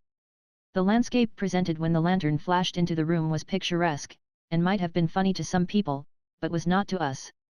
Although we were perched so strangely upon boxes, trunks, and beds, and so strangely attired, too, we were too earnestly distressed and too genuinely miserable to see any fun about it, and there was not the semblance of a smile anywhere visible. I know I am not capable of suffering more than I did during those few minutes of suspense in the dark, surrounded by those creeping, bloody-minded tarantulas. I had skipped from bed to bed and from box to box in a cold agony, and every time I touched anything that was furzy I fancied I felt the fangs. I had rather go to war than live that episode over again. Nobody was hurt. The man who thought a tarantula had got him was mistaken, only a crack in a box had caught his finger. Not one of those escaped tarantulas was ever seen again. There were 10 or 12 of them. We took candles and hunted the place high and low for them, but with no success. Did we go back to bed then? We did nothing of the kind. Money could not have persuaded us to do it. We sat up the rest of the night playing cribbage and keeping a sharp lookout for the enemy. Chapter 22. It was the end of August, and the skies were cloudless and the weather superb. In 2 or 3 weeks I had grown wonderfully fascinated with the curious new country and concluded to put off my return to the States a while. I had grown well accustomed to wearing a damaged slouch hat, blue woolen shirt, and pants crammed into boot tops, and gloried in the absence of coat, vest, and braces. I felt rowdyish and bully, as the historian Josephus phrases it, in his fine chapter upon the destruction of the temple. It seemed to me that nothing could be so fine and so romantic. I had become an officer of the government, but that was for mere sublimity. The office was an unique sinecure. I had nothing to do and no salary. I was private secretary to His Majesty the Secretary, and there was not yet writing enough for 2 of us. So Johnny K. and I devoted our time to amusement. He was the young son of an Ohio nabob and was out there for recreation. He got it. We had heard a world of talk about the marvelous beauty of Lake Tahoe, and finally curiosity drove us thither to see it. 3 or 4 members of the brigade had been there and located some timberlands on its shores and stored up a quantity of provisions in their camp. We strapped a couple of blankets on our shoulders and took an axe apiece and started, for we intended to take up a wood ranch or so ourselves and become wealthy. We were on foot. The reader will find it advantageous to go horseback. We were told that the distance was 11 miles. We tramped a long time on level ground, and then toiled laboriously up a mountain about 1,000 miles high and looked over. No lake there. We descended on the other side, crossed the valley and toiled up another mountain 3 or 4,000 miles high, apparently, and looked over again. No lake yet. We sat down tired and perspiring, and hired a couple of Chinamen to curse those people who had beguiled us. Thus refreshed, we presently resumed the march with renewed vigor and determination. We plodded on, 2 or 3 hours longer, and at last the lake burst upon us, a noble sheet of blue water lifted 6,300 feet above the level of the sea, and walled in by a rim of snow-clad mountain peaks that towered aloft full 3,000 feet higher still. It was a vast oval, and one would have to use up 80 or 100 good miles in traveling around it. As it lay there with the shadows of the mountains brilliantly photographed upon its still surface, I thought it must surely be the fairest picture the whole earth affords. We found the small skiff belonging to the brigade boys, and without loss of time set out across a deep bend of the lake toward the landmarks that signified the locality of the camp. I got Johnny to row, not because I mind exertion myself, but because it makes me sick to ride backwards when I am at work. But I steered. A 3-mile pull brought us to the camp just as the night fell, and we stepped ashore very tired and wolfishly hungry. In a cache among the rocks we found the provisions and the cooking utensils, and then, all fatigued as I was, I sat down on a boulder and superintended while Johnny gathered wood and cooked supper. Many a man who had gone through what I had, would have wanted to rest. It was a delicious supper, hot bread, fried bacon, and black coffee. It was a delicious solitude we were in, too. 3 miles away was a sawmill and some workmen, but there were not 15 other human beings throughout the wide circumference of the lake. As the darkness closed down and the stars came out and spangled the great mirror with jewels, we smoked meditatively in the solemn hush and forgot our troubles and our pains. In due time we spread our blankets in the warm sand between 2 large boulders and soon fell asleep, careless of the procession of ants that passed in through rents in our clothing and explored our persons. Nothing could disturb the sleep that fettered us, for it had been fairly earned, and if our consciences had any sins on them they had to adjourn court for that night, anyway. The wind rose just as we were losing consciousness, and we were lulled to sleep by the beating of the surf upon the shore. It is always very cold on that lake shore in the night, but we had plenty of blankets and were warm enough.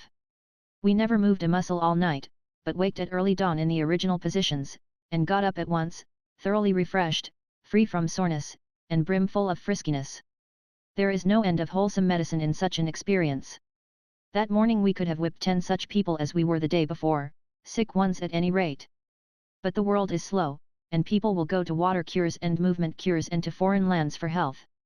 3 months of camp life on Lake Tahoe would restore an Egyptian mummy to his pristine vigor, and give him an appetite like an alligator. I do not mean the oldest and driest mummies, of course, but the fresher ones. The air up there in the clouds is very pure and fine, bracing and delicious. And why shouldn't it be? It is the same the angels breathe. I think that hardly any amount of fatigue can be gathered together that a man cannot sleep off in one night on the sand by its side. Not under a roof, but under the sky. It seldom or never rains there in the summer time. I know a man who went there to die. But he made a failure of it. He was a skeleton when he came, and could barely stand. He had no appetite, and did nothing but read tracts and reflect on the future. 3 months later he was sleeping out of doors regularly, eating all he could hold, 3 times a day, and chasing game over mountains 3,000 feet high for recreation. And he was a skeleton no longer, but weighed part of a ton. This is no fancy sketch, but the truth. His disease was consumption. I confidently commend his experience to other skeletons. I superintended again, and as soon as we had eaten breakfast we got in the boat and skirted along the lake shore about 3 miles and disembarked. We liked the appearance of the place, and so we claimed some 300 acres of it and stuck our notices on a tree. It was yellow pine timber land, a dense forest of trees 100 feet high and from 1 to 5 feet through at the butt. It was necessary to fence our property or we could not hold it. That is to say, it was necessary to cut down trees here and there and make them fall in such a way as to form a sort of enclosure, with pretty wide gaps in it. We cut down 3 trees apiece, and found it such heartbreaking work that we decided to rest our case on those. If they held the property, well and good; if they didn't, let the property spill out through the gaps and go. It was no use to work ourselves to death merely to save a few acres of land. Next day we came back to build a house, for a house was also necessary, in order to hold the property. We decided to build a substantial log house and excite the envy of the brigade boys, but by the time we had cut and trimmed the first log it seemed unnecessary to be so elaborate, and so we concluded to build it of saplings. However, 2 saplings, duly cut and trimmed, compelled recognition of the fact that a still modester architecture would satisfy the law, and so we concluded to build a brush house. We devoted the next day to this work, but we did so much sitting around and discussing, that by the middle of the afternoon we had achieved only a halfway sort of affair which one of us had to watch while the other cut brush, lest if both turned our backs we might not be able to find it again, it had such a strong family resemblance to the surrounding vegetation. But we were satisfied with it. We were landowners now, duly seized and possessed, and within the protection of the law. Therefore we decided to take up our residence on our own domain and enjoy that large sense of independence which only such an experience can bring. Late the next afternoon, after a good long rest, we sailed away from the brigade camp with all the provisions and cooking utensils we could carry off. Borrow is the more accurate word, and just as the night was falling we beached the boat at our own landing. Chapter 23. If there is any life that is happier than the life we led on our timber ranch for the next 2 or 3 weeks, it must be a sort of life which I have not read of in books or experienced in person. We did not see a human being but ourselves during the time, or hear any sounds but those that were made by the wind and the waves, the sighing of the pines, and now and then the far-off thunder of an avalanche. The forest about us was dense and cool, the sky above us was cloudless and brilliant with sunshine, the broad lake before us was glassy and clear, or rippled and breezy, or black and storm-tossed, according to nature's mood, and its circling border of mountain domes, clothed with forests, scarred with landslides, cloven by canyons and valleys, and helmeted with glittering snow, fitly framed and finished the noble picture. The view was always fascinating, bewitching, entrancing. The eye was never tired of gazing, night or day, in calm or storm. It suffered but one grief, and that was that it could not look always, but must close sometimes and sleep. We slept in the sand close to the water's edge, between 2 protecting boulders, which took care of the stormy night winds for us. We never took any paregoric to make us sleep. At the first break of dawn we were always up and running foot races to tone down excess of physical vigor and exuberance of spirits. That is, Johnny was, but I held his hat. While smoking the pipe of peace after breakfast we watched the sentinel peaks put on the glory of the sun, and followed the conquering light as it swept down among the shadows, and set the captive crags and forests free. We watched the tinted pictures grow and brighten upon the water till every little detail of forest, precipice, and pinnacle was wrought in and finished, and the miracle of the enchanter complete. Then to business. That is, drifting around in the boat. We were on the north shore. There, the rocks on the bottom are sometimes grey, sometimes white. This gives the marvelous transparency of the water a fuller advantage than it has elsewhere on the lake. We usually pushed out 100 yards or so from shore, and then lay down on the thwarts, in the sun, and let the boat drift by the hour whither it would. We seldom talked. It interrupted the Sabbath stillness, and marred the dreams the luxurious rest and indolence brought. The shore all along was indented with deep, curved bays and coves, bordered by narrow sand beaches, and where the sand ended, the steep mountainsides rose right up aloft into space, rose up like a vast wall a little out of the perpendicular, and thickly wooded with tall pines. So singularly clear was the water, that where it was only 20 or 30 feet deep the bottom was so perfectly distinct that the boat seemed floating in the air. Yes, where it was even 80 feet deep. Every little pebble was distinct, every speckled trout, every hand's breadth of sand.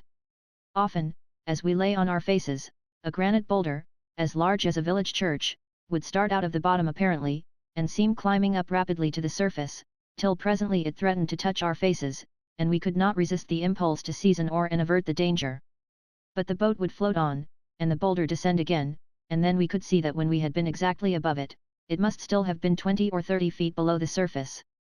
Down through the transparency of these great depths, the water was not merely transparent, but dazzlingly, brilliantly so.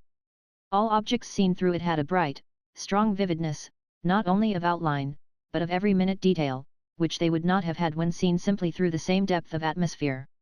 So empty and airy did all spaces seem below us, and so strong was the sense of floating high aloft in mid-nothingness, that we called these boat excursions balloon voyages. We fished a good deal, but we did not average 1 fish a week. We could see trout by the thousand winging about in the emptiness under us, or sleeping in shoals on the bottom, but they would not bite. They could see the line too plainly, perhaps. We frequently selected the trout we wanted, and rested the bait patiently and persistently on the end of his nose at a depth of 80 feet, but he would only shake it off with an annoyed manner, and shift his position. We bathed occasionally, but the water was rather chilly, for all it looked so sunny. Sometimes we rowed out to the blue water, a mile or two from shore. It was as dead blue as indigo there, because of the immense depth. By official measurement the lake in its center is 1,525 feet deep. Sometimes, on lazy afternoons, we lolled on the sand in camp, and smoked pipes and read some old well-worn novels. At night, by the campfire, we played euchre and 7-up to strengthen the mind, and played them with cards so greasy and defaced that only a whole summer's acquaintance with them could enable the student to tell the ace of clubs from the jack of diamonds. We never slept in our house. It never recurred to us, for one thing, and besides, it was built to hold the ground, and that was enough. We did not wish to strain it. By and by our provisions began to run short, and we went back to the old camp and laid in a new supply. We were gone all day, and reached home again about nightfall, pretty tired and hungry. While Johnny was carrying the main bulk of the provisions up to our house for future use, I took the loaf of bread, some slices of bacon, and the coffee pot, ashore, set them down by a tree, lit a fire, and went back to the boat to get the frying pan. While I was at this, I heard a shout from Johnny, and looking up I saw that my fire was galloping all over the premises. Johnny was on the other side of it. He had to run through the flames to get to the lake shore, and then we stood helpless and watched the devastation. The ground was deeply carpeted with dry pine needles, and the fire touched them off as if they were gunpowder. It was wonderful to see with what fierce speed the tall sheet of flame travelled. My coffee pot was gone, and everything with it. In a minute and a half the fire seized upon a dense growth of dry manzanita chaparral 6 or 8 feet high, and then the roaring and popping and crackling was something terrific. We were driven to the boat by the intense heat, and there we remained, spellbound. Within half an hour all before us was a tossing, blinding tempest of flame.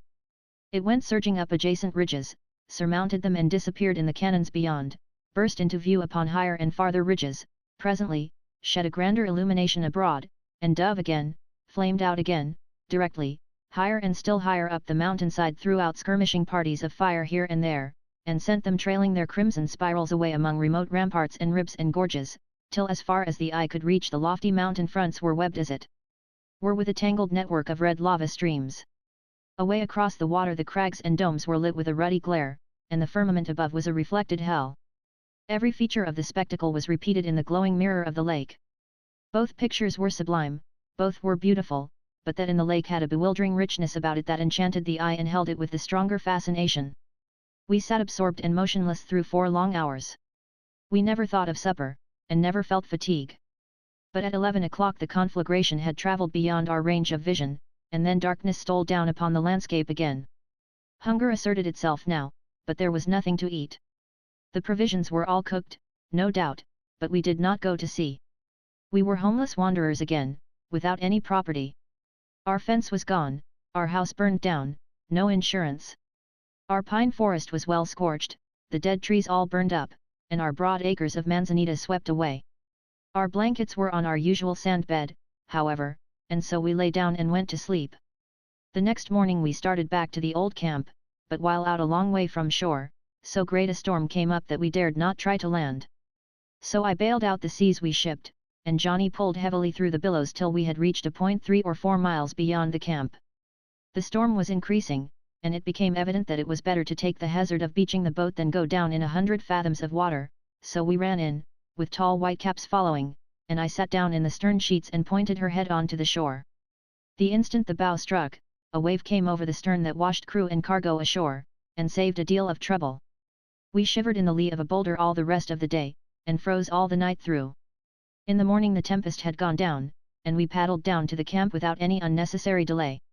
We were so starved that we ate up the rest of the brigade's provisions, and then set out to Carson to tell them about it and ask their forgiveness.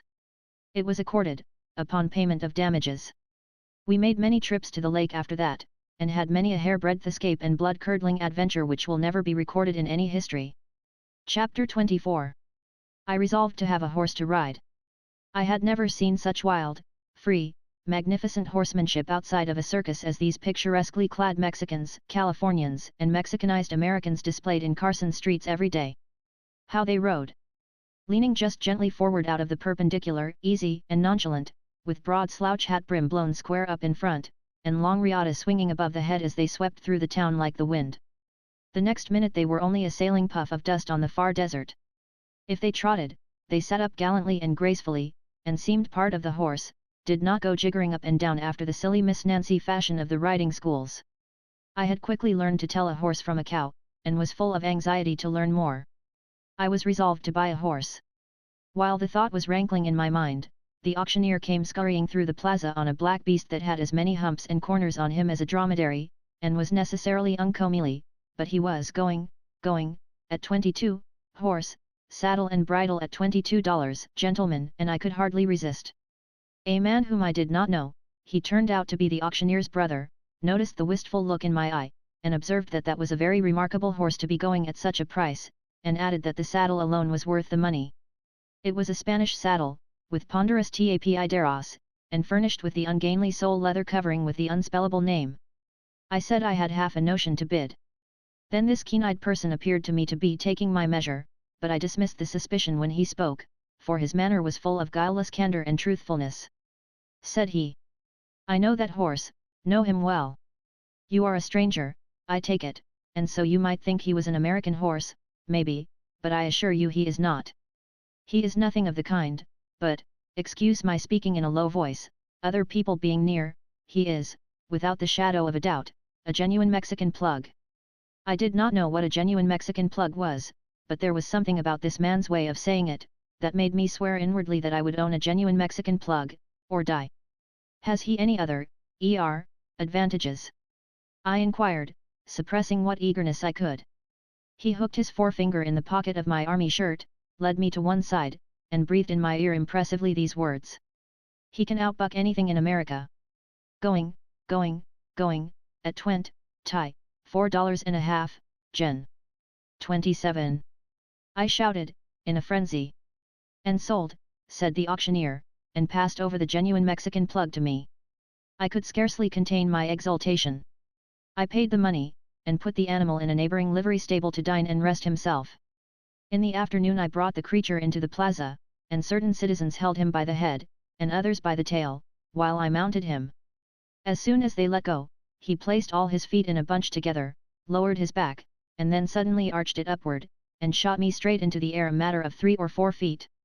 I came as straight down again, lit in the saddle, went instantly up again, came down almost on the high pommel, shot up again, and came down on the horse's neck, all in the space of 3 or 4 seconds.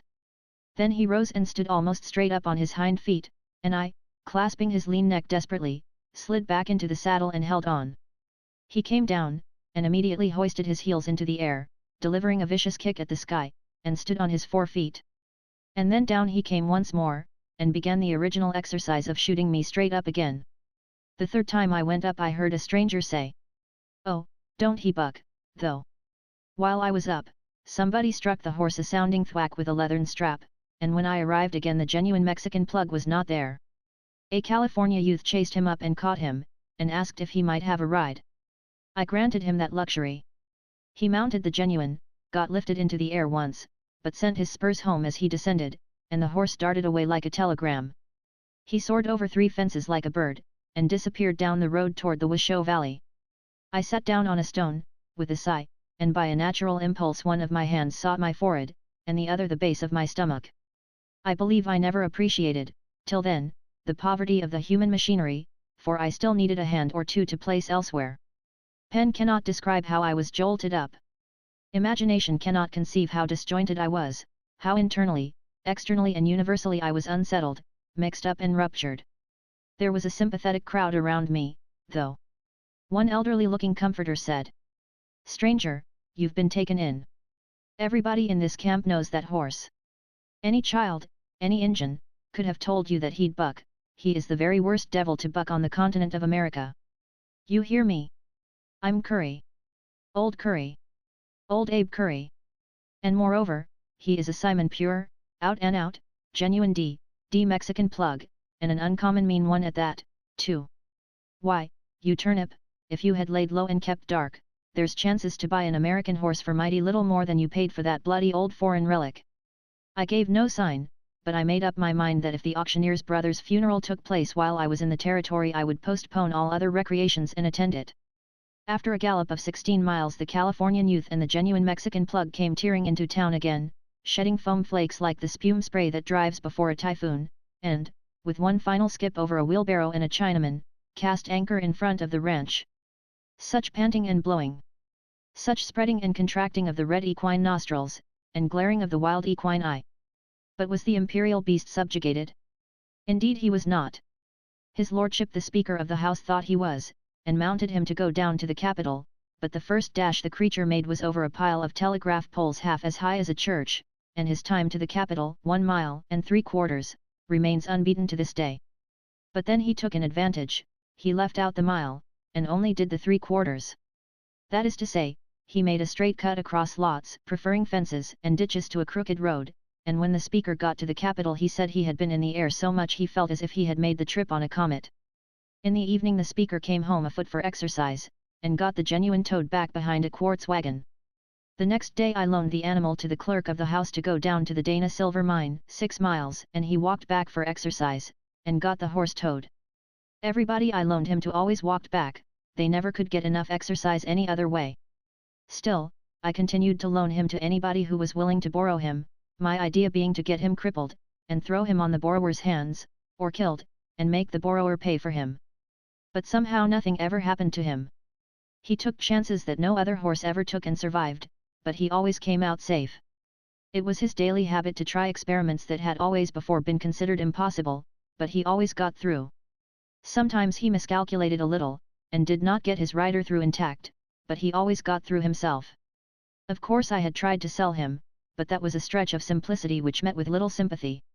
The auctioneer stormed up and down the streets on him for 4 days, dispersing the populace, interrupting business, and destroying children, and never got a bid, at least never any but the $18 one he hired a notoriously substanceless bummer to make.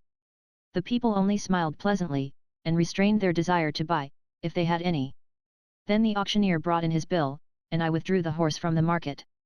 We tried to trade him off at private vendue next, offering him at a sacrifice for second-hand tombstones, old iron, temperance tracts, any kind of property.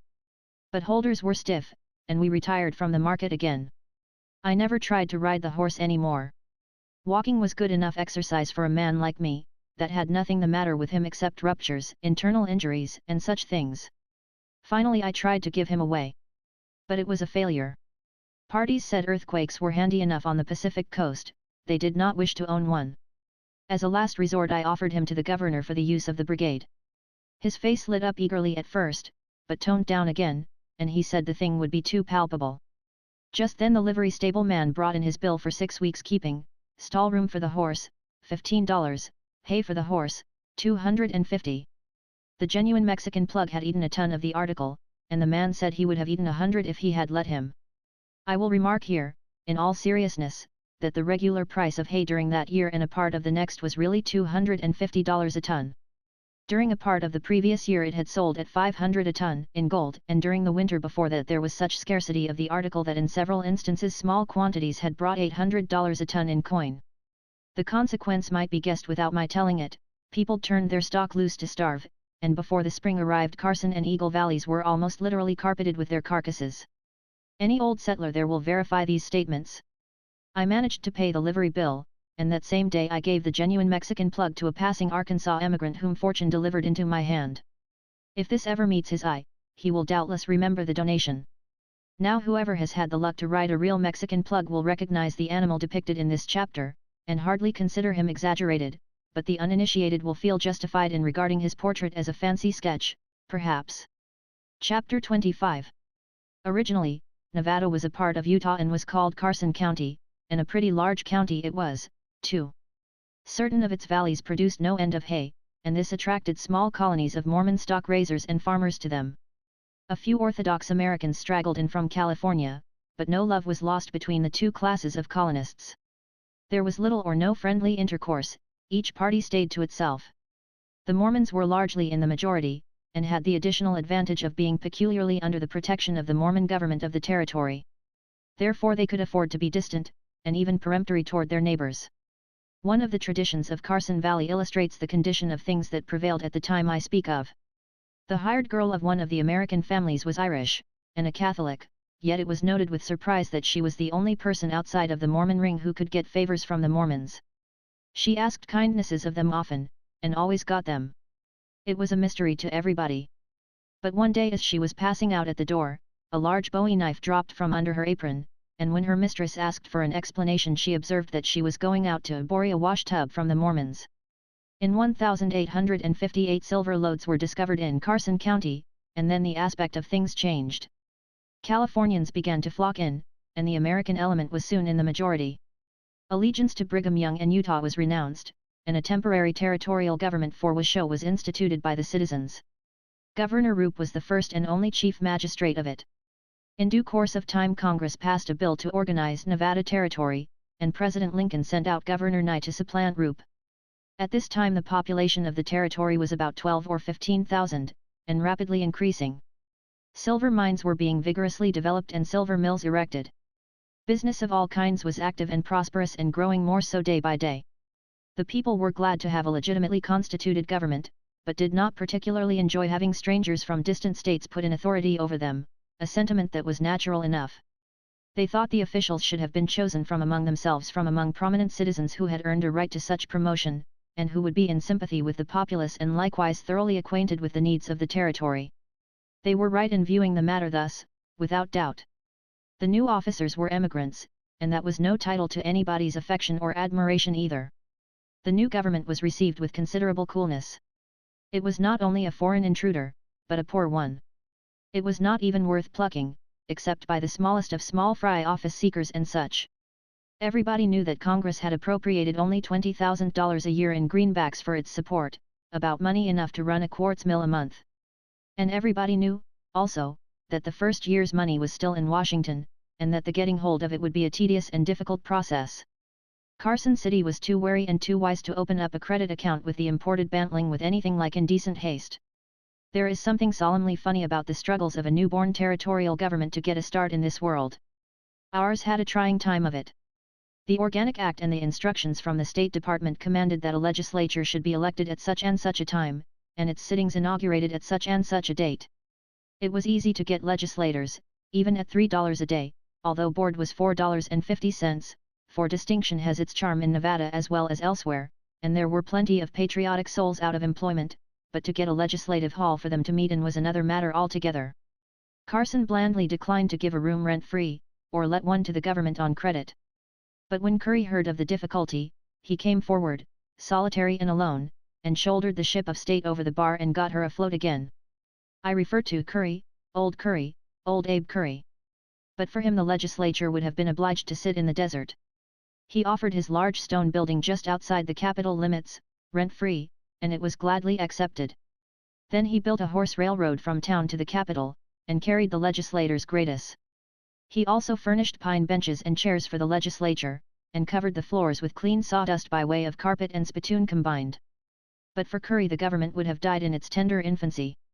A canvas partition to separate the Senate from the House of Representatives was put up by the Secretary, at a cost of $3.40, but the United States declined to pay for it.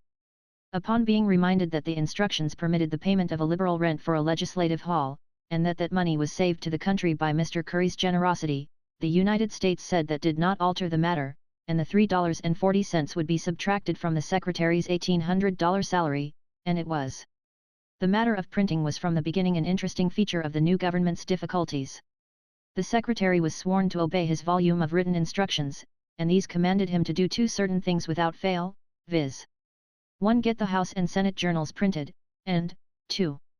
For this work, pay $1.50 per thousand for composition, and $1.50 per token for press work, in greenbacks. It was easy to swear to do these two things, but it was entirely impossible to do more than one of them. When greenbacks had gone down to 40 cents on the dollar, the prices regularly charged everybody by printing establishments were $1.50 per thousand and $1.50 per token, in gold. The instructions commanded that the Secretary regard a paper dollar issued by the government as equal to any other dollar issued by the government. Hence the printing of the journals was discontinued. Then the United States sternly rebuked the Secretary for disregarding the instructions, and warned him to correct his ways. Wherefore he got some printing done, forwarded the bill to Washington with full exhibits of the high prices of things in the territory, and called attention to a printed market report wherein it would be observed that even hay was $250 a ton. The United States responded by subtracting the printing bill from the Secretary's suffering salary, and moreover remarked with dense gravity that he would find nothing in his instructions requiring him to purchase hay. Nothing in this world is palled in such impenetrable obscurity as a U.S. Treasury Controller's understanding. The very fires of the hereafter could get up nothing more than a fitful glimmer in it. In the days I speak of he never could be made to comprehend why it was that $20,000 would not go as far in Nevada, where all commodities ranged at an enormous figure, as it would in the other territories, where exceeding cheapness was the rule. He was an officer who looked out for the little expenses all the time. The Secretary of the Territory kept his office in his bedroom, as I before remarked, and he charged the United States no rent, although his instructions provided for that item and he could have justly taken advantage of it, a thing which I would have done with more than lightning promptness if I had been secretary myself. But the United States never applauded this devotion. Indeed, I think my country was ashamed to have so improvident a person in its employ. Those instructions, we used to read a chapter from them every morning, as intellectual gymnastics, and a couple of chapters in Sunday school every Sabbath, for they treated of all subjects under the sun and had much valuable religious matter in them along with the other statistics. Those instructions commanded that pen knives, envelopes, pens, and writing paper be furnished the members of the legislature. So the secretary made the purchase and the distribution. The knives cost $3 apiece. There was one too many, and the secretary gave it to the clerk of the House of Representatives. The United States said the clerk of the House was not a member of the legislature, and took that $3 out of the secretary's salary, as usual. White men charged $3 or $4 a load for sawing up stove wood. The secretary was sagacious enough to know that the United States would never pay any such price as that, so he got an Indian to saw up a load of office wood at $1.50. He made out the usual voucher, but signed no name to it, simply appended a note explaining that an Indian had done the work, and had done it in a very capable and satisfactory way, but could not sign the voucher owing to lack of ability in the necessary direction. The secretary had to pay that $1.50. He thought the United States would admire both his economy and his honesty in getting the work done at half price and not putting a pretended Indian's signature to the voucher, but the United States did not see it in that light. The United States was too much accustomed to employing $1.50 thieves in all manner of official capacities to regard his explanation of the voucher as having any foundation in fact.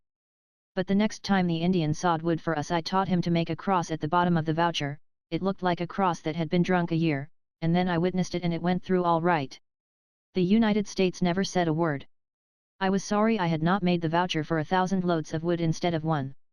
The government of my country snubs honest simplicity but fondles artistic villainy, and I think I might have developed into a very capable pickpocket if I had remained in the public service a year or two. That was a fine collection of sovereigns, that first Nevada legislature. They levied taxes to the amount of $30,000 or $40,000 and ordered expenditures to the extent of about $1 million. Yet they had their little periodical explosions of economy like all other bodies of the kind. A member proposed to save $3 a day to the nation by dispensing with the chaplain. And yet that short-sighted man needed the chaplain more than any other member, perhaps, for he generally sat with his feet on his desk, eating raw turnips, during the morning prayer. The legislature sat 60 days, and passed private toll road franchises all the time. When they adjourned it was estimated that every citizen owned about 3 franchises, and it was believed that unless Congress gave the territory another degree of longitude there would not be room enough to accommodate the toll roads. The ends of them were hanging over the boundary line everywhere like a fringe. The fact is, the freighting business had grown to such important proportions that there was nearly as much excitement over suddenly acquired toll road fortunes as over the wonderful silver mines. Chapter 26. By and by I was smitten with the silver fever. Prospecting parties were leaving for the mountains every day, and discovering and taking possession of rich silver-bearing lodes and ledges of quartz. Plainly this was the road to fortune.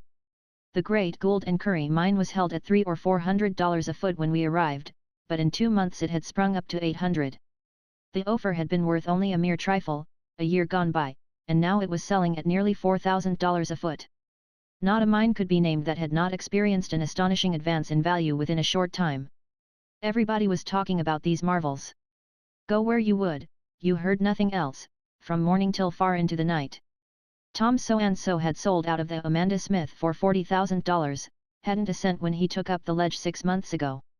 John Jones had sold half his interest in the Bald Eagle and Mary Ann for $65,000 gold coin and gone to the States for his family.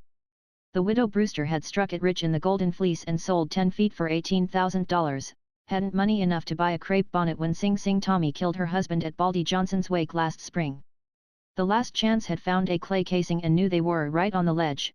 Consequence, feet that went begging yesterday were worth a brick house apiece today, and seedy owners who could not get trusted for a drink at any bar in the country yesterday were roaring drunk on champagne today and had hosts of warm personal friends in a town where they had forgotten how to bow or shake hands from long-continued want of practice.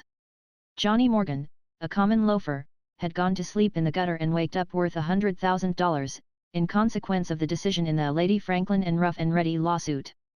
And so on, day in and day out the talk pelted our ears and the excitement waxed hotter and hotter around us. I would have been more or less than human if I had not gone mad like the rest. Cartloads of solid silver bricks, as large as pigs of lead, were arriving from the mills every day, and such sights as that gave substance to the wild talk about me. I succumbed and grew as frenzied as the craziest. Every few days news would come of the discovery of a brand new mining region, immediately the papers would teem with accounts of its richness, and away the surplus population would scamper to take possession.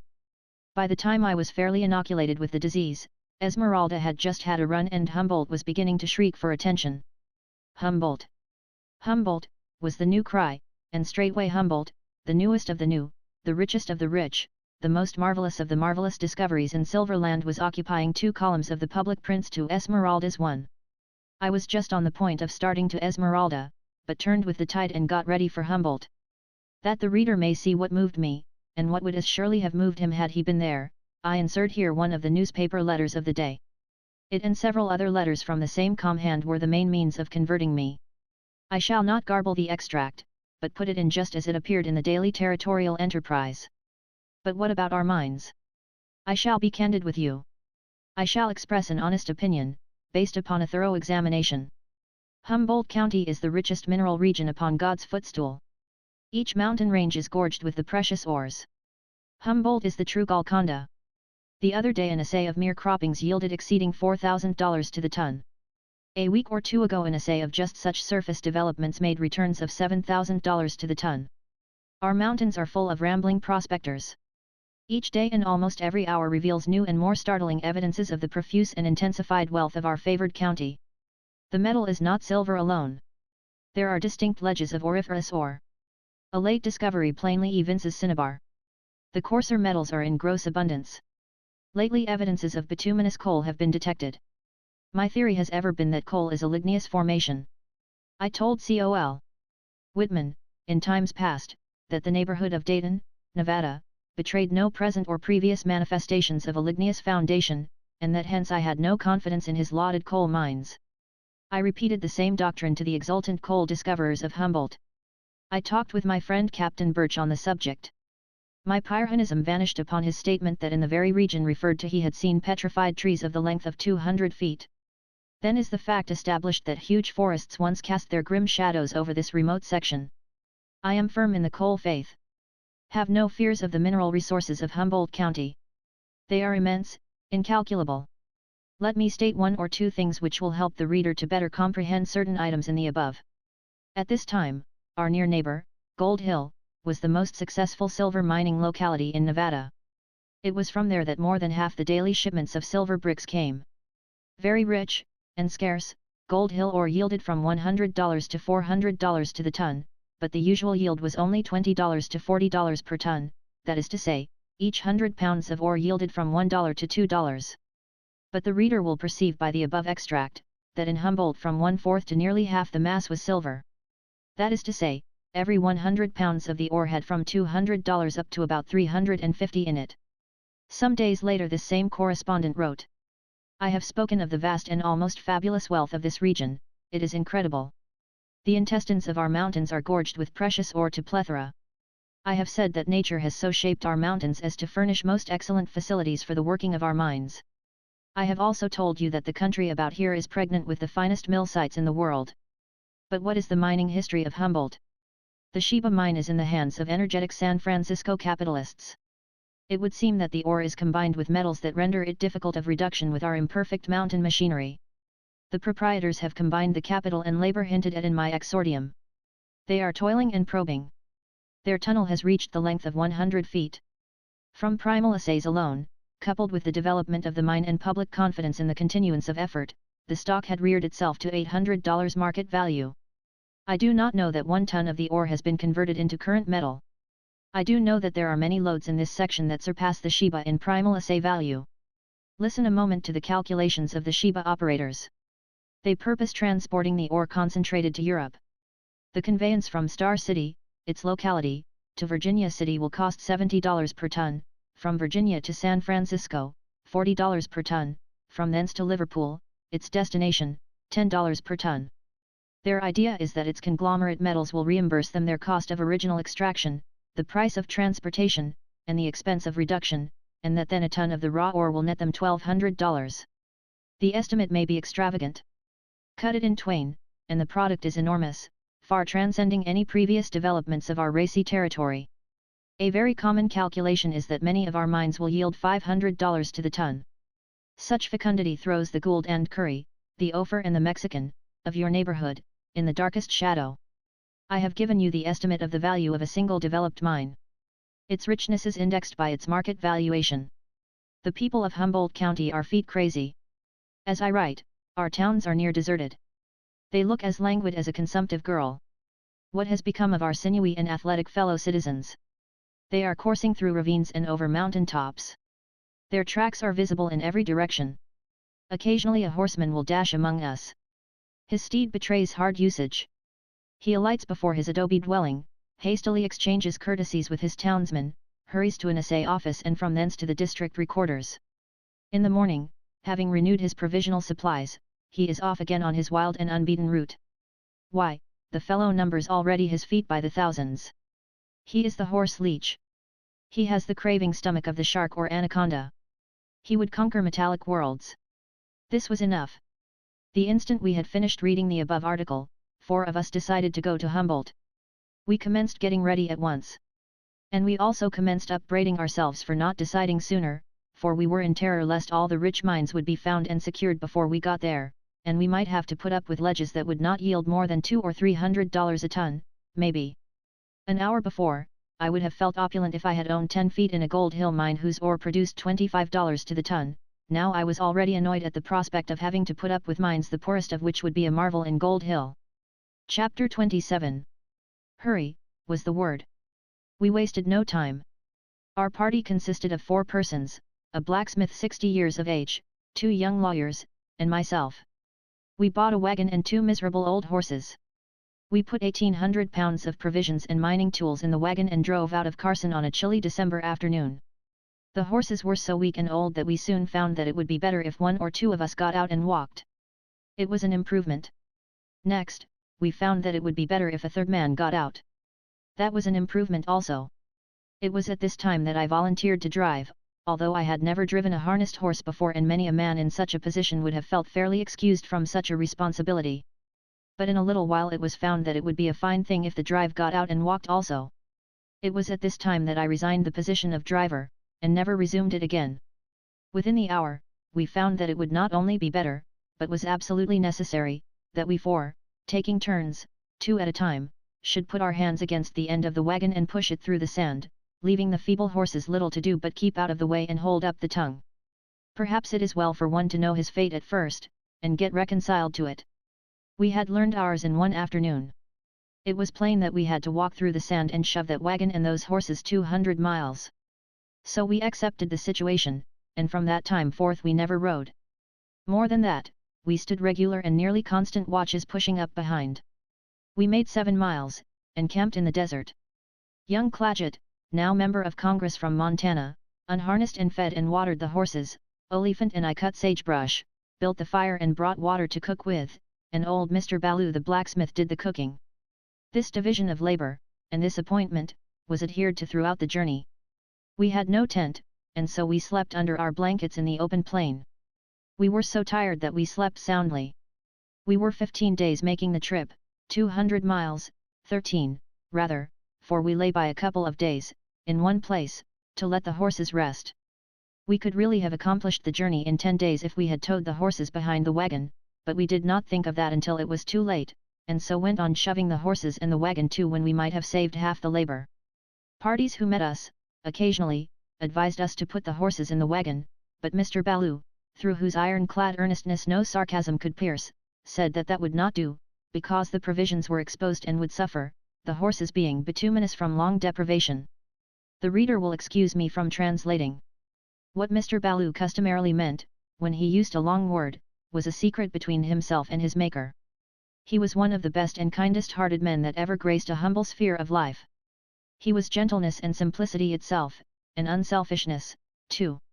Although he was more than twice as old as the eldest of us, he never gave himself any airs, privileges, or exemptions on that account.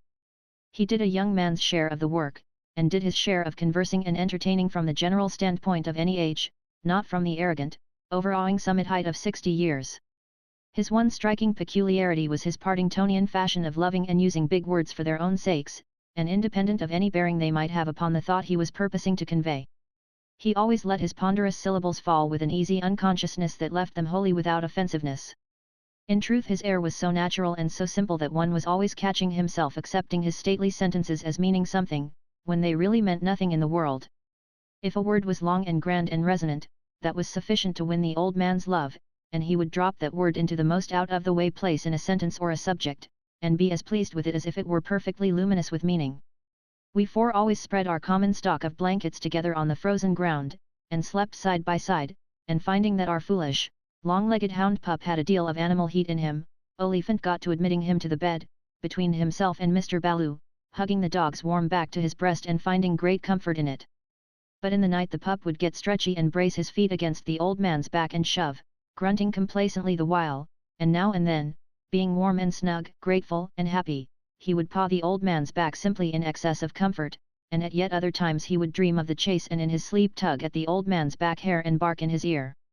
The old gentleman complained mildly about these familiarities, at last, and when he got through with his statement he said that such a dog as that was not a proper animal to admit to bed with tired men, because he was so meretricious in his movements and so organic in his emotions. We turned the dog out. It was a hard, wearing, toilsome journey, but it had its bright side, for after each day was done and our wolfish hunger appeased with a hot supper of fried bacon, bread, molasses, and black coffee, the pipe smoking, song singing and yarn spinning around the evening campfire in the still solitudes of the desert was a happy, carefree sort of recreation that seemed the very summit and culmination of earthly luxury. It is a kind of life that has a potent charm for all men, whether city or country bred. We are descended from desert lounging Arabs, and countless ages of growth toward perfect civilization have failed to root out of us the nomadic instinct. We all confess to a gratified thrill at the thought of camping out. Once we made 25 miles in a day, and once we made 40 miles, through the great American desert, and 10 miles beyond, 50 in all, in 23 hours, without halting to eat, drink or rest. To stretch out and go to sleep, even on stony and frozen ground, after pushing a wagon and 2 horses 50 miles, is a delight so supreme that for the moment it almost seems cheap at the price. We camped 2 days in the neighborhood of the sink of the Humboldt. We tried to use the strong alkaline water of the sink, but it would not answer. It was like drinking lye, and not weak lye, either. It left a taste in the mouth, bitter and every way execrable, and a burning in the stomach that was very uncomfortable. We put molasses in it, but that helped it very little. We added a pickle, yet the alkali was the prominent taste and so it was unfit for drinking. The coffee we made of this water was the meanest compound man has yet invented. It was really viler to the taste than the unameliorated water itself. Mr. Balu, being the architect and builder of the beverage, felt constrained to endorse and uphold it, and so drank half a cup, by little sips, making shift to praise it faintly the while, but finally threw out the remainder, and said frankly it was too technical for him. But presently we found a spring of fresh water, convenient, and then, with nothing to mar our enjoyment, and no stragglers to interrupt it, we entered into our rest. Chapter 28. After leaving the sink, we traveled along the Humboldt River a little way. People accustomed to the monster mile-wide Mississippi, grow accustomed to associating the term river with a high degree of watery grandeur.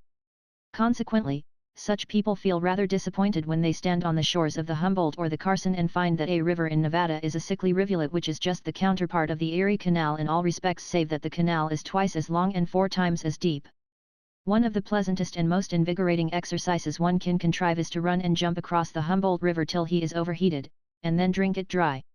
On the 15th day we completed our march of 200 miles and entered Unionville, Humboldt County, in the midst of a driving snowstorm. Unionville consisted of 11 cabins and a liberty pole. 6 of the cabins were strung along one side of a deep canyon, and the other 5 faced them. The rest of the landscape was made up of bleak mountain walls that rose so high into the sky from both sides of the canyon that the village was left, as it were, far down in the bottom of a crevice.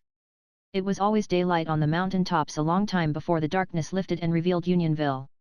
We built a small, rude cabin in the side of the crevice and roofed it with canvas, leaving a corner open to serve as a chimney, through which the cattle used to tumble occasionally, at night, and mash our furniture and interrupt our sleep. It was very cold weather and fuel was scarce. Indians brought brush and bushes several miles on their backs, and when we could catch a laden Indian it was well, and when we could not, which was the rule, not the exception, we shivered and bore it. I confess, without shame, that I expected to find masses of silver lying all about the ground. I expected to see it glittering in the sun on the mountain summits. I said nothing about this, for some instinct told me that I might possibly have an exaggerated idea about it, and so if I betrayed my thought I might bring derision upon myself. Yet I was as perfectly satisfied in my own mind as I could be of anything, that I was going to gather up, in a day or two, or at furthest a week or two, silver enough to make me satisfactorily wealthy, and so my fancy was already busy with plans for spending this money. The first opportunity that offered, I sauntered carelessly away from the cabin, keeping an eye on the other boys, and stopping and contemplating the sky when they seemed to be observing me, but as soon as the coast was manifestly clear, I fled away as guiltily as a thief might have done and never halted till I was far beyond sight and call. Then I began my search with a feverish excitement that was brimful of expectation, almost of certainty. I crawled about the ground, seizing and examining bits of stone, blowing the dust from them or rubbing them on my clothes, and then peering at them with anxious hope. Presently I found a bright fragment and my heart bounded.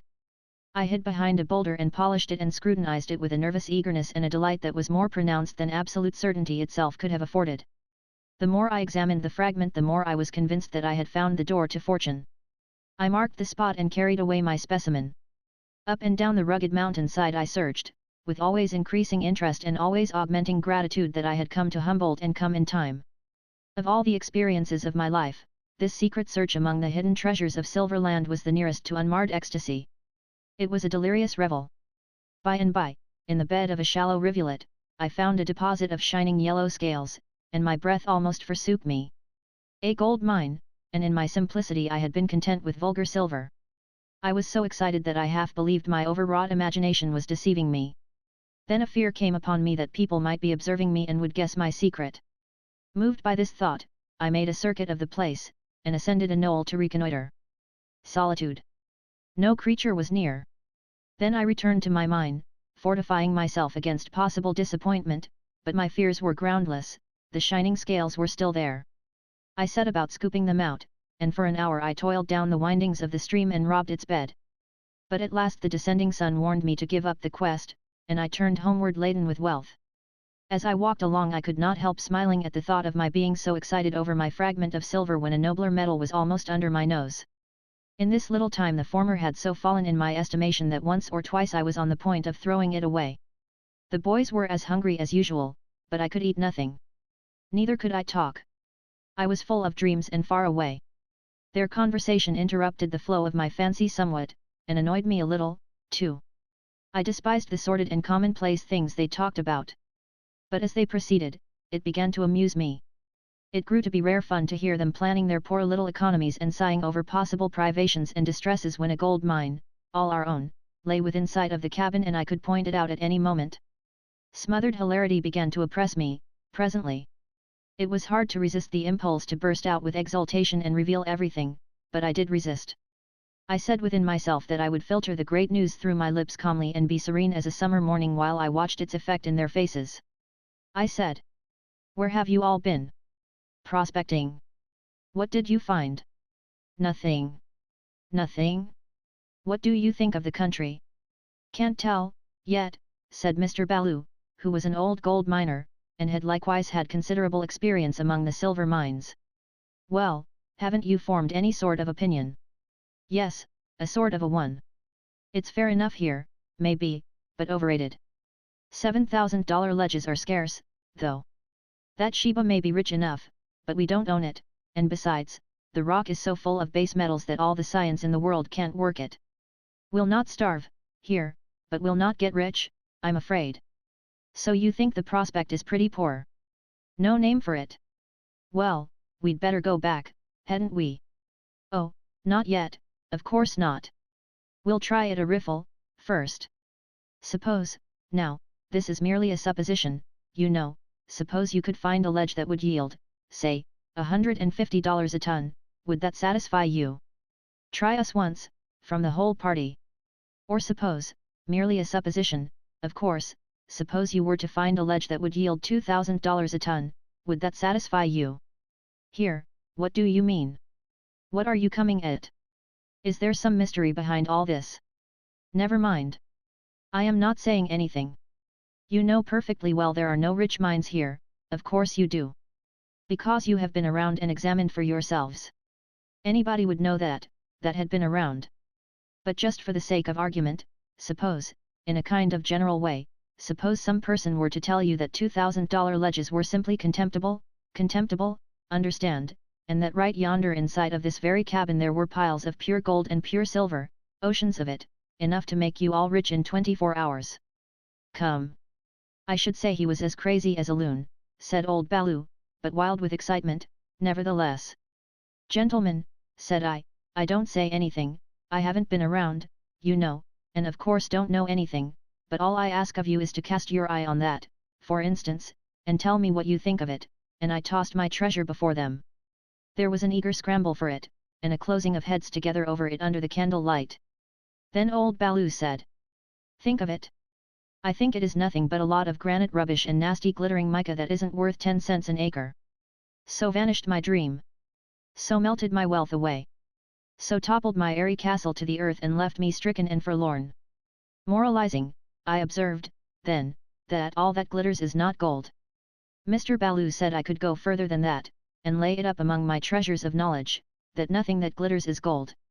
So I learned then, once for all, that gold in its native state is but dull, unornamental stuff, and that only low-born metals excite the admiration of the ignorant with an ostentatious glitter. However, like the rest of the world, I still go on underrating men of gold and glorifying men of mica. Commonplace human nature cannot rise above that. Chapter 29. True knowledge of the nature of silver mining came fast enough. We went out prospecting with Mr. Baloo. We climbed the mountain sides, and clambered among sagebrush, rocks and snow till we were ready to drop with exhaustion, but found no silver, nor yet any gold. Day after day we did this. Now and then we came upon holes burrowed a few feet into the declivities and apparently abandoned, and now and then we found one or two listless men still burrowing. But there was no appearance of silver. These holes were the beginnings of tunnels, and the purpose was to drive them hundreds of feet into the mountain, and some day tap the hidden ledge where the silver was. Some day. It seemed far enough away, and very hopeless and dreary. Day after day we toiled, and climbed, and searched, and we younger partners grew sicker and still sicker of the promiseless toil. At last we halted under a beetling rampart of rock which projected from the earth high upon the mountain. Mr. Baloo broke off some fragments with a hammer, and examined them long and attentively with a small eyeglass, threw them away and broke off more, said this rock was quartz, and quartz was the sort of rock that contained silver. Contained it? I had thought that at least it would be caked on the outside of it like a kind of veneering. He still broke off pieces and critically examined them, now and then wetting the piece with his tongue and applying the glass. At last he exclaimed, "We've got it!" We were full of anxiety in a moment. The rock was clean and white, where it was broken, and across it ran a ragged thread of blue. He said that that little thread had silver in it, mixed with base metal, such as lead and antimony, and other rubbish, and that there was a speck or two of gold visible. After a great deal of effort we managed to discern some little fine yellow specks, and judged that a couple of tons of them massed together might make a gold dollar, possibly. We were not jubilant, but Mr. Baloo said there were worse ledges in the world than that. He saved what he called the richest piece of the rock, in order to determine its value by the process called the fire assay. Then we named the mine Monarch of the Mountains. Modesty of nomenclature is not a prominent feature in the mines, and Mr. Baloo wrote out and stuck up the following notice, preserving a copy to be entered upon the books in the mining recorder's office in the town. Notice: we the undersigned claim 3 claims, of 300 feet each, and one for discovery, on this silver-bearing quartz lead or lode extending north and south from this notice, with all its dips, spurs, and angles, variations and sinuosities, together with 50 feet of ground on either side for working the same. We put our names to it and tried to feel that our fortunes were made. But when we talked the matter all over with Mr. Baloo, we felt depressed and dubious. He said that this surface quartz was not all there was of our mine, but that the wall or ledge of rock called the monarch of the mountains, extended down hundreds and hundreds of feet into the earth. He illustrated by saying it was like a curbstone, and maintained a nearly uniform thickness, say 20 feet, away down into the bowels of the earth, and was perfectly distinct from the casing rock on each side of it, and that it kept to itself, and maintained its distinctive character always. No matter how deep it extended into the earth or how far it stretched itself through and across the hills and valleys. He said it might be a mile deep and 10 miles long, for all we knew, and that wherever we bored into it above ground or below, we would find gold and silver in it, but no gold or silver in the meaner rock it was cased between. And he said that down in the great depths of the ledge was its richness, and the deeper it went the richer it grew. Therefore, instead of working here on the surface, we must either bore down into the rock with a shaft till we came to where it was rich, say 100 feet or so, or else we must go down into the valley and bore a long tunnel into the mountainside and tap the ledge far under the earth. To do either was plainly the labor of months, for we could blast and bore only a few feet a day, some 5 or 6. But this was not all. He said that after we got the ore out it must be hauled in wagons to a distant silver mill, ground up, and the silver extracted by a tedious and costly process. Our fortune seemed a century away. But we went to work. We decided to sink a shaft. So, for a week we climbed the mountain, laden with picks, drills, gads, crowbars, shovels, cans of blasting powder and coils of fuse, and strove with might and main. At first the rock was broken and loose and we dug it up with picks and threw it out with shovels, and the whole progressed very well. But the rock became more compact, presently, and gads and crowbars came into play. But shortly nothing could make an impression but blasting powder. That was the weariest work. One of us held the iron drill in its place and another would strike with an 8-pound sledge. It was like driving nails on a large scale. In the course of an hour or two the drill would reach a depth of 2 or 3 feet, making a hole a couple of inches in diameter.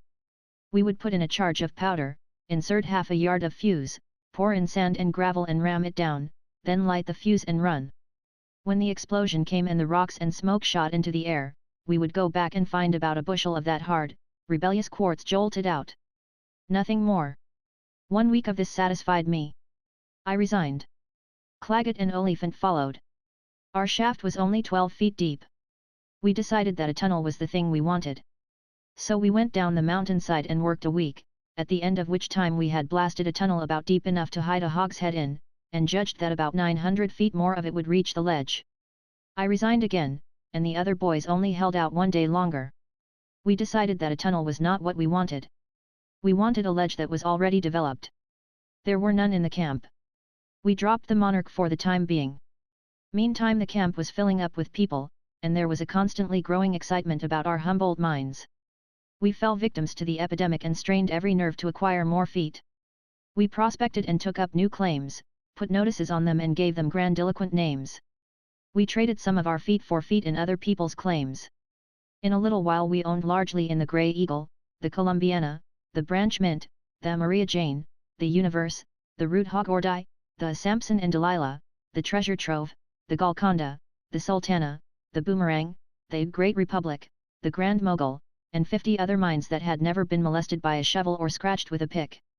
We had not less than 30,000 feet apiece in the richest mines on earth, as the frenzied cant phrased it, and were in debt to the butcher. We were stark mad with excitement, drunk with happiness, smothered under mountains of prospective wealth, arrogantly compassionate toward the plodding millions who knew not our marvelous canyon, but our credit was not good at the grocers. It was the strangest phase of life one can imagine. It was a beggar's revel. There was nothing doing in the district, no mining, no milling, no productive effort, no income, and not enough money in the entire camp to buy a corner lot in an eastern village, hardly, and yet a stranger would have supposed he was walking among bloated millionaires. Prospecting parties swarmed out of town with the first flush of dawn, and swarmed in again at nightfall laden with spoil, rocks. Nothing but rocks. Every man's pockets were full of them, the floor of his cabin was littered with them, they were disposed in labeled rows on his shelves. Chapter 30. I met men at every turn who owned from 1,000 to 30,000 feet in undeveloped silver mines, every single foot of which they believed would shortly be worth from $50 to $1,000, and as often as any other way they were men who had not $25 in the world. Every man you met had his new mine to boast of, and his specimens ready, and if the opportunity offered, he would infallibly back you into a corner and offer as a favor to you, not to him, to part with just a few feet in the Golden Age, or the Sarah Jane, or some other unknown stack of croppings, for money enough to get a square meal with, as the phrase went. And you were never to reveal that he had made you the offer at such a ruinous price, for it was only out of friendship for you that he was willing to make the sacrifice. Then he would fish a piece of rock out of his pocket, and after looking mysteriously around as if he feared he might be waylaid and robbed if caught with such wealth in his possession, he would dab the rock against his tongue, clap an eyeglass to it, and exclaim, "Look at that! Right there in that red dirt! See it? See the specks of gold? And the streak of silver? That's from the Uncle Abe. There's 100,000 tons like that in sight. Right in sight, mind you. And when we get down on it and the ledge comes in solid, it will be the richest thing in the world. Look at the assay. I don't want you to believe me, look at the assay." Then he would get out a greasy sheet of paper which showed that the portion of rock assayed had given evidence of containing silver and gold in the proportion of so many hundreds or thousands of dollars to the ton. I little knew, then, that the custom was to hunt out the richest piece of rock and get it assayed. Very often, that piece, the size of a filbert, was the only fragment in a ton that had a particle of metal in it, and yet the assay made it pretend to represent the average value of the ton of rubbish it came from. On such a system of assaying as that, the Humboldt world had gone crazy. On the authority of such assays its newspaper correspondents were frothing about rock worth $4,000 and $7,000 a ton. And does the reader remember, a few pages back, the calculations, of a quoted correspondent, whereby the ore is to be mined and shipped all the way to England, the metals extracted, and the gold and silver contents received back by the miners as clear profit, the copper, antimony, and other things in the ore being sufficient to pay all the expenses incurred? Everybody's head was full of such calculations as those, such raving insanity, rather. Few people took work into their calculations, or outlay of money either, except the work and expenditures of other people. We never touched our tunnel or our shaft again. Why? Because we judged that we had learned the real secret of success in silver mining, which was, not to mine the silver ourselves by the sweat of our brows and the labor of our hands, but to sell the ledges to the dull slaves of toil and let them do the mining. Before leaving Carson, the secretary and I had purchased feet from various Esmeralda stragglers. We had expected immediate returns of bullion, but were only afflicted with regular and constant assessments instead, demands for money wherewith to develop the said mines. These assessments had grown so oppressive that it seemed necessary to look into the matter personally. Therefore I projected a pilgrimage to Carson and thence to Esmeralda.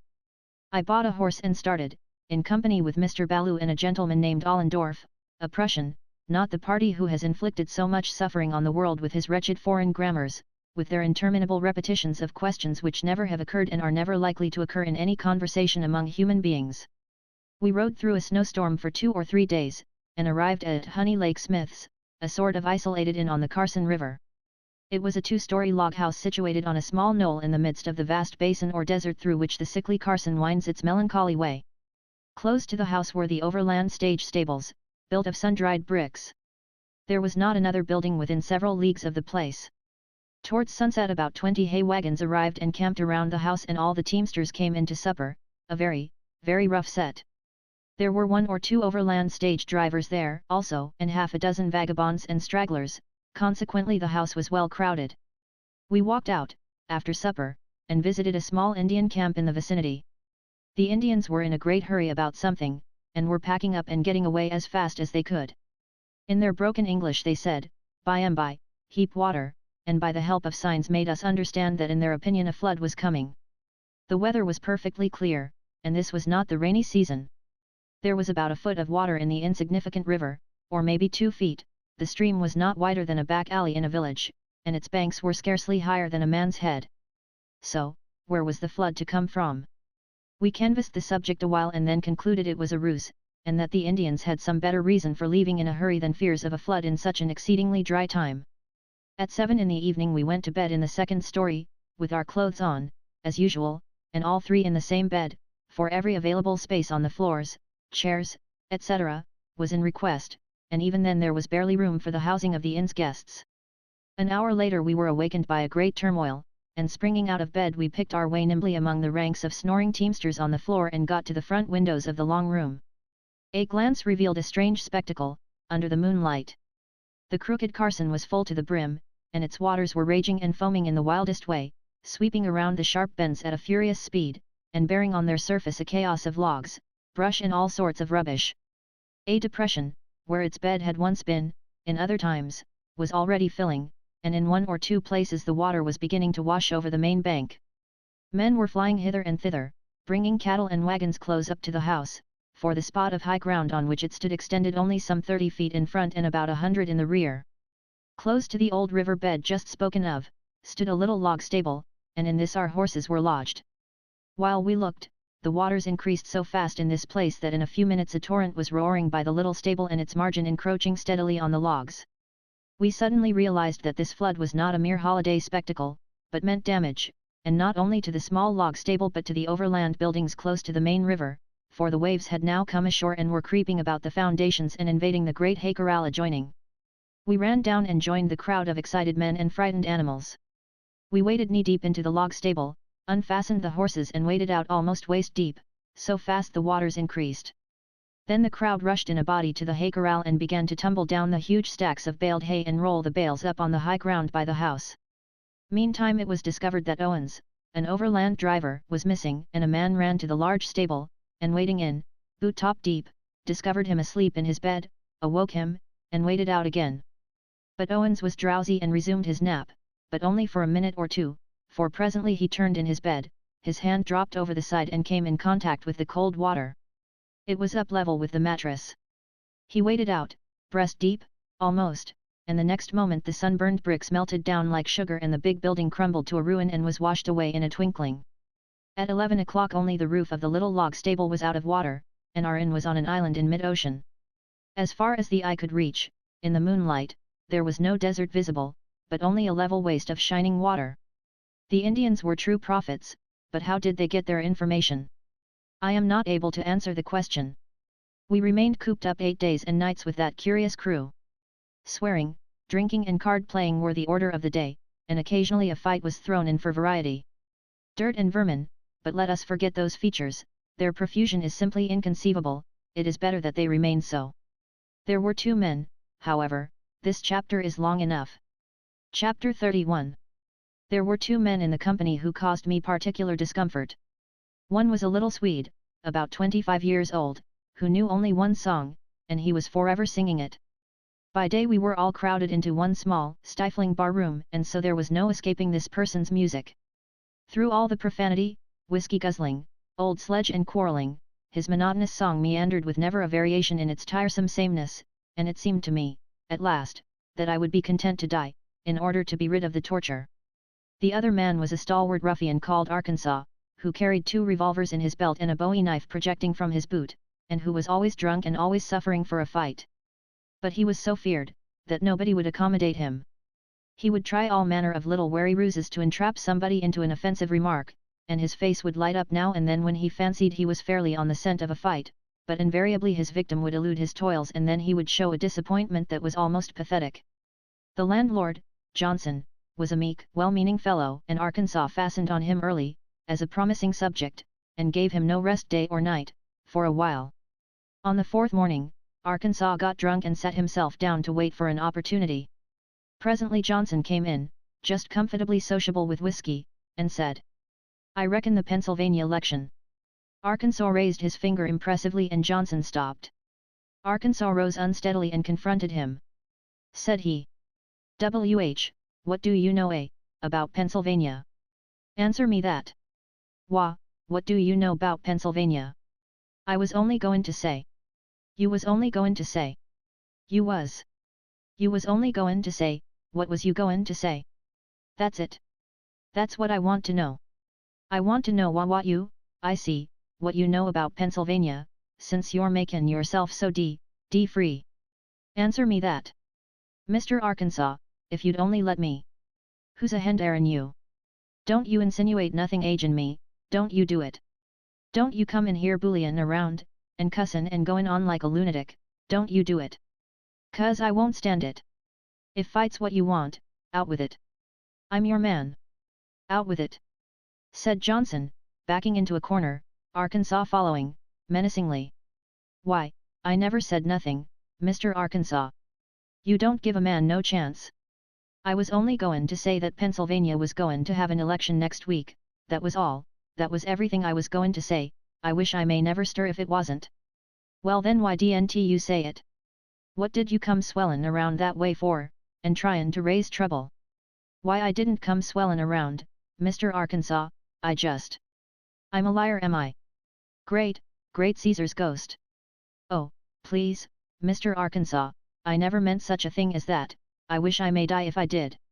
All the boys will tell you that I've always spoke well of you, and respected you more than any man in the house. Ask Smith. Ain't it so, Smith? Didn't I say, no longer ago than last night, that for a man that was a gentleman all the time and every way you took him, give me Arkansas? I'll leave it to any gentleman here if them warranty the very words I used. Come, now, Mr. Arkansas, le's take a drink, le's shake hands and take a drink.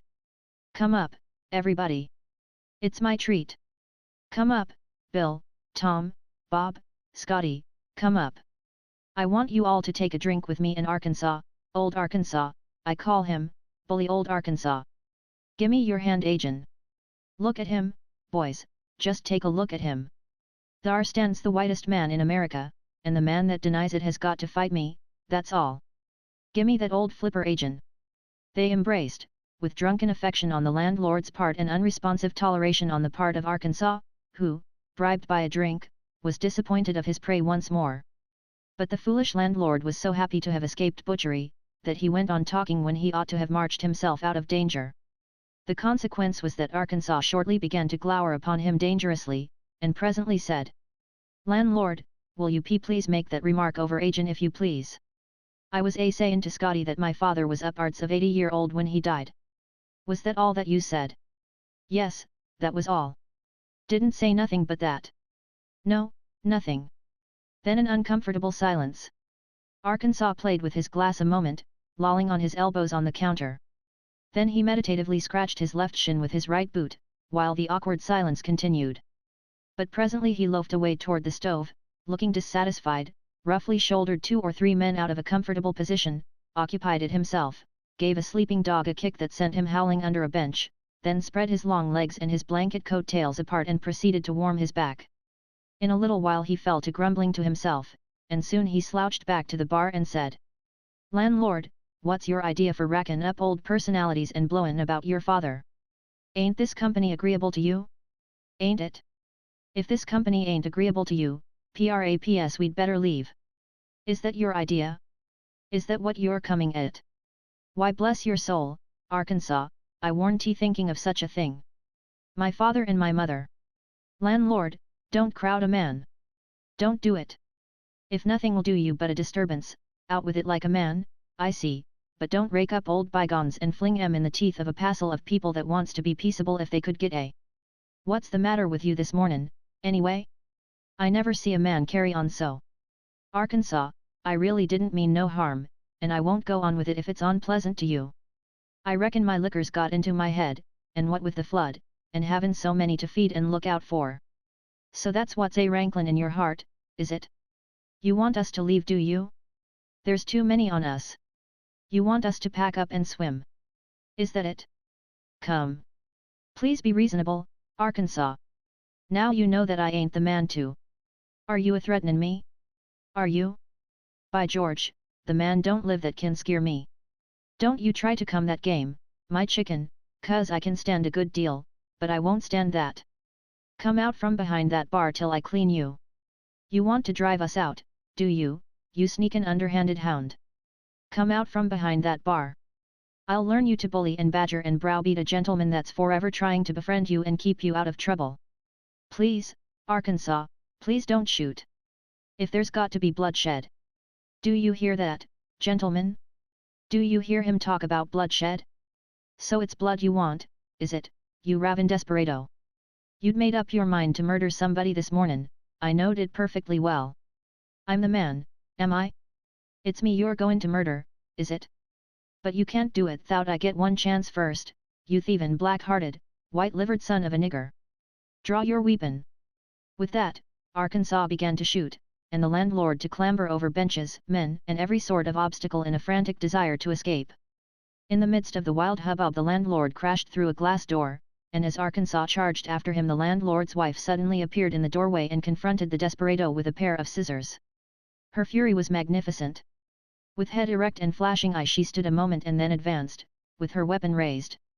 The astonished ruffian hesitated, and then fell back a step. She followed. She backed him step by step into the middle of the bar-room, and then, while the wondering crowd closed up and gazed, she gave him such another tongue-lashing as never a cowed and shamefaced braggart got before, perhaps. As she finished and retired victorious, a roar of applause shook the house, and every man ordered drinks for the crowd in one and the same breath. The lesson was entirely sufficient. The reign of terror was over, and the Arkansas domination broken for good. During the rest of the season of island captivity, there was one man who sat apart in a state of permanent humiliation, never mixing in any quarrel or uttering a boast, and never resenting the insults the once cringing crew now constantly leveled at him, and that man was Arkansas. By the 5th or 6th morning the waters had subsided from the land, but the stream in the old river bed was still high and swift and there was no possibility of crossing it. On the 8th it was still too high for an entirely safe passage, but life in the inn had become next to insupportable by reason of the dirt, drunkenness, fighting, etc., and so we made an effort to get away. In the midst of a heavy snowstorm we embarked in a canoe, taking our saddles aboard and towing our horses after us by their halters. The Prussian, Allendorf, was in the bow, with a paddle, Baloo paddled in the middle, and I sat in the stern holding the halters. When the horses lost their footing and began to swim, Allendorf got frightened, for there was great danger that the horses would make our aim uncertain, and it was plain that if we failed to land at a certain spot the current would throw us off and almost surely cast us into the main Carson, which was a boiling torrent, now. Such a catastrophe would be death, in all probability, for we would be swept to sea in the sink or overturned and drowned. We warned Allendorf to keep his wits about him and handle himself carefully, but it was useless. The moment the bow touched the bank, he made a spring and the canoe whirled upside down in 10-foot water. Allendorf seized some brush and dragged himself ashore, but Baloo and I had to swim for it, encumbered with our overcoats. But we held on to the canoe, and although we were washed down nearly to the Carson, we managed to push the boat ashore and make a safe landing. We were cold and water-soaked, but safe. The horses made a landing, too, but our saddles were gone, of course. We tied the animals in the sagebrush and there they had to stay for 24 hours. We bailed out the canoe and ferried over some food and blankets for them, but we slept one more night in the inn before making another venture on our journey. The next morning it was still snowing furiously when we got away with our new stock of saddles and accoutrements. We mounted and started. The snow lay so deep on the ground that there was no sign of a road perceptible, and the snowfall was so thick that we could not see more than 100 yards ahead, else we could have guided our course by the mountain ranges. The case looked dubious, but Allendorf said his instinct was as sensitive as any compass, and that he could strike a beeline for Carson City and never diverge from it. He said that if he were to straggle a single point out of the true line his instinct would assail him like an outraged conscience. Consequently we dropped into his wake happy and content. For half an hour we poked along warily enough, but at the end of that time we came upon a fresh trail, and Allendorf shouted proudly. I knew I was as dead certain as a compass, boys. Here we are, right in somebody's tracks that will hunt the way for us without any trouble. Let's hurry up and join company with the party. So we put the horses into as much of a trot as the deep snow would allow, and before long it was evident that we were gaining on our predecessors, for the tracks grew more distinct. We hurried along, and at the end of an hour the tracks looked still newer and fresher, but what surprised us was, that the number of travelers in advance of us seemed to steadily increase. We wondered how so large a party came to be traveling at such a time and in such a solitude. Somebody suggested that it must be a company of soldiers from the fort, and so we accepted that solution and jogged along a little faster still, for they could not be far off now. But the tracks still multiplied, and we began to think the platoon of soldiers was miraculously expanding into a regiment. Baloo said they had already increased to 500. Presently he stopped his horse and said, "Boys, these are our own tracks, and we've actually been circusing round and round in a circle for more than 2 hours, out here in this blind desert. By George, this is perfectly hydraulic." Then the old man waxed wroth and abusive. He called Allendorf all manner of hard names, said he never saw such a lurid fool as he was, and ended with the peculiarly venomous opinion that he did not know as much as a logarithm. We certainly had been following our own tracks. Allendorf and his mental compass were in disgrace from that moment.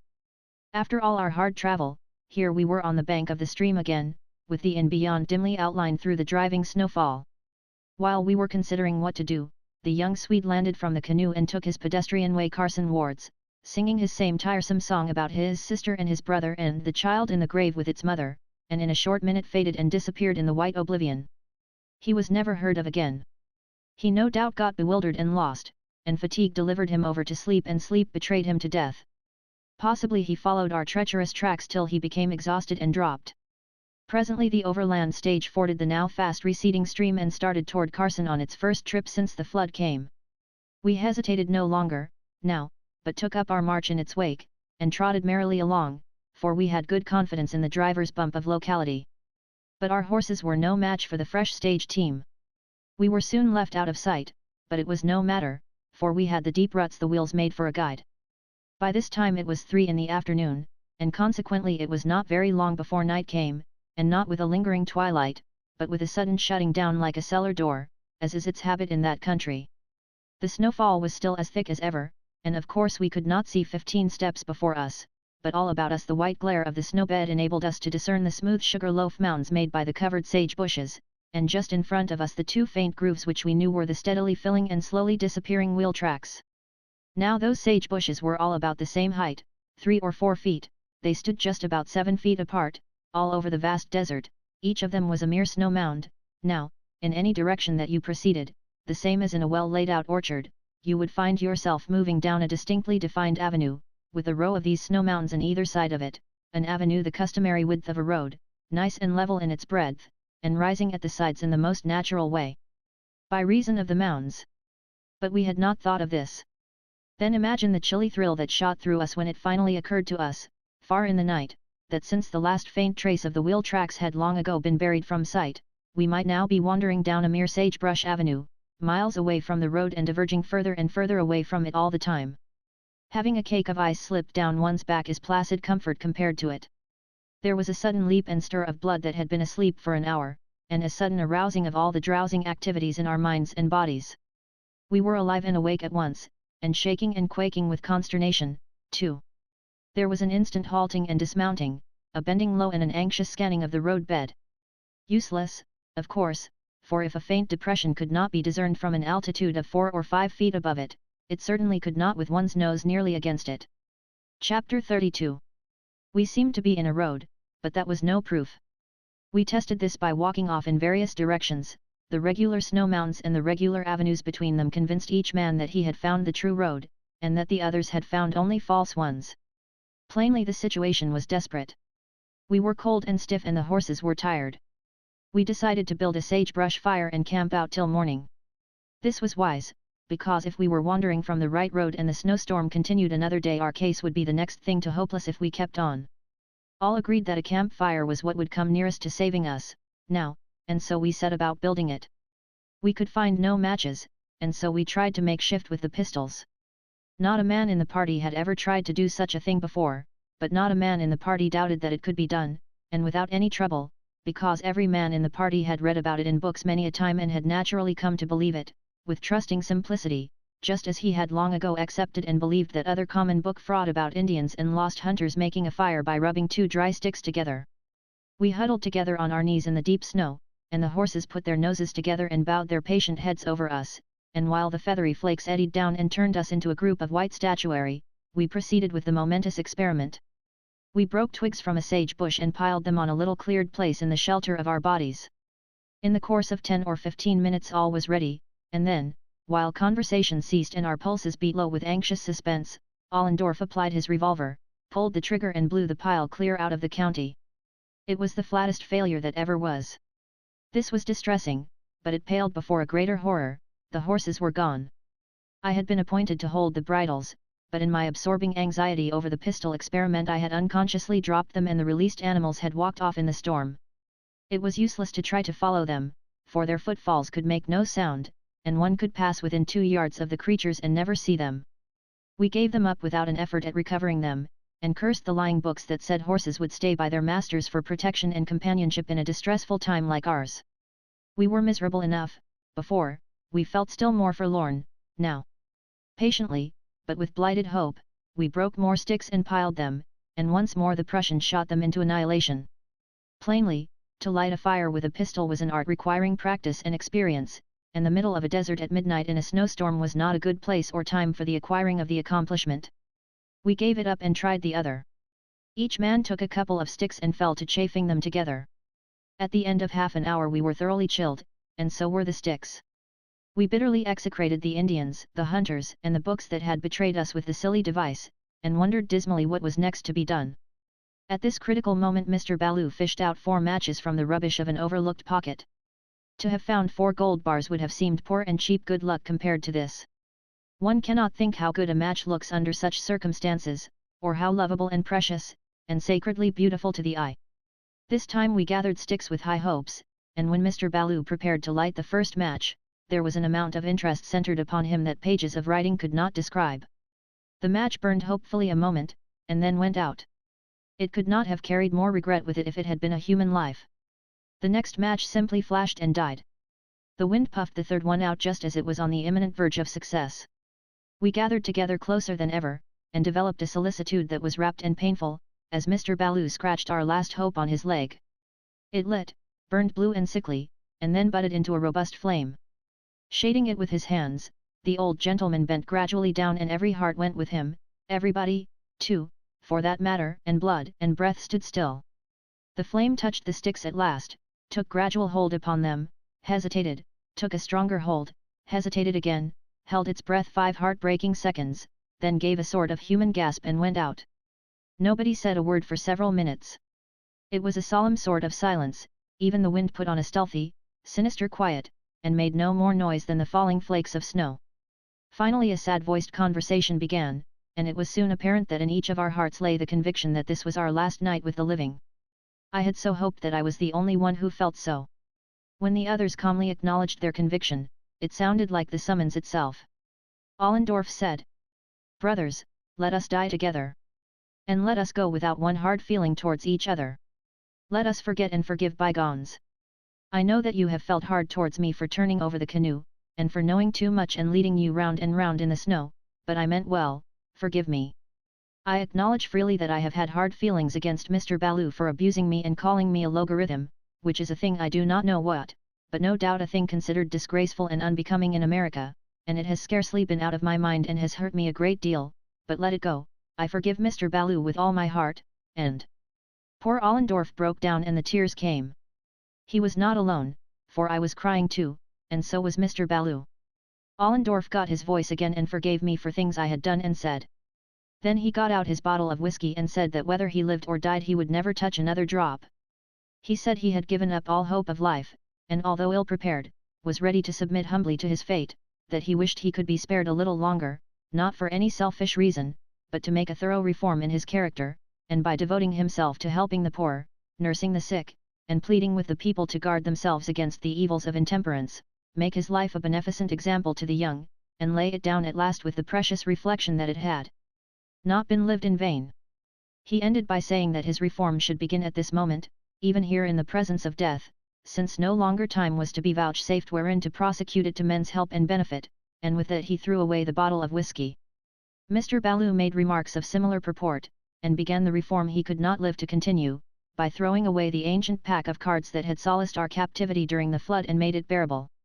He said he never gambled, but still was satisfied that the meddling with cards in any way was immoral and injurious, and no man could be wholly pure and blemishless without eschewing them. And therefore, continued he, in doing this act I already feel more in sympathy with that spiritual Saturnalia necessary to entire and obsolete reform. These rolling syllables touched him as no intelligible eloquence could have done, and the old man sobbed with a mournfulness not unmingled with satisfaction. My own remarks were of the same tenor as those of my comrades, and I know that the feelings that prompted them were heartfelt and sincere.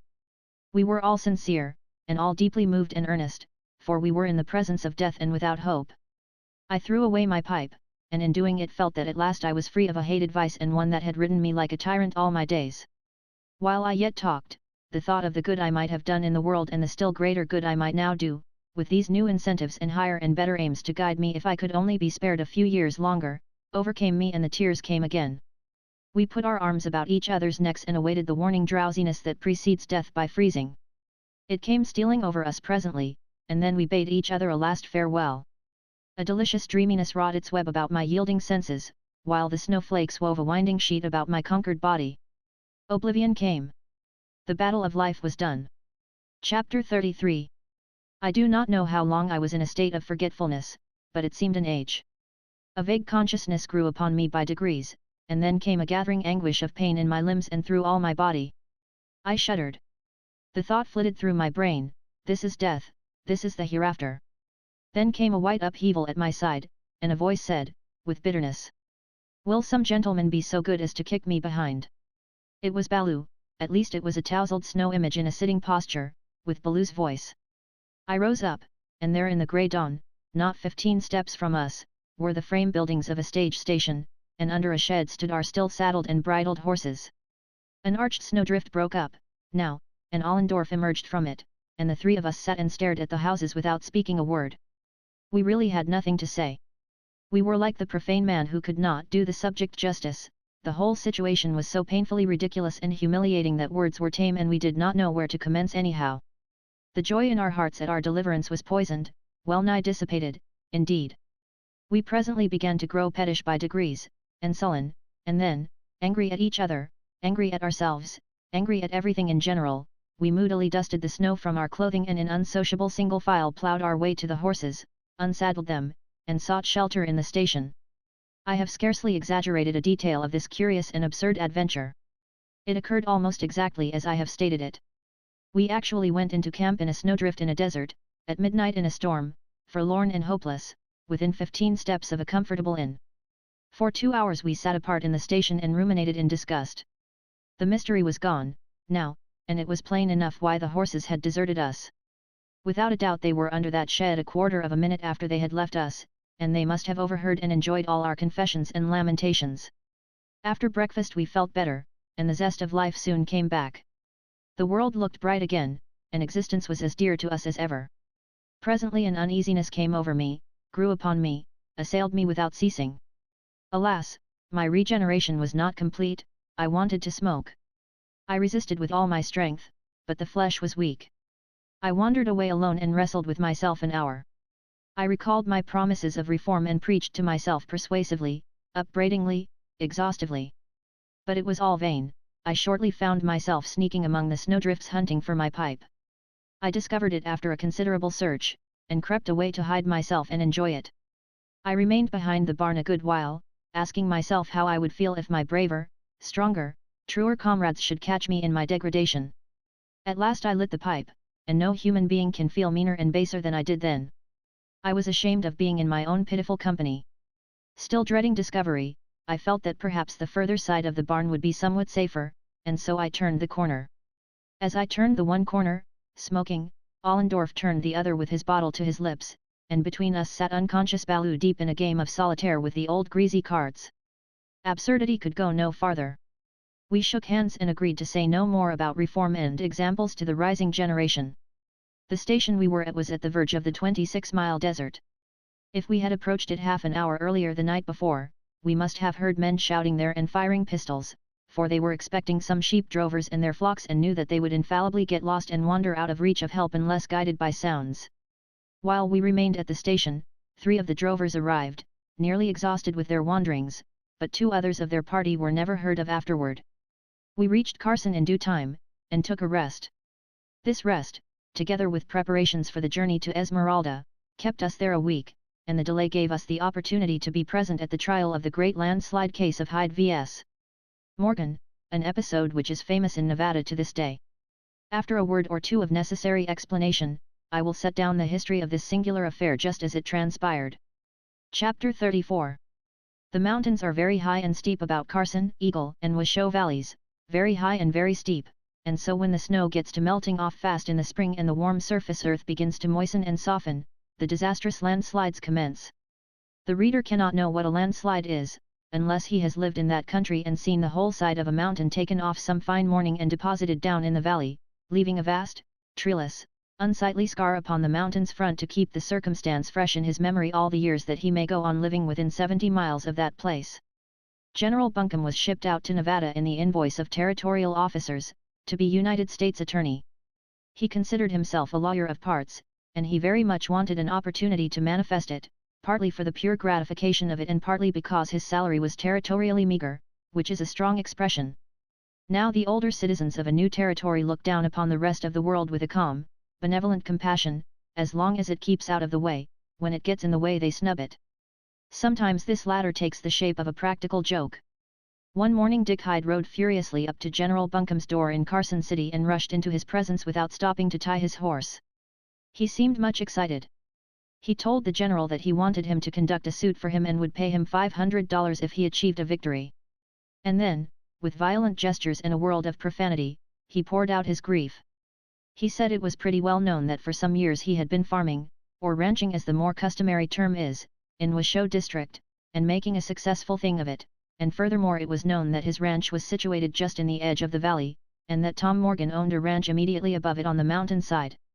And now the trouble was, that one of those hated and dreaded landslides had come and slid Morgan's ranch, fences, cabins, cattle, barns, and everything down on top of his ranch and exactly covered up every single vestige of his property, to a depth of about 38 feet.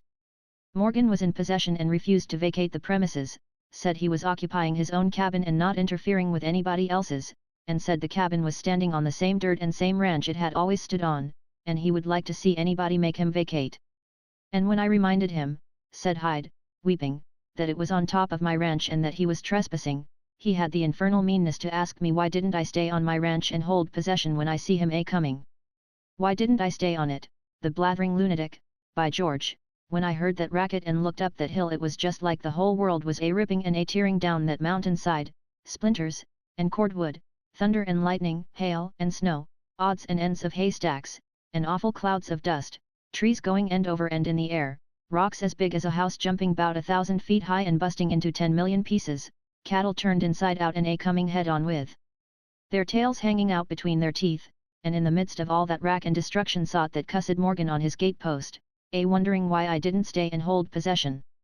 Laws bless me, I just took one glimpse, General, and lit out and the county in 3 jumps exactly.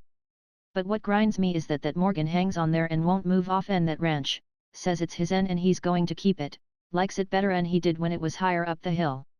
Mad. Well, I've been so mad for 2 days I couldn't find my way to town, been wandering around in the brush in a starving condition. Got anything here to drink, General? But I'm here now, and I'm going to law. You hear me? Never in all the world, perhaps, were a man's feelings so outraged as were the General's. He said he had never heard of such high-handed conduct in all his life as this Morgan's.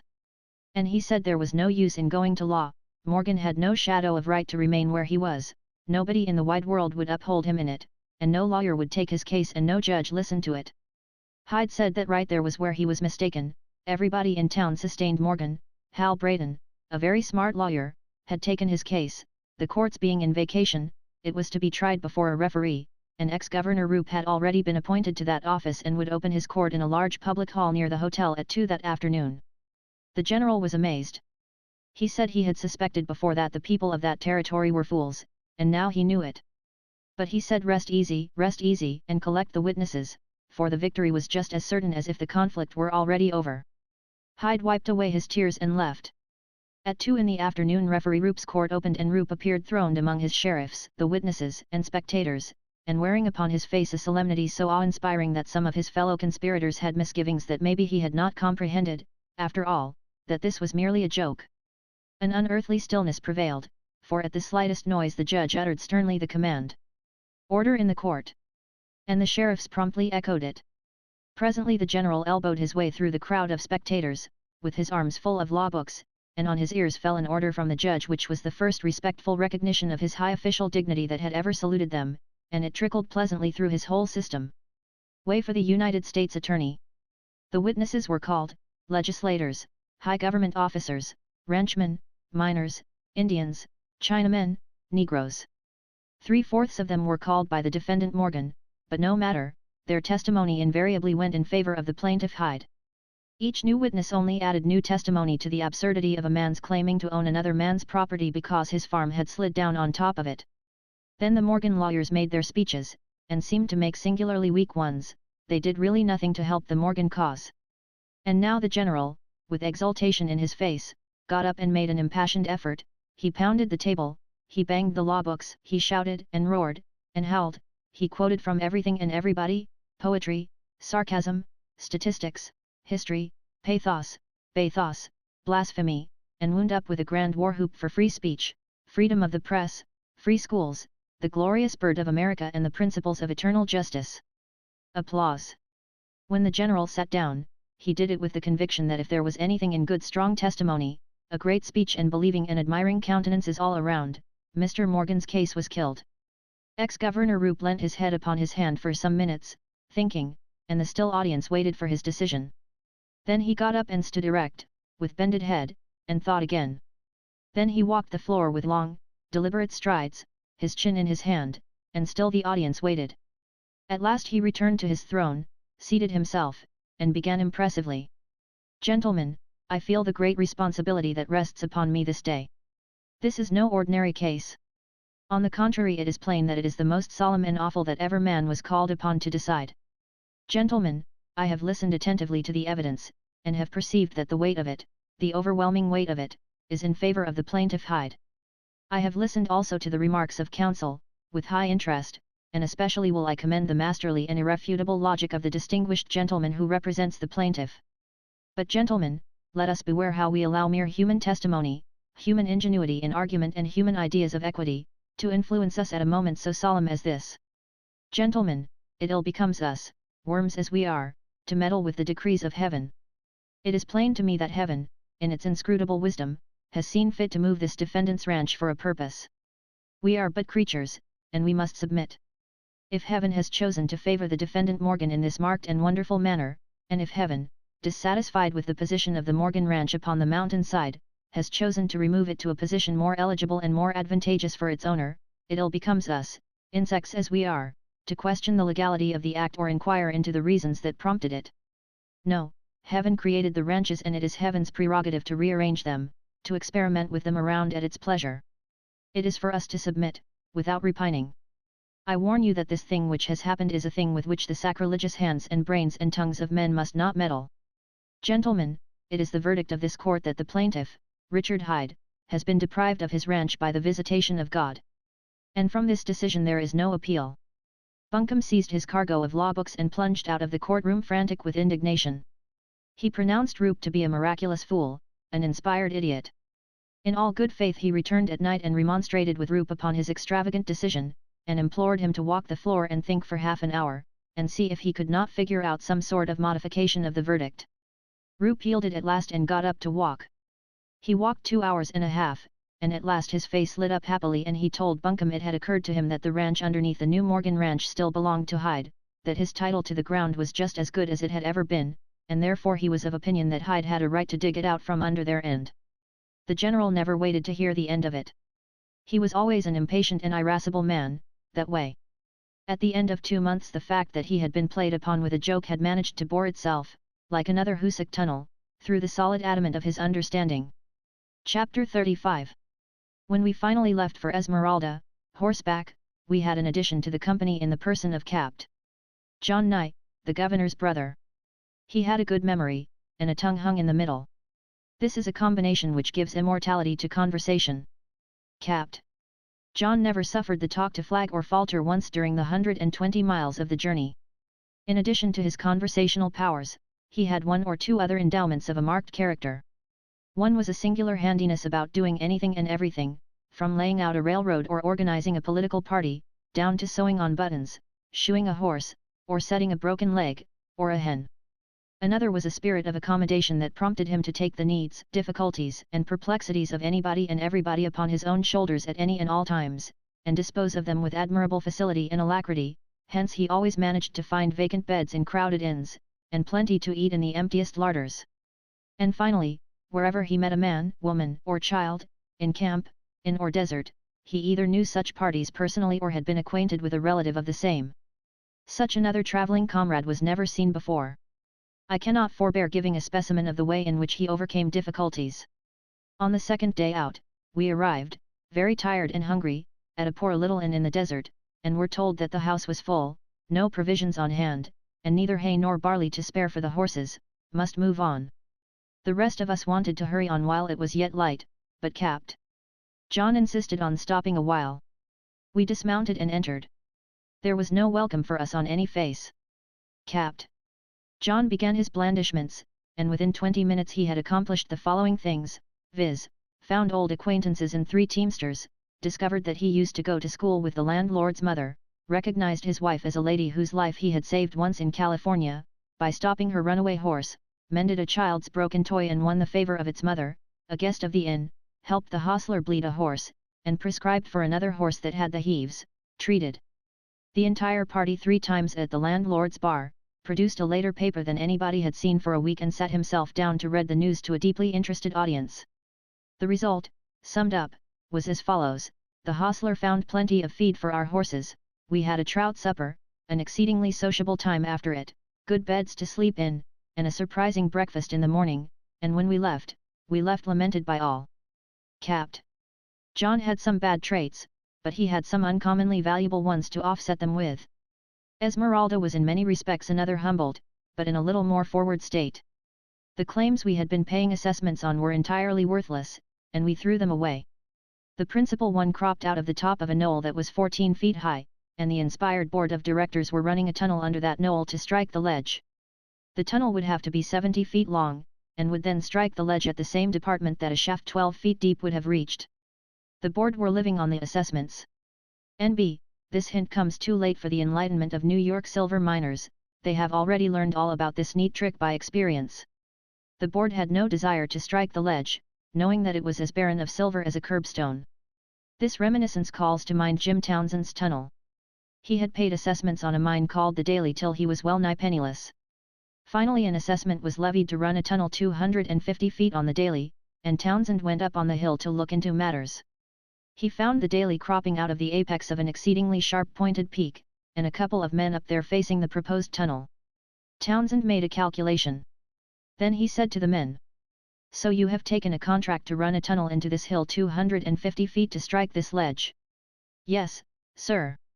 "Well, do you know that you have got one of the most expensive and arduous undertakings before you that was ever conceived by man?" "Why no, how is that?"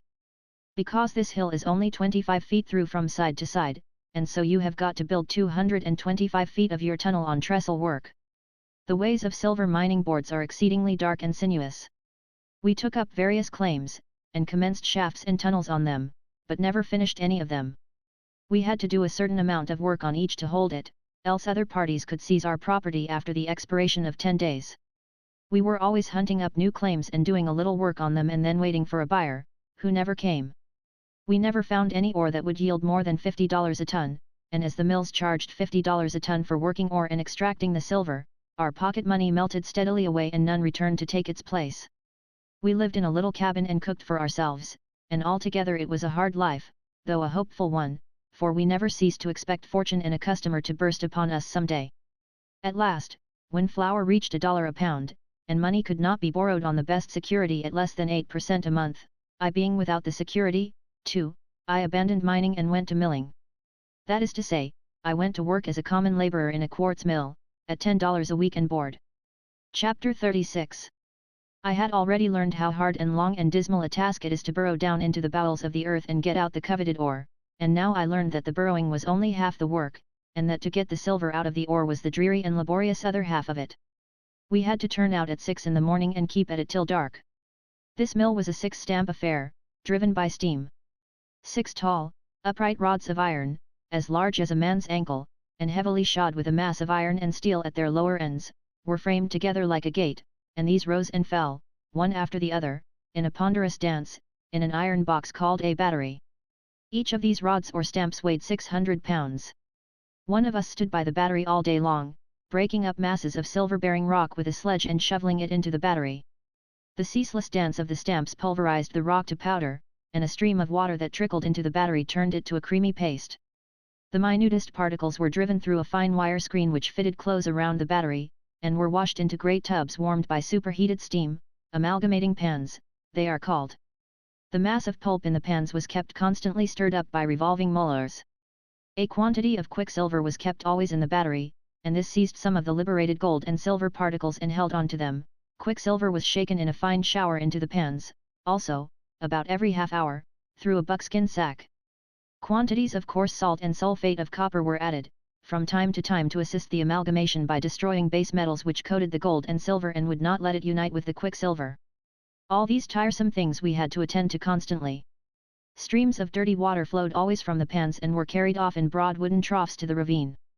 One would not suppose that atoms of gold and silver would float on top of 6 inches of water, but they did, and in order to catch them, coarse blankets were laid in the troughs, and little obstructing riffles charged with quicksilver were placed here and there across the troughs also. These riffles had to be cleaned and the blankets washed out every evening, to get their precious accumulations, and after all this eternity of trouble 1/3 of the silver and gold in a ton of rock would find its way to the end of the troughs in the ravine at last and have to be worked over again some day. There is nothing so aggravating as silver milling. There never was any idle time in that mill. There was always something to do. It is a pity that Adam could not have gone straight out of Eden into a quartz mill, in order to understand the full force of his doom to earn his bread by the sweat of his brow. Every now and then, during the day, we had to scoop some pulp out of the pans, and tediously wash it in a horn spoon, wash it little by little over the edge till at last nothing was left but some little dull globules of quicksilver in the bottom. If they were soft and yielding, the pan needed some salt or some sulfate of copper or some other chemical rubbish to assist digestion. If they were crisp to the touch and would retain a dint, they were freighted with all the silver and gold they could seize and hold, and consequently the pan needed a fresh charge of quicksilver. When there was nothing else to do, one could always screen tailings. That is to say, he could shovel up the dried sand that had washed down to the ravine through the troughs and dash it against an upright wire screen to free it from pebbles and prepare it for working over. The process of amalgamation differed in the various mills, and this included changes in style of pans and other machinery, and a great diversity of opinion existed as to the best in use, but none of the methods employed involved the principle of milling ore without screening the tailings. Of all recreations in the world, screening tailings on a hot day, with a long-handled shovel, is the most undesirable. At the end of the week the machinery was stopped and we cleaned up. That is to say, we got the pulp out of the pans and batteries, and washed the mud patiently away till nothing was left but the long accumulating mass of quicksilver, with its imprisoned treasures. This we made into heavy, compact snowballs, and piled them up in a bright, luxurious heap for inspection. Making these snowballs cost me a fine gold ring, that and ignorance together, for the quicksilver invaded the ring with the same facility with which water saturates a sponge, separated its particles and the ring crumbled to pieces. We put our pile of quicksilver balls into an iron retort that had a pipe leading from it to a pail of water, and then applied a roasting heat. The quicksilver turned to vapor, escaped through the pipe into the pail, and the water turned it into good wholesome quicksilver again. Quicksilver is very costly, and they never waste it. On opening the retort, there was our week's work, a lump of pure white, frosty-looking silver, twice as large as a man's head. Perhaps a fifth of the mass was gold, but the color of it did not show, would not have shown if 2/3 of it had been gold. We melted it up and made a solid brick of it by pouring it into an iron brick mold. By such a tedious and laborious process were silver bricks obtained. This mill was but one of many others in operation at the time. The first one in Nevada was built at Egan Canyon and was a small insignificant affair and compared most unfavorably with some of the immense establishments afterwards located at Virginia City and elsewhere. From our bricks a little corner was chipped off for the fire assay, a method used to determine the proportions of gold, silver, and base metals in the mass. This is an interesting process. The chip is hammered out as thin as paper and weighed on scales so fine and sensitive that if you weigh a 2-inch scrap of paper on them and then write your name on the paper with a coarse, soft pencil and weigh it again, the scales will take marked notice of the addition. Then a little lead, also weighed, is rolled up with the flake of silver and the two are melted at a great heat in a small vessel called a cupel, made by compressing bone ashes into a cup shape in a steel mold. The base metals oxidize and are absorbed with the lead into the pores of the cupel. A button or globule of perfectly pure gold and silver is left behind, and by weighing it and noting the loss, the assayer knows the proportion of base metal the brick contains. He has to separate the gold from the silver now. The button is hammered out flat and thin, put in the furnace and kept some time at a red heat. After cooling it off it is rolled up like a quill and heated in a glass vessel containing nitric acid. The acid dissolves the silver and leaves the gold pure and ready to be weighed on its own merits. Then salt water is poured into the vessel containing the dissolved silver and the silver returns to palpable form again and sinks to the bottom. Nothing now remains but to weigh it, then the proportions of the several metals contained in the brick are known, and the assayer stamps the value of the brick upon its surface. The sagacious reader will know now, without being told, that the speculative miner, in getting a fire assay made of a piece of rock from his mine, to help him sell the same, was not in the habit of picking out the least valuable fragment of rock on his dump pile, but quite the contrary. I have seen men hunt over a pile of nearly worthless quartz for an hour, and at last find a little piece as large as a filbert, which was rich in gold and silver, and this was reserved for a fire assay. Of course the fire assay would demonstrate that a ton of such rock would yield hundreds of dollars, and on such assays many an utterly worthless mine was sold. Assaying was a good business, and so some men engaged in it, occasionally, who were not strictly scientific and capable. One assayer got such rich results out of all specimens brought to him that in time he acquired almost a monopoly of the business. But like all men who achieve success, he became an object of envy and suspicion. The other assayers entered into a conspiracy against him, and let some prominent citizens into the secret in order to show that they meant fairly. Then they broke a little fragment off a carpenter's grindstone and got a stranger to take it to the popular scientist and get it assayed. In the course of an hour the result came, whereby it appeared that a ton of that rock would yield $1,184.40 in silver and $366.36 in gold. Due publication of the whole matter was made in the paper, and the popular assayer left town between 2 days. I will remark, in passing, that I only remained in the milling business 1 week. I told my employer I could not stay longer without an advance in my wages, that I liked quartz milling, indeed was infatuated with it, that I had never before grown so tenderly attached to an occupation in so short a time, that nothing, it seemed to me, gave such scope to intellectual activity as feeding a battery and screening tailings, and nothing so stimulated the moral attributes as retorting bullion and washing blankets. Still, I felt constrained to ask an increase of salary. He said he was paying me $10 a week, and thought it a good round sum. How much did I want? I said about $400,000 a month, and board was about all I could reasonably ask, considering the hard times. I was ordered off the premises. And yet, when I look back to those days and call to mind the exceeding hardness of the labor I performed in that mill, I only regret that I did not ask him $700,000. Shortly after this I began to grow crazy, along with the rest of the population, about the mysterious and wonderful cement mine, and to make preparations to take advantage of any opportunity that might offer to go and help hunt for it. Chapter 37. It was somewhere in the neighborhood of Mono Lake that the marvelous Whiteman cement mine was supposed to lie. Every now and then it would be reported that Mr. W. had passed stealthily through Esmeralda at dead of night in disguise, and then we would have a wild excitement, because he must be steering for his secret mine, and now was the time to follow him.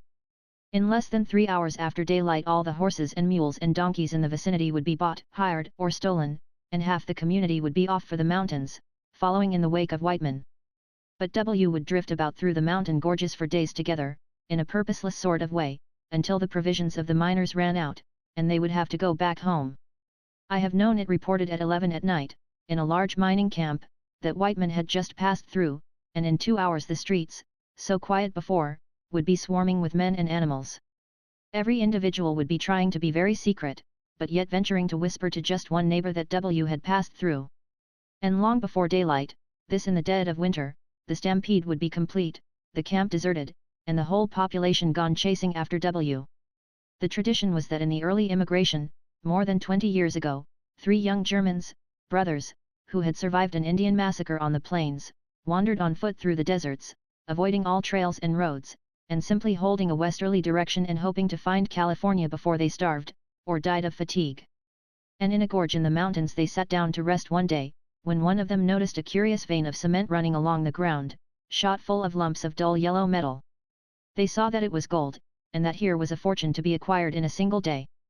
The vein was about as wide as a curbstone, and fully 2/3 of it was pure gold. Every pound of the wonderful cement was worth well nigh $200. Each of the brothers loaded himself with about 25 pounds of it, and then they covered up all traces of the vein, made a rude drawing of the locality and the principal landmarks in the vicinity, and started westward again. But troubles thickened about them. In their wanderings one brother fell and broke his leg, and the others were obliged to go on and leave him to die in the wilderness. Another, worn out and starving, gave up by and by, and laid down to die, but after 2 or 3 weeks of incredible hardships, the third reached the settlements of California exhausted, sick, and his mind deranged by his sufferings. He had thrown away all his cement but a few fragments, but these were sufficient to set everybody wild with excitement. However, he had had enough of the cement country, and nothing could induce him to lead a party thither. He was entirely content to work on a farm for wages. But he gave Whiteman his map, and described the cement region as well as he could, and thus transferred the curse to that gentleman, for when I had my one accidental glimpse of Mr. W. in Esmeralda he had been hunting for the lost mine, in hunger and thirst, poverty and sickness, for 12 or 13 years. Some people believed he had found it, but most people believed he had not. I saw a piece of cement as large as my fist which was said to have been given to Whiteman by the young German, and it was of a seductive nature. Lumps of virgin gold were as thick in it as raisins in a slice of fruit cake. The privilege of working such a mine 1 week would be sufficient for a man of reasonable desires. A new partner of ours, a Mr. Higby, knew Whiteman well by sight, and a friend of ours, a Mr. Van Dorn, was well acquainted with him, and not only that, but had Whiteman's promise that he should have a private hint in time to enable him to join the next cement expedition. Van Dorn had promised to extend the hint to us. One evening Higby came in greatly excited, and said he felt certain he had recognized Whiteman, uptown, disguised and in a pretended state of intoxication.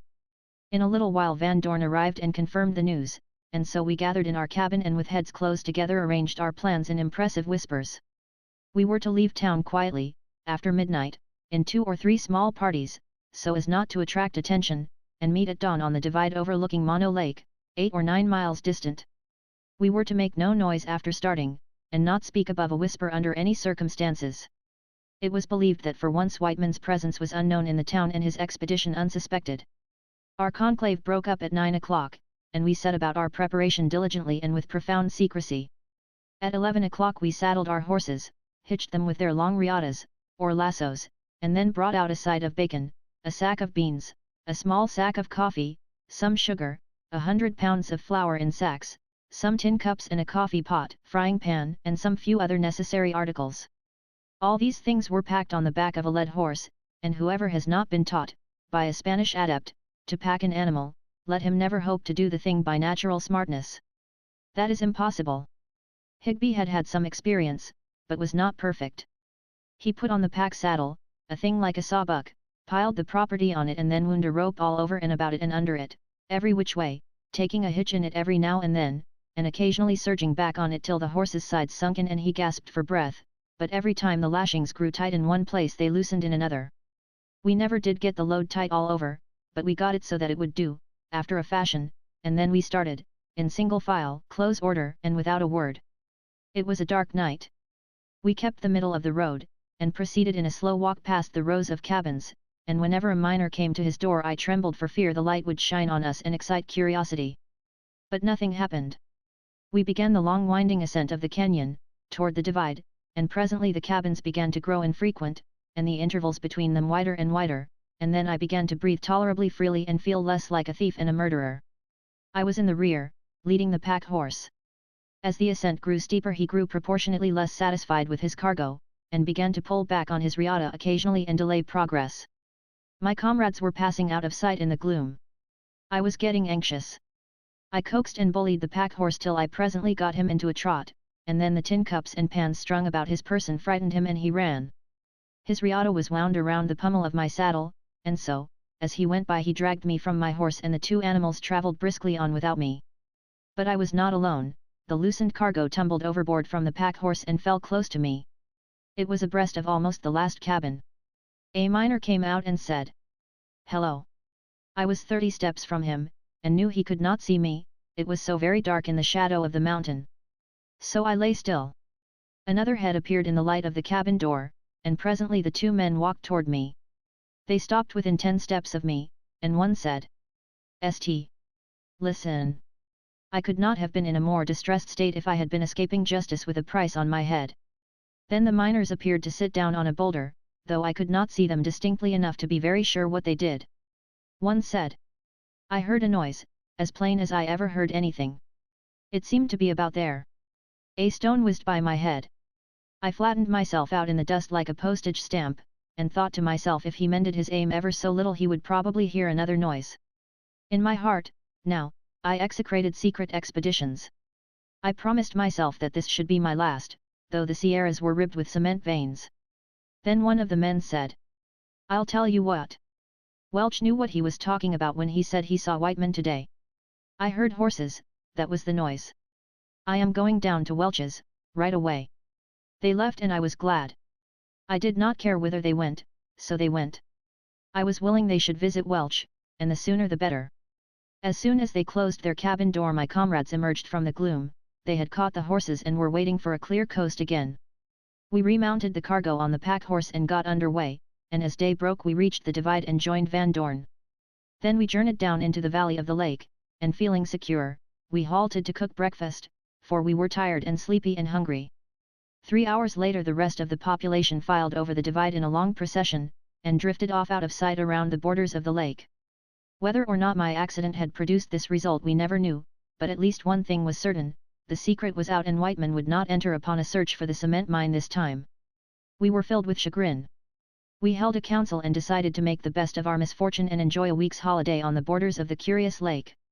Mono, it is sometimes called, and sometimes the Dead Sea of California. It is one of the strangest freaks of nature to be found in any land, but it is hardly ever mentioned in print and very seldom visited, because it lies away off the usual routes of travel and besides is so difficult to get at that only men content to endure the roughest life will consent to take upon themselves the discomforts of such a trip. On the morning of our second day, we traveled around to a remote and particularly wild spot on the borders of the lake, where a stream of fresh, ice-cold water entered it from the mountainside, and then we went regularly into camp. We hired a large boat and 2 shotguns from a lonely ranchman who lived some 10 miles further on, and made ready for comfort and recreation. We soon got thoroughly acquainted with the lake and all its peculiarities. Chapter 38. Mono Lake lies in a lifeless, treeless, hideous desert, 8,000 feet above the level of the sea, and is guarded by mountains 2,000 feet higher, whose summits are always clothed in clouds. This solemn, silent, sailless sea, this lonely tenant of the loneliest spot on earth, is little graced with the picturesque. It is an unpretending expanse of greyish water, about 100 miles in circumference, with 2 islands in its center, mere upheavals of rent and scorched and blistered lava, snowed over with grey banks and drifts of pumice stone and ashes, the winding sheet of the dead volcano, whose vast crater the lake has seized upon and occupied. The lake is 200 feet deep, and its sluggish waters are so strong with alkali that if you only dip the most hopelessly soiled garment into them once or twice, and wring it out, it will be found as clean as if it had been through the ablest of washerwomen's hands. While we camped there our laundry work was easy. We tied the week's washing astern of our boat, and sailed 1/4 of a mile, and the job was complete, all to the wringing out. If we threw the water on our heads and gave them a rub or so, the white lather would pile up 3 inches high. This water is not good for bruised places and abrasions of the skin. We had a valuable dog. He had raw places on him. He had more raw places on him than sound ones.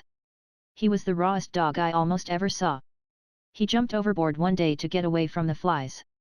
But it was bad judgment. In his condition, it would have been just as comfortable to jump into the fire. The alkali water nipped him in all the raw places simultaneously, and he struck out for the shore with considerable interest. He yelped and barked and howled as he went, and by the time he got to the shore there was no bark to him, for he had barked the bark all out of his inside, and the alkali water had cleaned the bark all off his outside, and he probably wished he had never embarked in any such enterprise. He ran round and round in a circle, and pawed the earth and clawed the air, and threw double somersaults, sometimes backward and sometimes forward, in the most extraordinary manner. He was not a demonstrative dog, as a general thing, but rather of a grave and serious turn of mind, and I never saw him take so much interest in anything before. He finally struck out over the mountains, at a gait which we estimated at about 250 miles an hour, and he is going yet. This was about 9 years ago. We look for what is left of him along here every day. A white man cannot drink the water of Mono Lake, for it is nearly pure lye. It is said that the Indians in the vicinity drink it sometimes, though. It is not improbable, for they are among the purest liars I ever saw. There will be no additional charge for this joke, except to parties requiring an explanation of it. This joke has received high commendation from some of the ablest minds of the age. There are no fish in Mono Lake, no frogs, no snakes, no polywigs, nothing, in fact, that goes to make life desirable. Millions of wild ducks and seagulls swim about the surface, but no living thing exists under the surface, except a white feathery sort of worm, 1/2 an inch long, which looks like a bit of white thread frayed out at the sides. If you dip up a gallon of water, you will get about 15,000 of these. They give to the water a sort of greyish-white appearance. Then there is a fly, which looks something like our house fly. These settle on the beach to eat the worms that wash ashore, and any time, you can see there a belt of flies 1 inch deep and 6 feet wide, and this belt extends clear around the lake, a belt of flies 100 miles long. If you throw a stone among them, they swarm up so thick that they look dense, like a cloud. You can hold them under water as long as you please, they do not mind it, they are only proud of it. When you let them go, they pop up to the surface as dry as a patent office report, and walk off as unconcernedly as if they had been educated especially with a view to affording instructive entertainment to man in that particular way. Providence leaves nothing to go by chance. All things have their uses and their part and proper place in nature's economy. The ducks eat the flies eat the worms, the Indians eat all three, the wild cats eat the Indians, the white folks eat the wild cats, and thus all things are lovely. Mono Lake is 100 miles in a straight line from the ocean, and between it and the ocean are 1 or 2 ranges of mountains, yet thousands of seagulls go there every season to lay their eggs and rear their young. One would as soon expect to find seagulls in Kansas. And in this connection let us observe another instance of nature's wisdom. The islands in the lake being merely huge masses of lava, coated over with ashes and pumice stone, and utterly innocent of vegetation or anything that would burn, and seagulls' eggs being entirely useless to anybody unless they be cooked, nature has provided an unfailing spring of boiling water on the largest island, and you can put your eggs in there, and in 4 minutes you can boil them as hard as any statement I have made during the past 15 years. Within 10 feet of the boiling spring is a spring of pure cold water, sweet and wholesome. So, in that island you get your board and washing free of charge, and if nature had gone further and furnished a nice American hotel clerk who was crusty and disobliging, and didn't know anything about the timetables, or the railroad routes, or anything, and was proud of it, I would not wish for a more desirable boarding house. Half a dozen little mountain brooks flow into Mono Lake, but not a stream of any kind flows out of it. It neither rises nor falls, apparently, and what it does with its surplus water is a dark and bloody mystery. There are only 2 seasons in the region round about Mono Lake, and these are, the breaking up of one winter and the beginning of the next. More than once, in Esmeralda, I have seen a perfectly blistering morning open up with the thermometer at 90 degrees at 8 o'clock, and seen the snow fall 14 inches deep and that same identical thermometer go down to 44 degrees under shelter, before 9 o'clock at night. Under favorable circumstances it snows at least once in every single month in the year, in the little town of Mono. So uncertain is the climate in summer that a lady who goes out visiting cannot hope to be prepared for all emergencies unless she takes her fan under one arm and her snowshoes under the other. When they have a 4th of July procession it generally snows on them, and they do say that as a general thing when a man calls for a brandy toddy there, the barkeeper chops it off with a hatchet and wraps it up in a paper, like maple sugar. And it is further reported that the old soakers haven't any teeth, wore them out eating gin cocktails and brandy punches. I do not endorse that statement, I simply give it for what it is worth, and it is worth, well, I should say, millions, to any man who can believe it without straining himself. But I do endorse the snow on the 4th of July, because I know that to be true. Chapter 39. About 7 o'clock one blistering hot morning, for it was now dead summer time, Higbee and I took the boat and started on a voyage of discovery to the 2 islands. We had often longed to do this, but had been deterred by the fear of storms, for they were frequent, and severe enough to capsize an ordinary rowboat like ours without great difficulty, and once capsized, death would ensue in spite of the bravest swimming, for that venomous water would eat a man's eyes out like fire, and burn him out inside, too, if he shipped a sea. It was called 12 miles, straight out to the islands, a long pull and a warm one, but the morning was so quiet and sunny, and the lake so smooth and glassy and dead, that we could not resist the temptation. So we filled 2 large tin canteens with water, since we were not acquainted with the locality of the spring said to exist on the large island, and started. Higbee's brawny muscles gave the boat good speed, but by the time we reached our destination we judged that we had pulled nearer 15 miles than 12. We landed on the big island and went ashore. We tried the water in the canteens, now, and found that the sun had spoiled it. It was so brackish that we could not drink it, so we poured it out and began a search for the spring, for thirst augments fast as soon as it is apparent that one has no means at hand of quenching it. The island was a long, moderately high hill of ashes, nothing but grey ashes and pumice stone, in which we sunk to our knees at every step, and all around the top was a forbidding wall of scorched and blasted rocks. When we reached the top and got within the wall, we found simply a shallow, far-reaching basin, carpeted with ashes, and here and there a patch of fine sand. In places, picturesque jets of steam shot up out of crevices, giving evidence that although this ancient crater had gone out of active business, there was still some fire left in its furnaces. Close to one of these jets of steam stood the only tree on the island, a small pine of most graceful shape and most faultless symmetry. Its color was a brilliant green, for the steam drifted unceasingly through its branches and kept them always moist. It contrasted strangely enough, did this vigorous and beautiful outcast, with its dead and dismal surroundings. It was like a cheerful spirit in a morning household. We hunted for the spring everywhere, traversing the full length of the island, 2 or 3 miles, and crossing it twice, climbing ash hills patiently, and then sliding down the other side in a sitting posture, ploughing up smothering volumes of grey dust. But we found nothing but solitude, ashes, and a heartbreaking silence. Finally we noticed that the wind had risen, and we forgot our thirst in a solicitude of greater importance, for, the lake being quiet, we had not taken pains about securing the boat. We hurried back to a point overlooking our landing place, and then, but mere words cannot describe our dismay, the boat was gone. The chances were that there was not another boat on the entire lake. The situation was not comfortable, in truth, to speak plainly, it was frightful. We were prisoners on a desolate island, in aggravating proximity to friends who were for the present helpless to aid us, and what was still more uncomfortable was the reflection that we had neither food nor water. But presently we sighted the boat. It was drifting along, leisurely, about 50 yards from shore, tossing in a foamy sea. It drifted, and continued to drift, but at the same safe distance from land, and we walked along abreast it and waited for fortune to favour us. At the end of an hour it approached a jutting cape, and Higby ran ahead and posted himself on the utmost verge and prepared for the assault. If we failed there was no hope for us. It was driving gradually shoreward all the time, now, but whether it was driving fast enough to make the connection or not was the momentous question. When it got within 30 steps of Higby I was so excited that I fancied I could hear my own heart beat. When, a little later, it dragged slowly along and seemed about to go by, only 1 little yard out of reach, it seemed as if my heart stood still, and when it was exactly abreast him and began to widen away, and he still standing like a watching statue, I knew my heart did stop. But when he gave a great spring, the next instant, and lit fairly in the stern, I discharged a war whoop that woke the solitudes.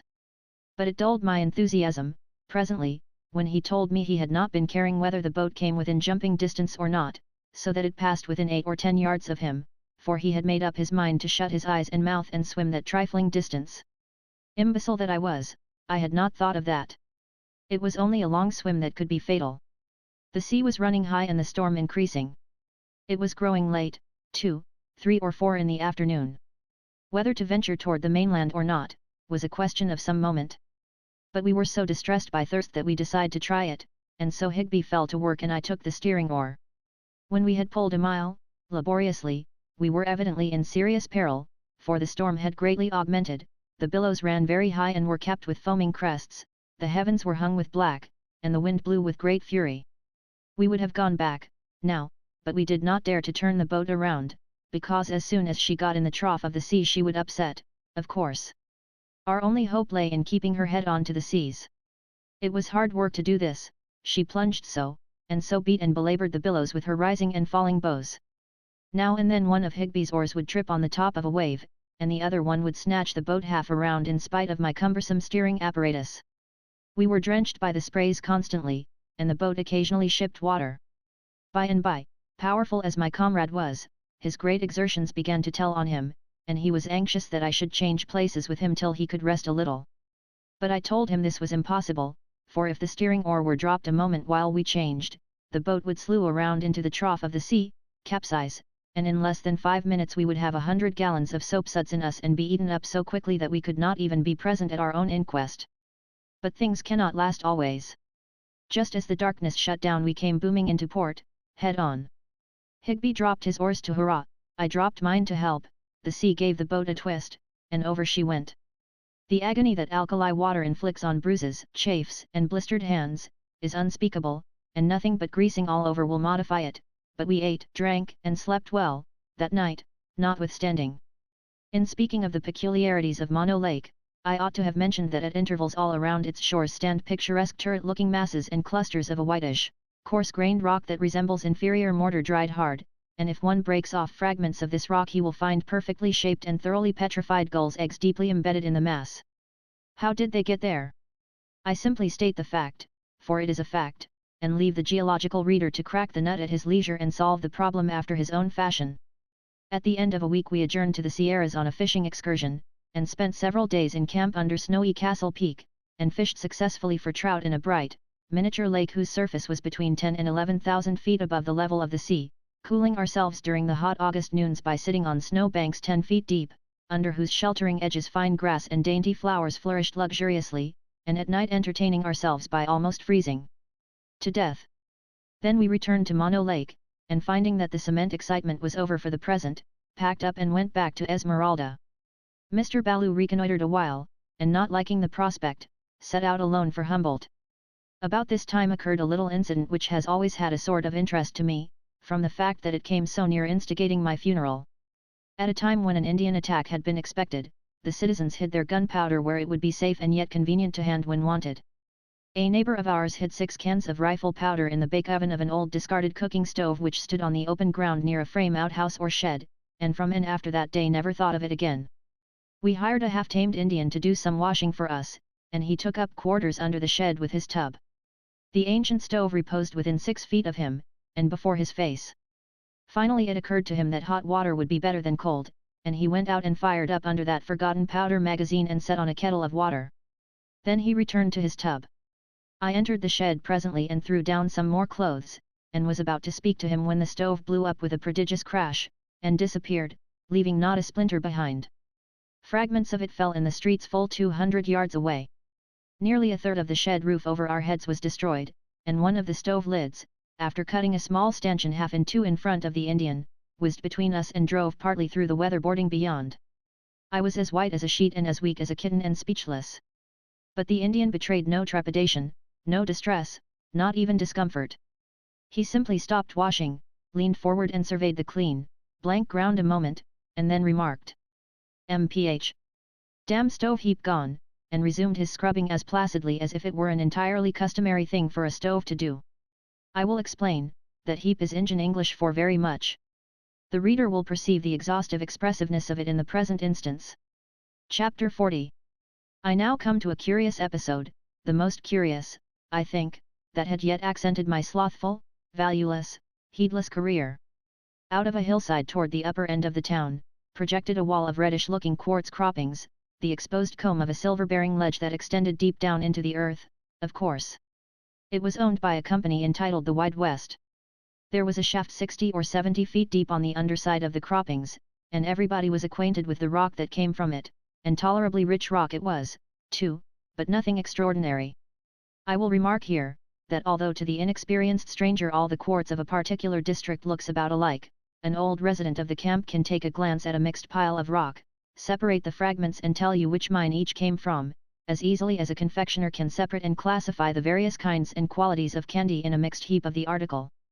All at once the town was thrown into a state of extraordinary excitement. In mining parlance the Wide West had struck it rich. Everybody went to see the new developments, and for some days there was such a crowd of people about the Wide West shaft that a stranger would have supposed there was a mass meeting in session there. No other topic was discussed but the rich strike, and nobody thought or dreamed about anything else. Every man brought away a specimen, ground it up in a hand mortar, washed it out in his horn spoon, and glared speechless upon the marvelous result. It was not hard rock, but black, decomposed stuff which could be crumbled in the hand like a baked potato, and when spread out on a paper exhibited a thick sprinkling of gold and particles of native silver. Higby brought a handful to the cabin, and when he had washed it out his amazement was beyond description. Wide West stock soared skywards. It was said that repeated offers had been made for it at $1,000 a foot, and promptly refused. We have all had the blues, the mere sky blues, but mine were indigo, now, because I did not own in the Wide West. The world seemed hollow to me, and existence a grief. I lost my appetite, and ceased to take an interest in anything. Still I had to stay, and listen to other people's rejoicings, because I had no money to get out of the camp with. The Wide West Company put a stop to the carrying away of specimens, and well they might, for every handful of the ore was worth a sum of some consequence. To show the exceeding value of the ore, I will remark that a 1,600 pounds parcel of it was sold, just as it lay, at the mouth of the shaft, at $1 a pound, and the man who bought it packed it on mules 150 or 200 miles, over the mountains, to San Francisco, satisfied that it would yield at a rate that would richly compensate him for his trouble. The Wide West people also commanded their foremen to refuse any but their own operatives permission to enter the mine at any time or for any purpose. I kept up my blue meditations and Higby kept up a deal of thinking, too, but of a different sort. He puzzled over the rock, examined it with a glass, inspected it in different lights and from different points of view, and after each experiment delivered himself, in soliloquy, of one and the same unvarying opinion in the same unvarying formula. It is not Wide West Rock. He said once or twice that he meant to have a look into the Wide West shaft if he got shot for it. I was wretched, and did not care whether he got a look into it or not. He failed that day, and tried again at night, failed again, got up at dawn and tried, and failed again. Then he lay in ambush in the sagebrush hour after hour, waiting for the 2 or 3 hands to adjourn to the shade of a boulder for dinner, made a start once, but was premature. One of the men came back for something, tried it again, but when almost at the mouth of the shaft, another of the men rose up from behind the boulder as if to reconnoiter, and he dropped on the ground and lay quiet. Presently he crawled on his hands and knees to the mouth of the shaft, gave a quick glance around, then seized the rope and slid down the shaft. He disappeared in the gloom of a side drift just as a head appeared in the mouth of the shaft and somebody shouted hello, which he did not answer. He was not disturbed any more. An hour later he entered the cabin, hot, red, and ready to burst with smothered excitement, and exclaimed in a stage whisper. I knew it. We are rich. It's a blind lead. I thought the very earth reeled under me. Doubt, conviction, doubt again, exultation, hope, amazement, belief, unbelief, every emotion imaginable swept in wild procession through my heart and brain, and I could not speak a word. After a moment or two of this mental fury, I shook myself to rights, and said, Say it again. It's blind lead. Cal, let's burn the house, or kill somebody. Let's get out where there's room to hurrah. But what is the use? It is 100 times too good to be true. It's a blind lead, for 1,000,000, hanging wall, foot wall, clay casings, everything complete. He swung his hat and gave 3 cheers, and I cast doubt to the winds and chimed in with a will. For I was worth $1,000,000, and did not care whether school kept or not. But perhaps I ought to explain. A blind lead is a lead or ledge that does not crop out above the surface. A miner does not know where to look for such leads, but they are often stumbled upon by accident in the course of driving a tunnel or sinking a shaft. Higby knew the Wide West Rock perfectly well, and the more he had examined the new developments the more he was satisfied that the ore could not have come from the Wide West vein.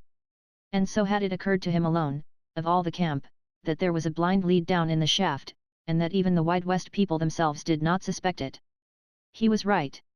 When he went down the shaft, he found that the blind lead held its independent way through the Wide West vein, cutting it diagonally, and that it was enclosed in its own well-defined casing rocks and clay. Hence it was public property. Both leads being perfectly well defined, it was easy for any miner to see which one belonged to the Wide West and which did not.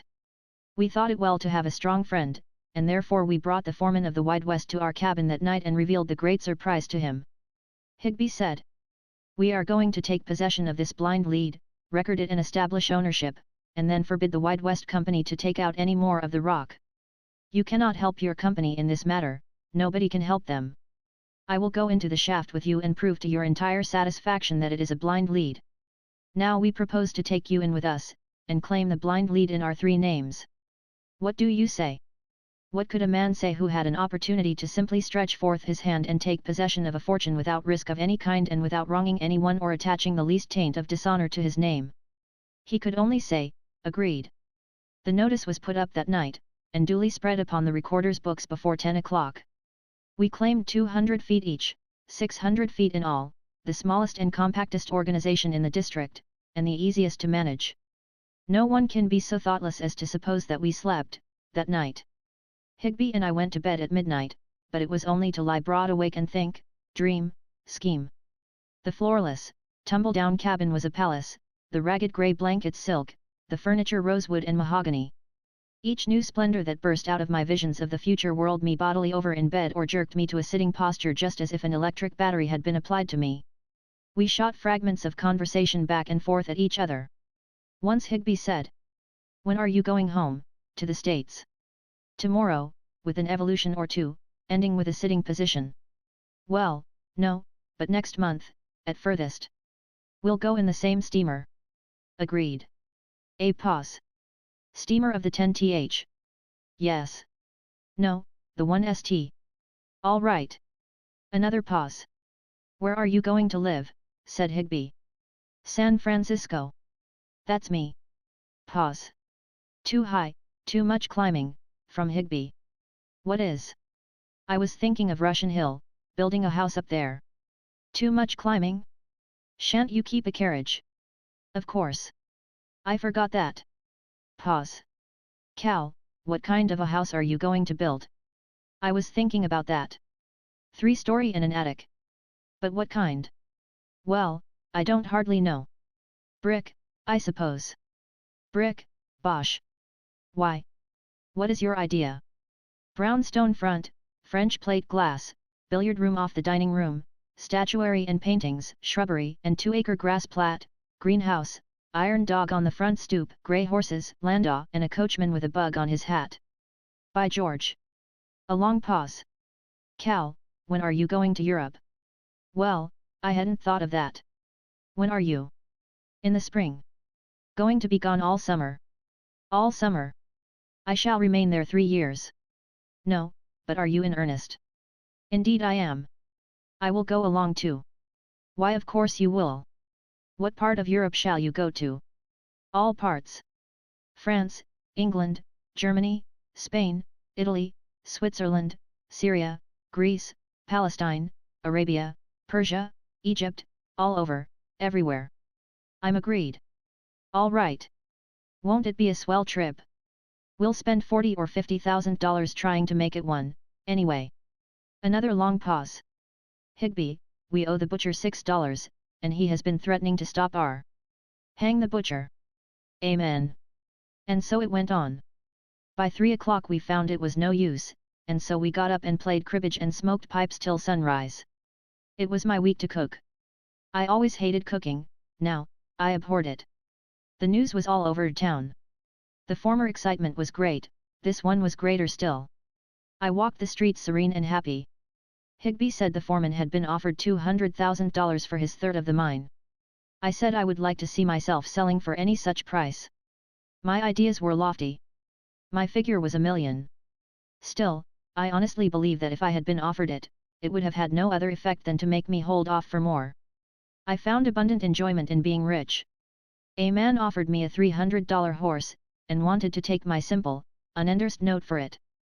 That brought the most realizing sense I had yet had that I was actually rich, beyond shadow of doubt. It was followed by numerous other evidences of a similar nature, among which I may mention the fact of the butcher leaving us a double supply of meat and saying nothing about money. By the laws of the district, the locators or claimants of a ledge were obliged to do a fair and reasonable amount of work on their new property within 10 days after the date of the location, or the property was forfeited, and anybody could go and seize it that chose. So we determined to go to work the next day. About the middle of the afternoon, as I was coming out of the post office, I met a Mr. Gardner, who told me that Capt. John Nye was lying dangerously ill at his place, the 9-Mile Ranch, and that he and his wife were not able to give him nearly as much care and attention as his case demanded. I said if he would wait for me a moment, I would go down and help in the sick room. I ran to the cabin to tell Higby. He was not there, but I left a note on the table for him, and a few minutes later I left town in Gardner's wagon. Chapter 41. Captain Nye was very ill indeed, with spasmodic rheumatism. But the old gentleman was himself, which is to say, he was kind-hearted and agreeable when comfortable, but a singularly violent wildcat when things did not go well.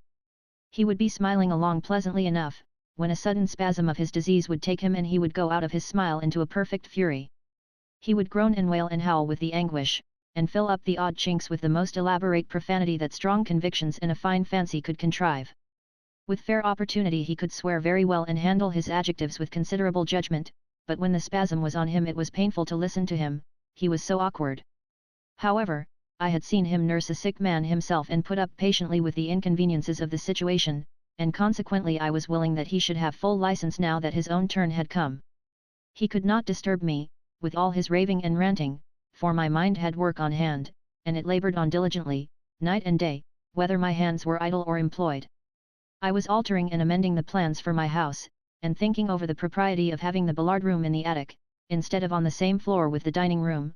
Also, I was trying to decide between green and blue for the upholstery of the drawing room, for, although my preference was blue I feared it was a colour that would be too easily damaged by dust and sunlight.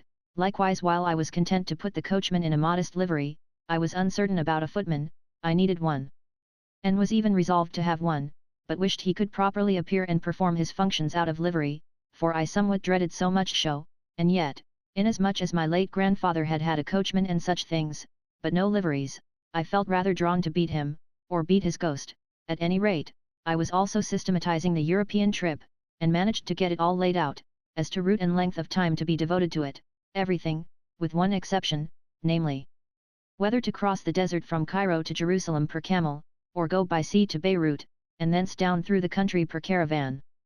Meantime I was writing to the friends at home every day, instructing them concerning all my plans and intentions, and directing them to look up a handsome homestead for my mother and agree upon a price for it against my coming, and also directing them to sell my share of the Tennessee land and tender the proceeds to the Widows and Orphans Fund of the Typographical Union of which I had long been a member in good standing.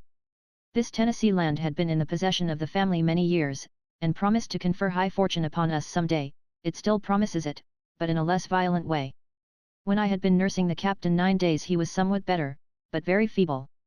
During the afternoon we lifted him into a chair and gave him an alcoholic vapor bath, and then set about putting him on the bed again.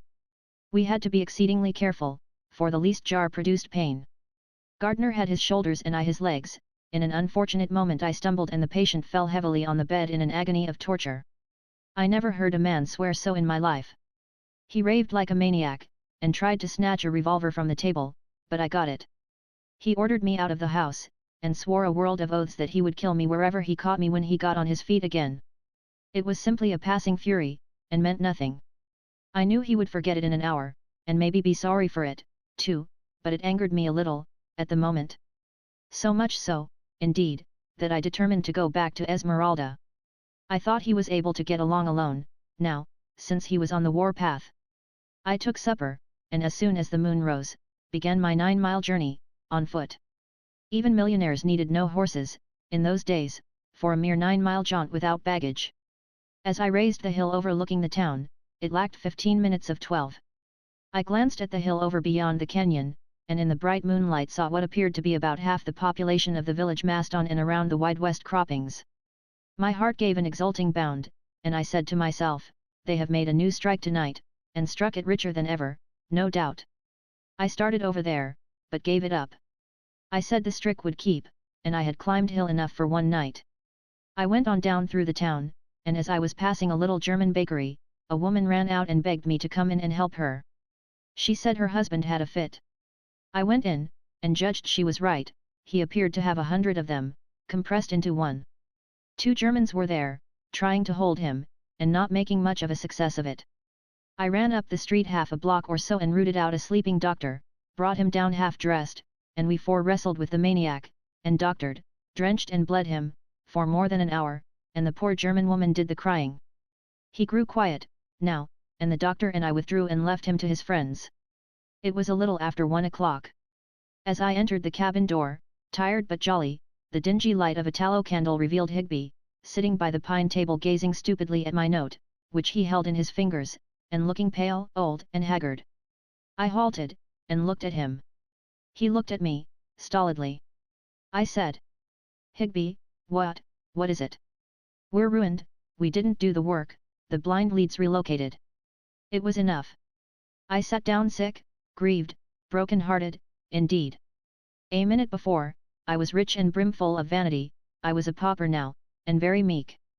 We sat still an hour, busy with thought, busy with vain and useless self-upbraidings, busy with why didn't I do this, and why didn't I do that, but neither spoke a word. Then we dropped into mutual explanations, and the mystery was cleared away. It came out that Higby had depended on me, as I had on him, and as both of us had on the foreman. The folly of it! It was the first time that ever staid and steadfast Higby had left an important matter to chance or failed to be true to his full share of a responsibility. But he had never seen my note till this moment, and this moment was the first time he had been in the cabin since the day he had seen me last. He, also, had left a note for me, on that same fatal afternoon, had ridden up on horseback, and looked through the window, and being in a hurry and not seeing me, had tossed the note into the cabin through a broken pane. Here it was, on the floor, where it had remained undisturbed for 9 days. Don't fail to do the work before the 10 days expire. W. has passed through and given me notice. I am to join him at Mono Lake, and we shall go on from there tonight. He says he will find it this time, sure. Cal. W. meant Whiteman, of course. That thrice accursed cement. That was the way of it. An old miner, like Higby, could no more withstand the fascination of a mysterious mining excitement like this cement foolishness, than he could refrain from eating when he was famishing. Higby had been dreaming about the marvelous cement for months, and now, against his better judgment, he had gone off and taken the chances on my keeping secure a mine worth 1,000,000 undiscovered cement veins. They had not been followed this time. His riding out of town in broad daylight was such a commonplace thing to do that it had not attracted any attention. He said they prosecuted their search in the fastnesses of the mountains during 9 days, without success, they could not find the cement. Then a ghastly fear came over him that something might have happened to prevent the doing of the necessary work to hold the blind lead, though indeed he thought such a thing hardly possible, and forthwith he started home with all speed. He would have reached Esmeralda in time, but his horse broke down and he had to walk a great part of the distance. And so it happened that as he came into Esmeralda by one road, I entered it by another. His was the superior energy, however, for he went straight to the wide west, instead of turning aside as I had done, and he arrived there about 5 or 10 minutes too late. The notice was already up, the relocation of our mine completed beyond recall, and the crowd rapidly dispersing. He learned some facts before he left the ground.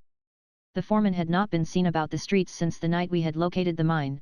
A telegram had called him to California on a matter of life and death, it was said. At any rate he had done no work and the watchful eyes of the community were taking note of the fact.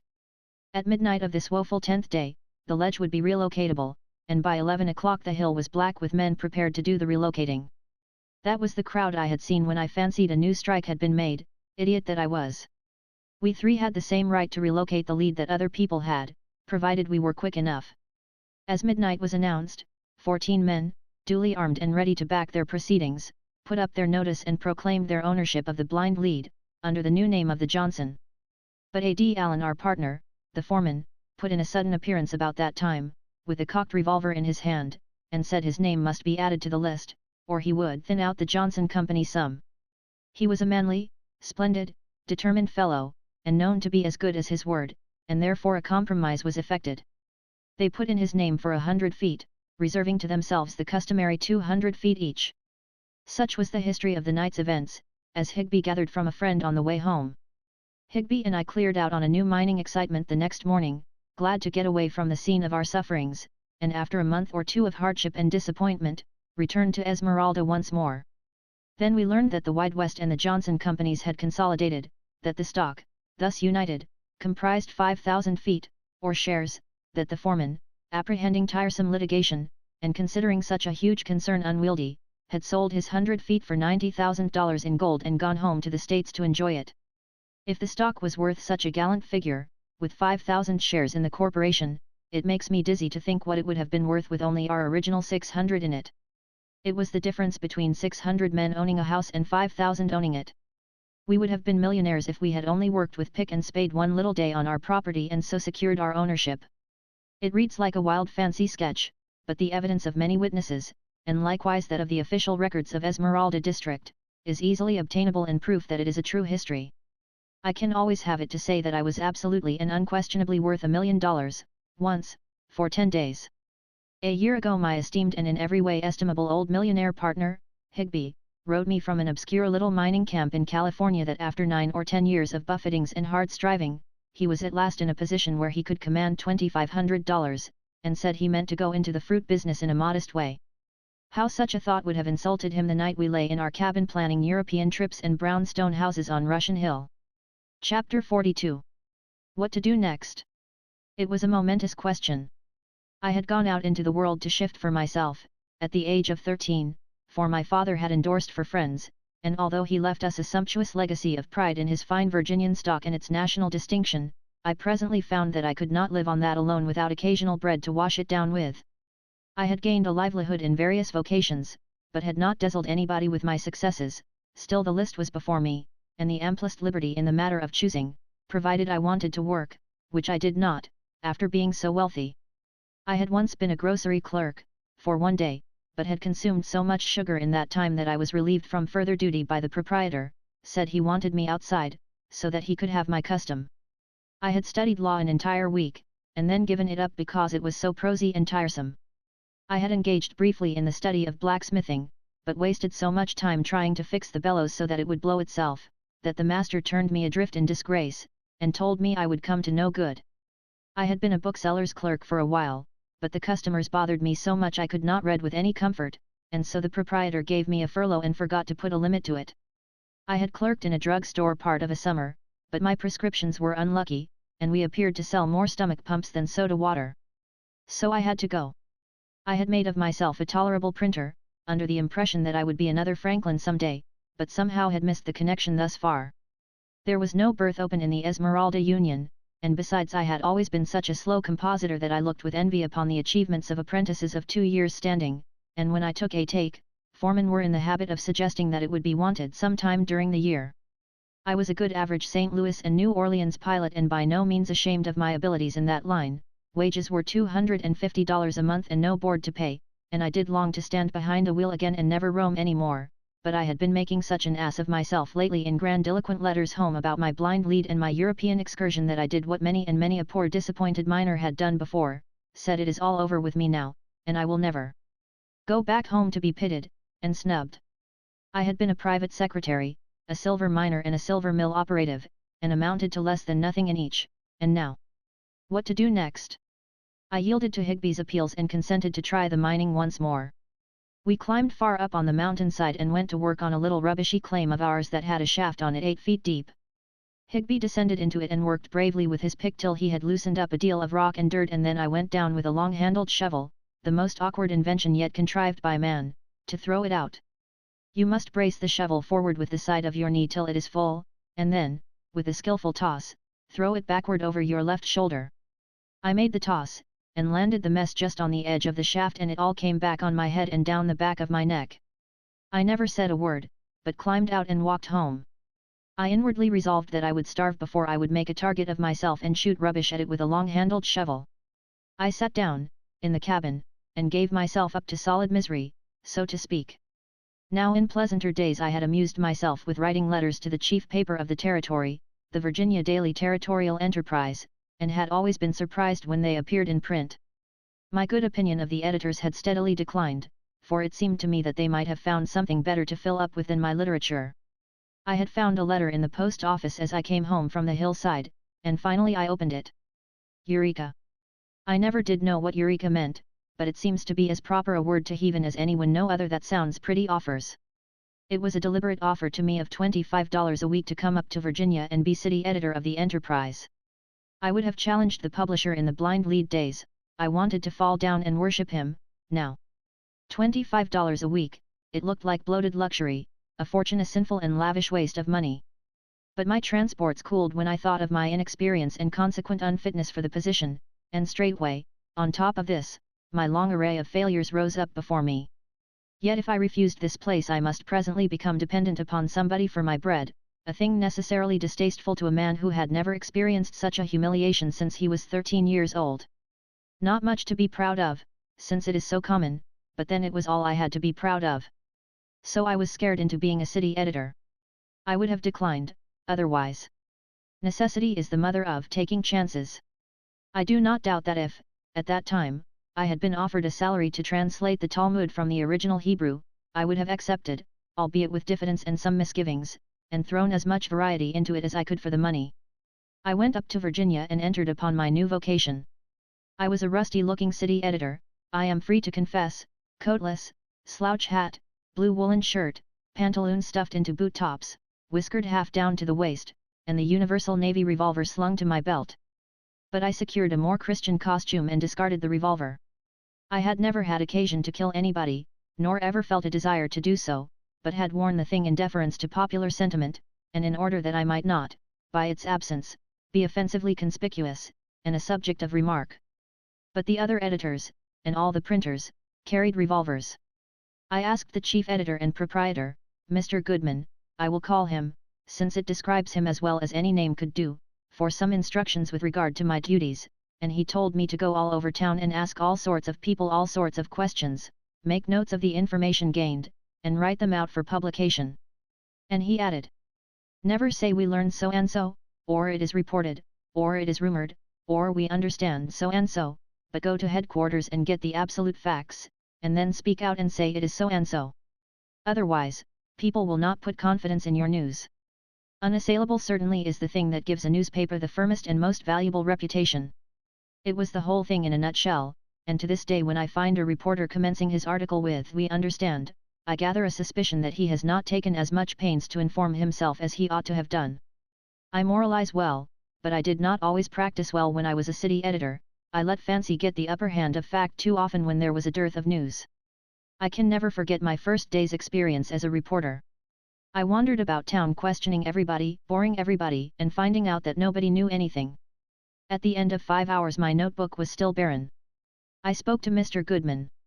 He said, "Dan used to make a good thing out of the hay wagons in a dry time when there were no fires or inquests. Are there no hay wagons in from the Truckee? If there are, you might speak of the renewed activity and all that sort of thing, in the hay business, you know. It isn't sensational or exciting, but it fills up and looks business-like." I canvassed the city again and found one wretched old hay truck dragging in from the country. But I made affluent use of it. I multiplied it by 16, brought it into town from 16 different directions, made 16 separate items out of it, and got up such another sweat about hay as Virginia City had never seen in the world before. This was encouraging. 2 nonpareil columns had to be filled, and I was getting along. Presently, when things began to look dismal again, a desperado killed a man in a saloon and joy returned once more. I never was so glad over any mere trifle before in my life. I said to the murderer, "Sir, you are a stranger to me, but you have done me a kindness this day which I can never forget. If whole years of gratitude can be to you any slight compensation, they shall be yours. I was in trouble and you have relieved me nobly and at a time when all seemed dark and drear. Count me your friend from this time forth, for I am not a man to forget a favour." If I did not really say that to him I at least felt a sort of itching desire to do it. I wrote up the murder with a hungry attention to details, and when it was finished experienced but one regret, namely, that they had not hanged my benefactor on the spot, so that I could work him up too. Next I discovered some emigrant wagons going into camp on the plaza and found that they had lately come through the hostile Indian country and had fared rather roughly. I made the best of the item that the circumstances permitted, and felt that if I were not confined within rigid limits by the presence of the reporters of the other papers I could add particulars that would make the article much more interesting. However, I found one wagon that was going on to California, and made some judicious inquiries of the proprietor.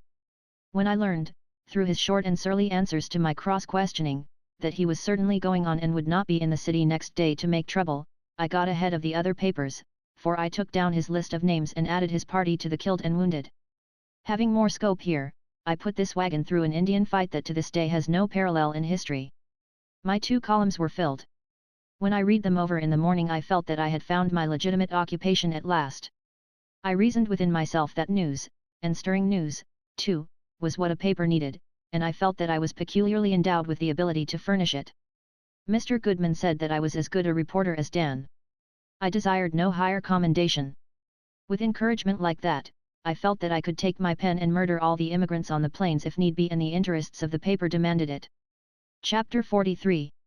However, as I grew better acquainted with the business and learned the run of the sources of information I ceased to require the aid of fancy to any large extent, and became able to fill my columns without diverging noticeably from the domain of fact. I struck up friendships with the reporters of the other journals, and we swapped regulars with each other and thus economized work. Regulars are permanent sources of news, like courts, bullion returns, clean UPS at the quartz mills, and inquests. Inasmuch as everybody went armed, we had an inquest about every day, and so this department was naturally set down among the regulars. We had lively papers in those days.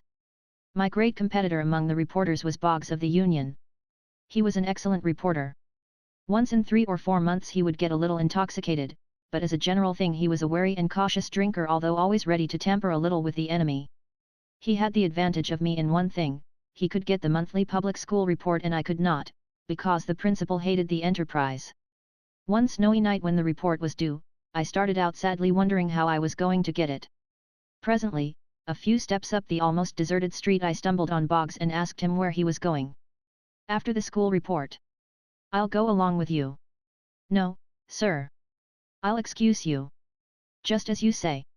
A saloon keeper's boy passed by with a steaming pitcher of hot punch, and Boggs snuffed the fragrance gratefully. He gazed fondly after the boy and saw him start up the Enterprise stairs. I said, "I wish you could help me get that school business, but since you can't, I must run up to the union office and see if I can get them to let me have a proof of it after they have set it up, though I don't begin to suppose they will." Good night. Hold on a minute. I don't mind getting the report and sitting around with the boys a little, while you copy it, if you're willing to drop down to the principal's with me. Now you talk like a rational being. Come along. We plowed a couple of blocks through the snow, got the report and returned to our office. It was a short document and soon copied. Meantime Boggs helped himself to the punch. I gave the manuscript back to him and we started out to get an inquest, for we heard pistol shots nearby. We got the particulars with little loss of time, for it was only an inferior sort of barroom murder, and of little interest to the public, and then we separated. Away at 3 o'clock in the morning, when we had gone to press and were having a relaxing concert as usual, for some of the printers were good singers and others good performers on the guitar and on that atrocity the accordion, the proprietor of the Union strode in and desired to know if anybody had heard anything of Boggs or the school report. We stated the case, and all turned out to help hunt for the delinquent. We found him standing on a table in a saloon, with an old tin lantern in one hand and the school report in the other, haranguing a gang of intoxicated Cornish miners on the iniquity of squandering the public monies on education when hundreds and hundreds of honest hard-working men are literally starving for whiskey. Riotous applause. He had been assisting in a regal spree with those parties for hours. We dragged him away and put him to bed. Of course there was no school report in the Union, and Boggs held me accountable, though I was innocent of any intention or desire to compass its absence from that paper and was as sorry as anyone that the misfortune had occurred. But we were perfectly friendly.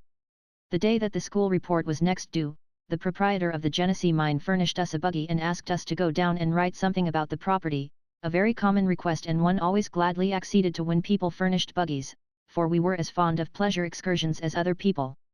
In due time we arrived at the mine, nothing but a hole in the ground 90 feet deep, and no way of getting down into it but by holding on to a rope and being lowered with a windlass. The workmen had just gone off somewhere to dinner. I was not strong enough to lower Boggs's bulk, so I took an unlighted candle in my teeth, made a loop for my foot in the end of the rope, implored Boggs not to go to sleep or let the windlass get the start of him, and then swung out over the shaft. I reached the bottom muddy and bruised about the elbows, but safe. I lit the candle, made an examination of the rock, selected some specimens and shouted to Boggs to hoist away. No answer. Presently a head appeared in the circle of daylight away aloft, and a voice came down. Are you all set? All set, hoist away. Are you comfortable? Perfectly. Could you wait a little? Oh certainly, no particular hurry. Well, goodbye. Why? Where are you going? After the school report. And he did. I stayed down there an hour, and surprised the workmen when they hauled up and found a man on the rope instead of a bucket of rock. I walked home, 5 miles, uphill. We had no school report next morning, but the Union had.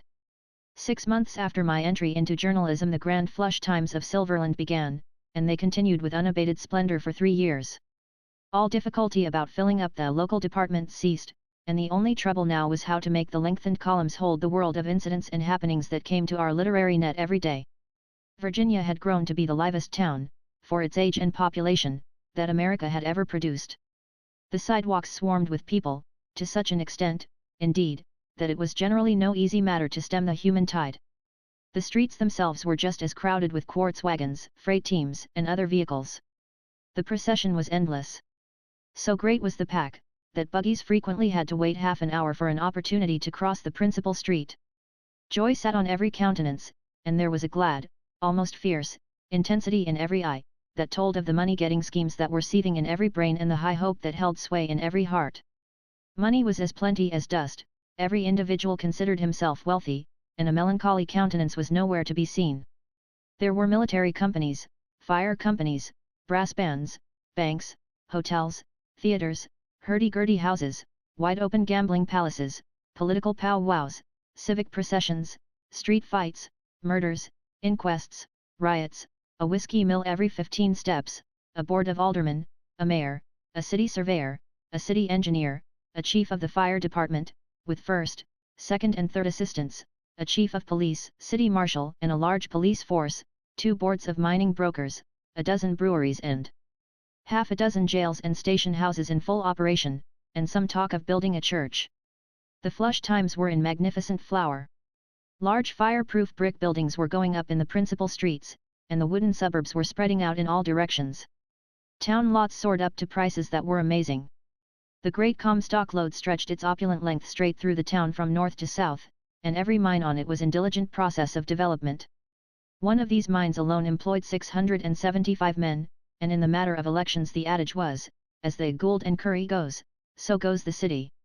Laboring men's wages were $4 and $6 a day, and they worked in 3 shifts or gangs, and the blasting and picking and shoveling went on without ceasing, night and day. The city of Virginia roosted royally midway up the steep side of Mount Davidson, 7,200 feet above the level of the sea, and in the clear Nevada atmosphere was visible from a distance of 50 miles. It claimed a population of 15,000 to 18,000, and all day long half of this little army swarmed the streets like bees and the other half swarmed among the drifts and tunnels of the Comstock, hundreds of feet down in the earth directly under those same streets. Often we felt our chairs jar, and heard the faint boom of a blast down in the bowels of the earth under the office. The mountainside was so steep that the entire town had a slant to it like a roof. Each street was a terrace, and from each to the next street below the descent was 40 or 50 feet. The fronts of the houses were level with the street they faced, but their rear first floors were propped on lofty stilts. A man could stand at a rear first floor window of a C Street house and look down the chimneys of the row of houses below him facing D Street. It was a laborious climb, in that thin atmosphere, to ascend from D to A Street, and you were panting and out of breath when you got there, but you could turn around and go down again like a house afire, so to speak. The atmosphere was so rarefied, on account of the great altitude, that one's blood lay near the surface always, and the scratch of a pin was a disaster worth worrying about, for the chances were that a grievous erysipelas would ensue. But to offset this, the thin atmosphere seemed to carry healing to gunshot wounds, and therefore, to simply shoot your adversary through both lungs was a thing not likely to afford you any permanent satisfaction, for he would be nearly certain to be around looking for you within the month, and not with an opera glass, either. From Virginia's airy situation one could look over a vast, far-reaching panorama of mountain ranges and deserts, and whether the day was bright or overcast, whether the sun was rising or setting, or flaming in the zenith, or whether night and the moon held sway, the spectacle was always impressive and beautiful.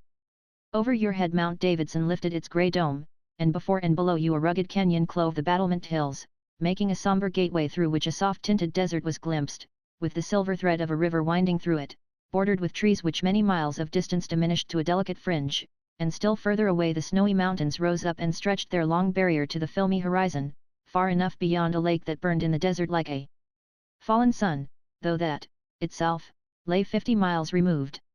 Look from your window where you would, there was fascination in the picture.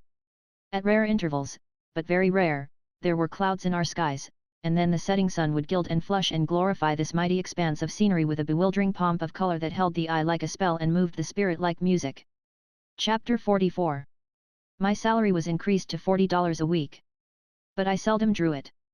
I had plenty of other resources, and what were 2 broad $20 gold pieces to a man who had his pockets full of such an cumbersome abundance of bright half-dollars besides? Paper money has never come into use on the Pacific coast. Reporting was lucrative, and every man in the town was lavish with his money and his feet. The city and all the great mountainside were riddled with mining shafts. There were more mines than miners. True, not 10 of these mines were yielding rock worth hauling to a mill, but everybody said, wait till the shaft gets down where the ledge comes in solid, and then you will see. So nobody was discouraged. These were nearly all wildcat mines, and wholly worthless, but nobody believed it then. The Ophir, the Gould and Curry, the Mexican, and other great mines on the Comstock lead in Virginia and Gold Hill were turning out huge piles of rich rock every day, and every man believed that his little wildcat claim was as good as any on the main lead and would infallibly be worth $1,000 a foot when he got down where it came in solid. Poor fellow, he was blessedly blind to the fact that he never would see that day. So the 1,000 wildcat shafts burrowed deeper and deeper into the earth day by day, and all men were beside themselves with hope and happiness. How they labored, prophesied, exulted! Surely nothing like it was ever seen before since the world began.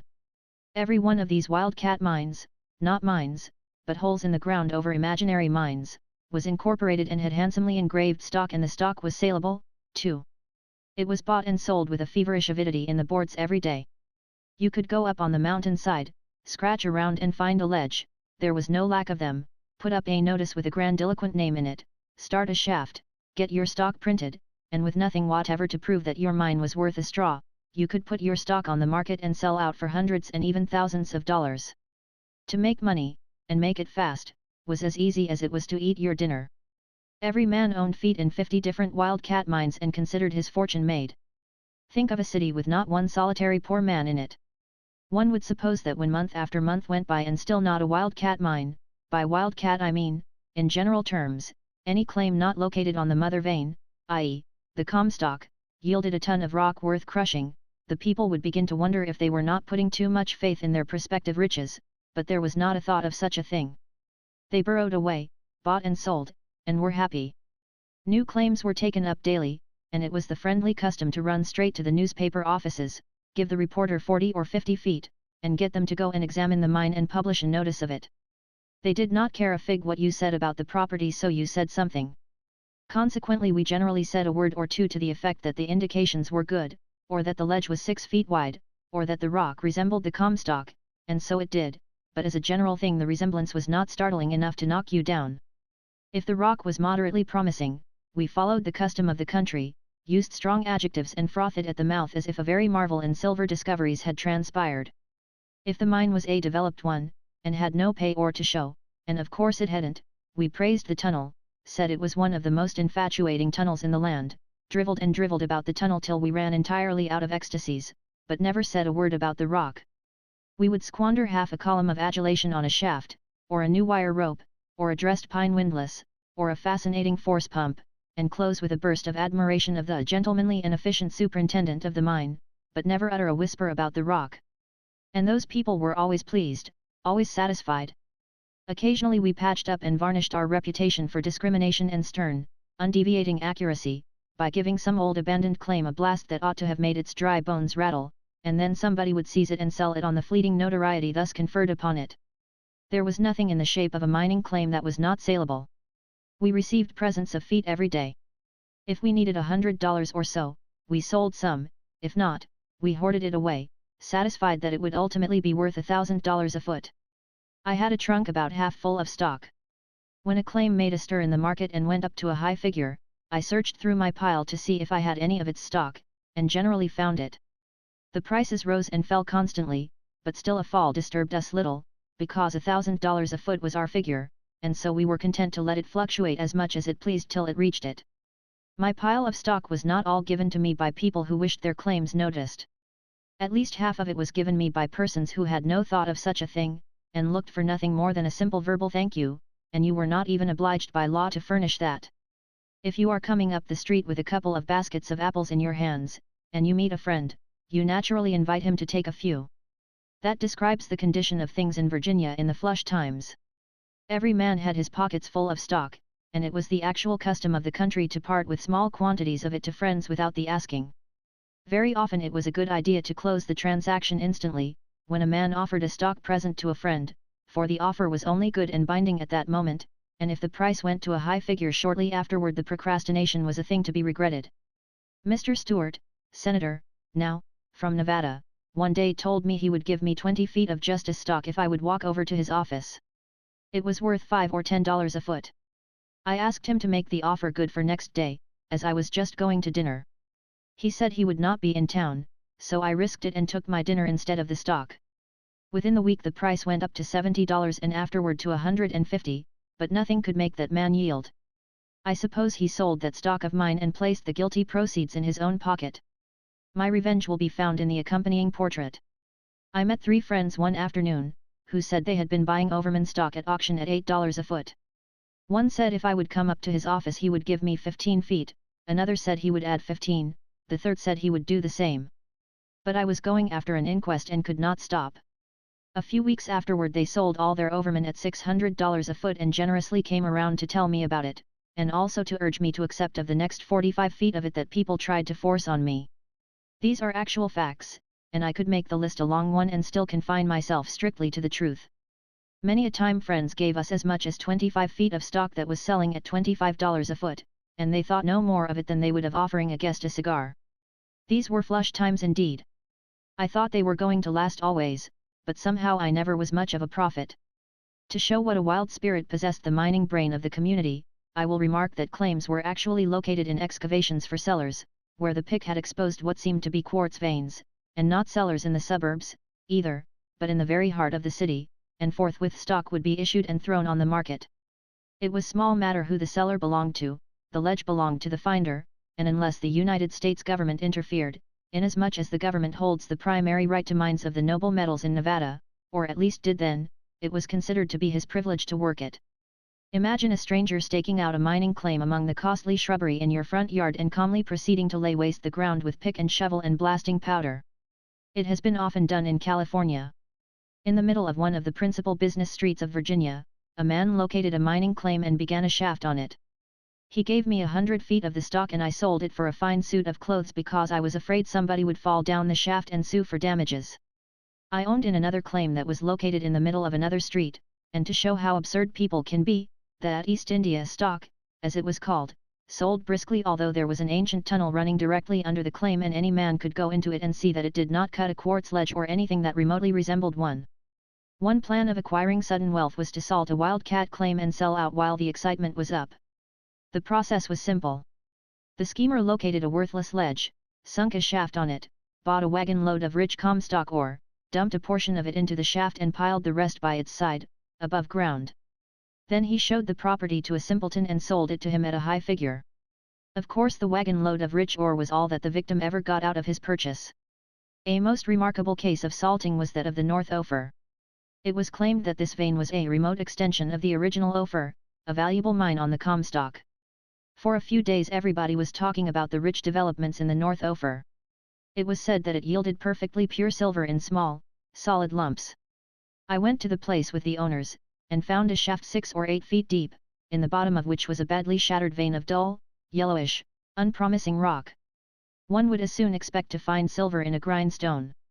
We got out a pan of the rubbish and washed it in a puddle, and sure enough, among the sediment we found half a dozen black, bullet-looking pellets of unimpeachable native silver. Nobody had ever heard of such a thing before, science could not account for such a queer novelty. The stock rose to $65 a foot, and at this figure the world-renowned tragedian, McKean Buchanan, bought a commanding interest and prepared to quit the stage once more. He was always doing that.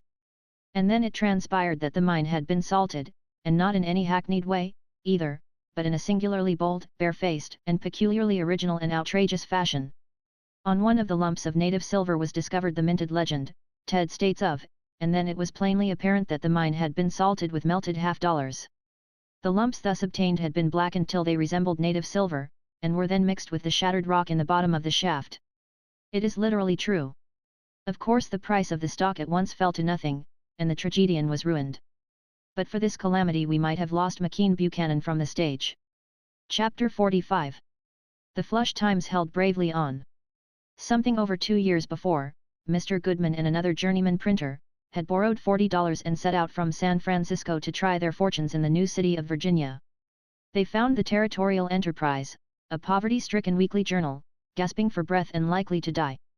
They bought it, type, fixtures, goodwill and all, for $1,000, on long time.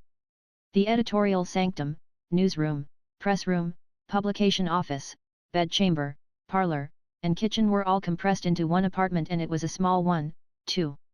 The editors and printers slept on the floor, a Chinaman did their cooking, and the imposing stone was the general dinner table. But now things were changed. The paper was a great daily, printed by steam, there were 5 editors and 23 compositors, the subscription price was $16 a year, the advertising rates were exorbitant, and the columns crowded. The paper was clearing from $6,000 to $10,000 a month, and the Enterprise building was finished and ready for occupation, a stately fireproof brick. Every day from 5 all the way up to 11 columns of live advertisements were left out or crowded into spasmodic and irregular supplements. The Gould and Curry Company were erecting a monster 100-stamp mill at a cost that ultimately fell little short of $1 million. Gould and Curry stock paid heavy dividends, a rare thing, and an experience confined to the dozen or 15 claims located on the main lead, the Comstock. The superintendent of the Gould and Curry lived, rent-free, in a fine house built and furnished by the company.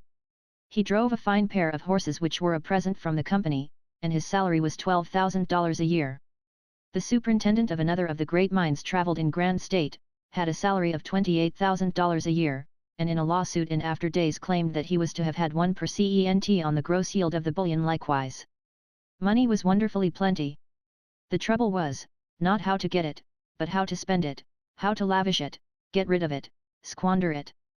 And so it was a happy thing that just at this juncture the news came over the wires that a great United States Sanitary Commission had been formed and money was wanted for the relief of the wounded sailors and soldiers of the Union languishing in the eastern hospitals.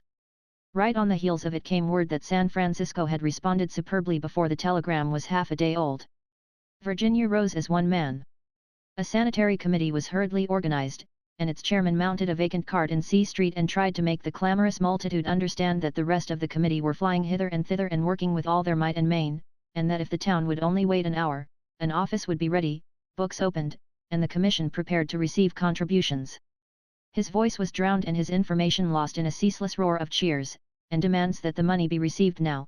They swore they would not wait. The chairman pleaded and argued, but, deaf to all entreaty, men plowed their way through the throng and rained checks of gold coin into the cart and scurried away for more. Hands clutching money, were thrust aloft out of the jam by men who hoped this eloquent appeal would cleave a road their strugglings could not open. The very Chinamen and Indians caught the excitement and dashed their half-dollars into the cart without knowing or caring what it was all about. Women plunged into the crowd, trimly attired, fought their way to the cart with their coin, and emerged again, by and by, with their apparel in a state of hopeless dilapidation. It was the wildest mob Virginia had ever seen and the most determined and ungovernable, and when at last it abated its fury and dispersed, it had not a penny in its pocket. To use its own phraseology, it came there flush and went away busted. After that, the commission got itself into systematic working order, and for weeks the contributions flowed into its treasury in a generous stream. Individuals and all sorts of organizations levied upon themselves a regular weekly tax for the sanitary fund, graduated according to their means, and there was not another grand universal outburst till the famous sanitary flour sack came our way. Its history is peculiar and interesting. A former schoolmate of mine, by the name of Ruel Gridley, was living at the little city of Austin, in the Reese River country, at this time, and was the Democratic candidate for mayor.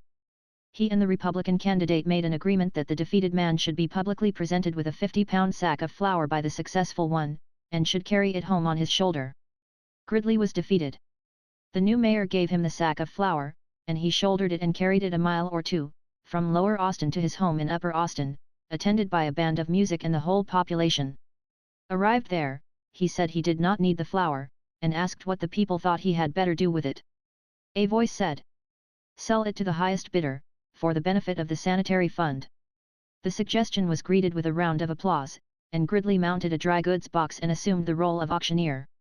The bids went higher and higher, as the sympathies of the pioneers awoke and expanded, till at last the sack was knocked down to a millman at $250, and his check taken. He was asked where he would have the flour delivered, and he said, "Nowhere, sell it again." Now the cheers went up royally, and the multitude were fairly in the spirit of the thing. So Gridley stood there and shouted and perspired till the sun went down, and when the crowd dispersed he had sold the sack to 300 different people, and had taken in $8,000 in gold. And still the flour sack was in his possession. The news came to Virginia, and a telegram went back. "Fetch along your flour sack." 36 hours afterward Gridley arrived, and an afternoon mass meeting was held in the Opera House, and the auction began. But the sack had come sooner than it was expected, the people were not thoroughly aroused, and the sale dragged.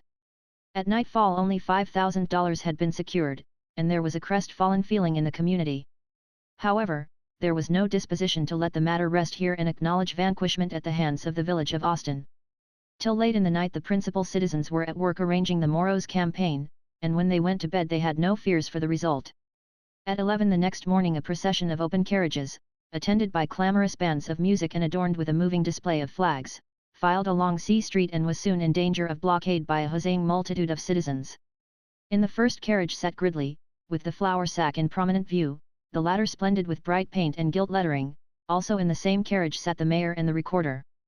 The other carriages contained the common council, the editors and reporters, and other people of imposing consequence.